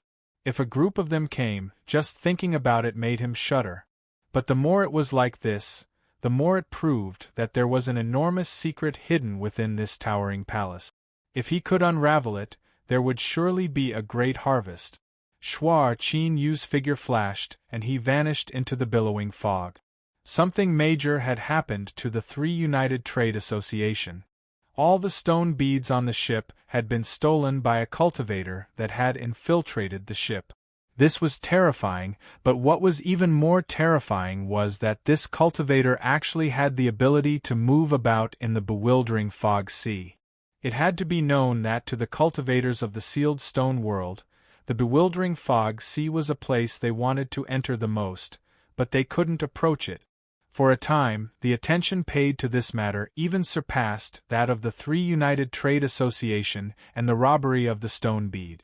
It was also because of this that the Three United Trade Association obtained a short period of breathing space.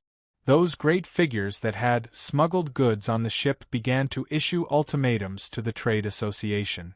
If they could capture this mysterious cultivator, then the matter of the stone beads being stolen would be forgotten. Otherwise, the three united Trade Association would be beyond redemption. Even if there were several great figures standing behind the Trade Association, even if they joined forces, they wouldn't be able to withstand the anger of so many people. Moreover, the three united Trade Association was also very interested in this damned mysterious person. Temporarily suspend all activities. Gather all masters and board the ship to the bewildering fog sea. Capture him at all costs. If he's alive, I want to see him. If he's dead, I want to see his corpse. Mantua obtained a chance to redeem herself. Her entire body was wrapped in white cloth, revealing only a pair of hateful eyes that emitted a chill that left one panic-stricken and desperate. When they returned to the three united Trade Association, Mantua had already fainted in a pool of blood. She was immediately taken away to be resuscitated. Besides the few people that had personally come into contact with her, no one knew what sort of injuries she had suffered. Naturally, no one knew that beneath the white cloth was a body that was riddled with holes. Large areas of scars and flesh that had already healed were covered in blue and purple flesh. Just looking at it made one want to vomit. But as long as she could smoothly find the person she wanted, the three united Trade Association would help her find a body that perfectly suited her. To Mantua, this was both a battle for revenge and the only hope she had to continue living. Chapter 633. Qin Yu was finally able to confirm that in this towering divine palace, there were an innumerable number of statues. Perhaps it was because he had killed a statue, but once these statues discovered his aura, they would awaken from their deep slumber. In order to avoid their pursuit, Qin Yu constantly changed directions in the fog. Even if he found a temporarily safe place, he couldn't stay for too long. Although he could absorb the strength of the stone beads while moving, the efficiency would be greatly reduced. This left Qin Yu in a bad mood. In front of him was a square between palaces. Qin Yu tore open the fog and stepped inside.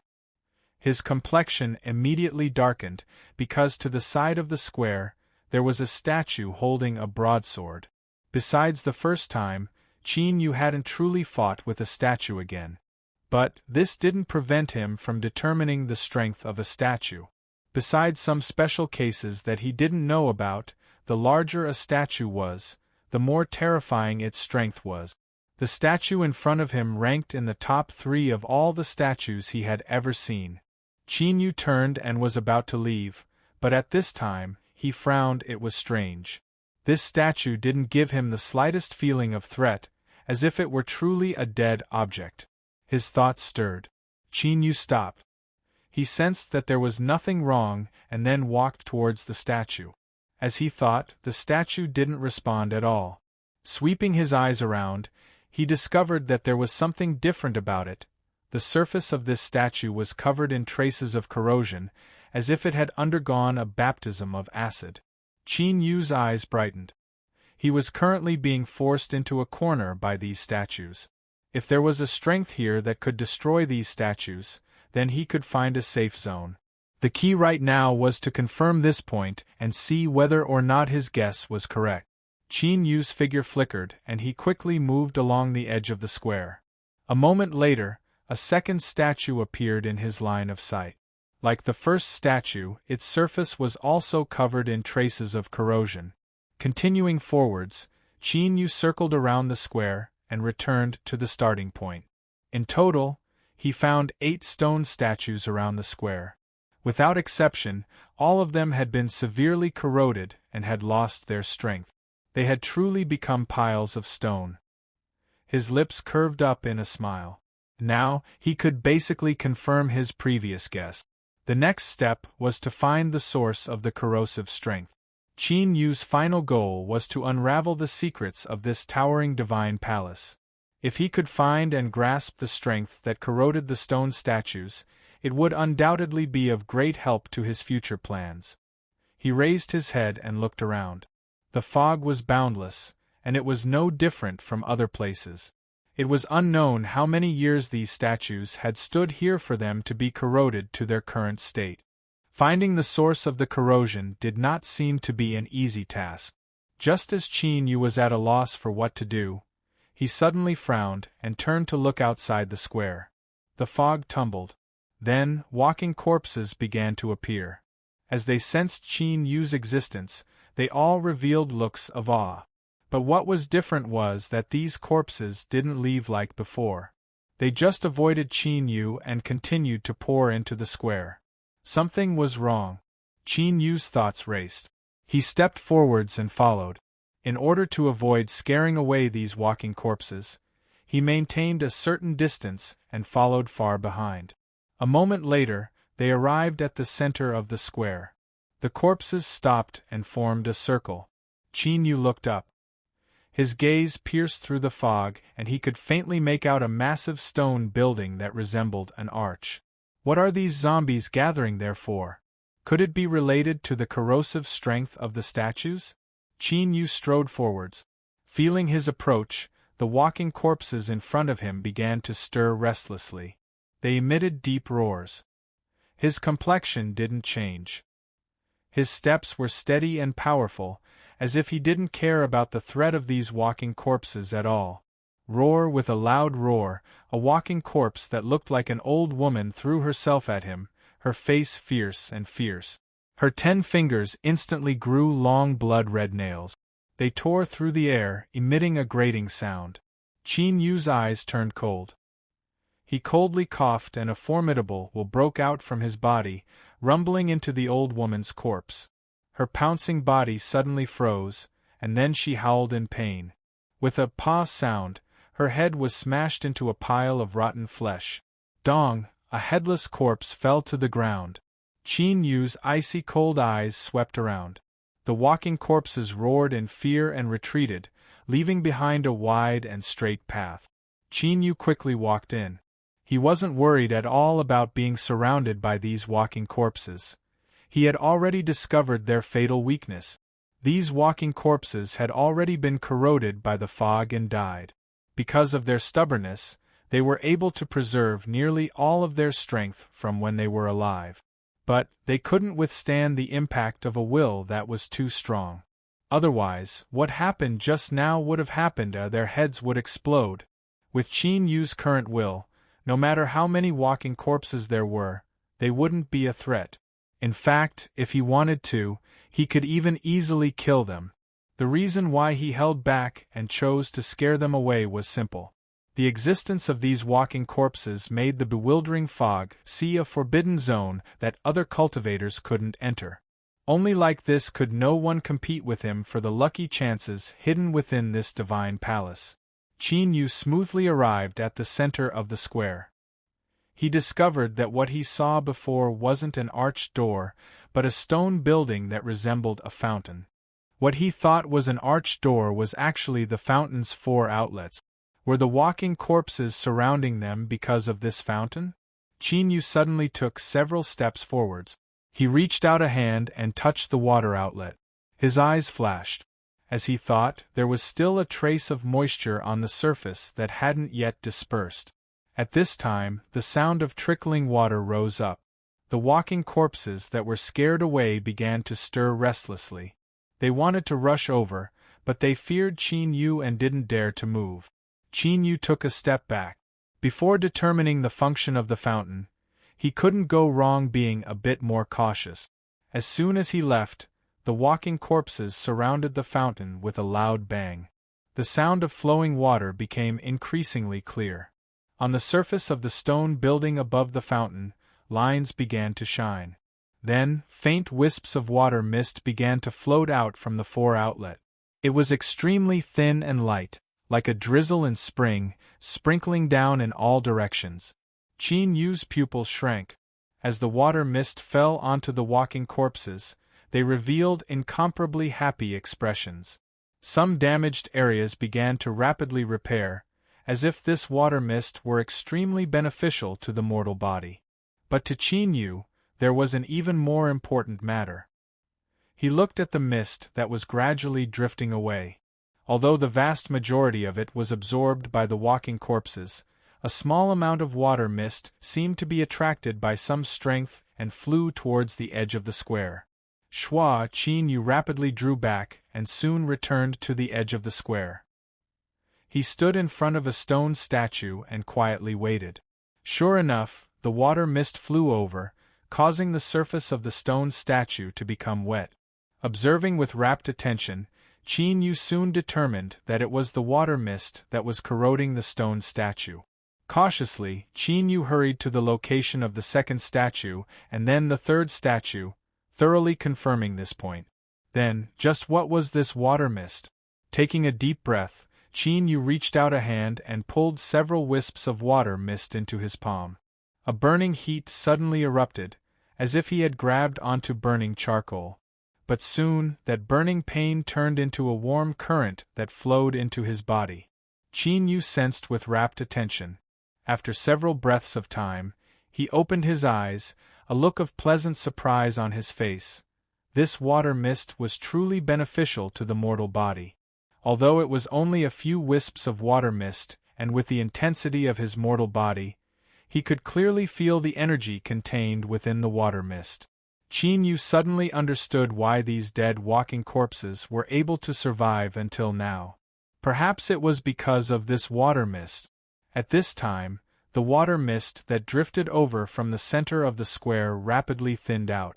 Perhaps the eruption of the fountain had ended.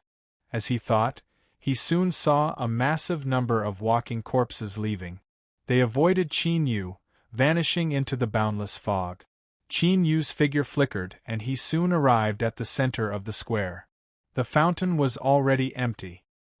He walked in front of the stone building and pressed his hand against it. He closed his eyes and focused his senses. But no matter how hard Qin Yu tried, he couldn't find anything wrong. He swept his divine sense underground but didn't discover anything. Opening his eyes, he frowned and a gloomy light shined in his eyes. But this clearly wasn't the case within his soul space. A cold fluctuation suddenly spread out. A faint purple moonlight appeared in the fog. They gathered together, condensed into a crescent moon, and landed on top of the fountain. Qin Yu revealed a happy expression. This was the first time that the purple moon had taken the initiative to help him. It seemed she had discovered something. A moment later, with a loud pop, the crescent moon vanished. A cold voice sounded out in his mind. The thing beneath the fountain is useful to me. Qin Yu frowned.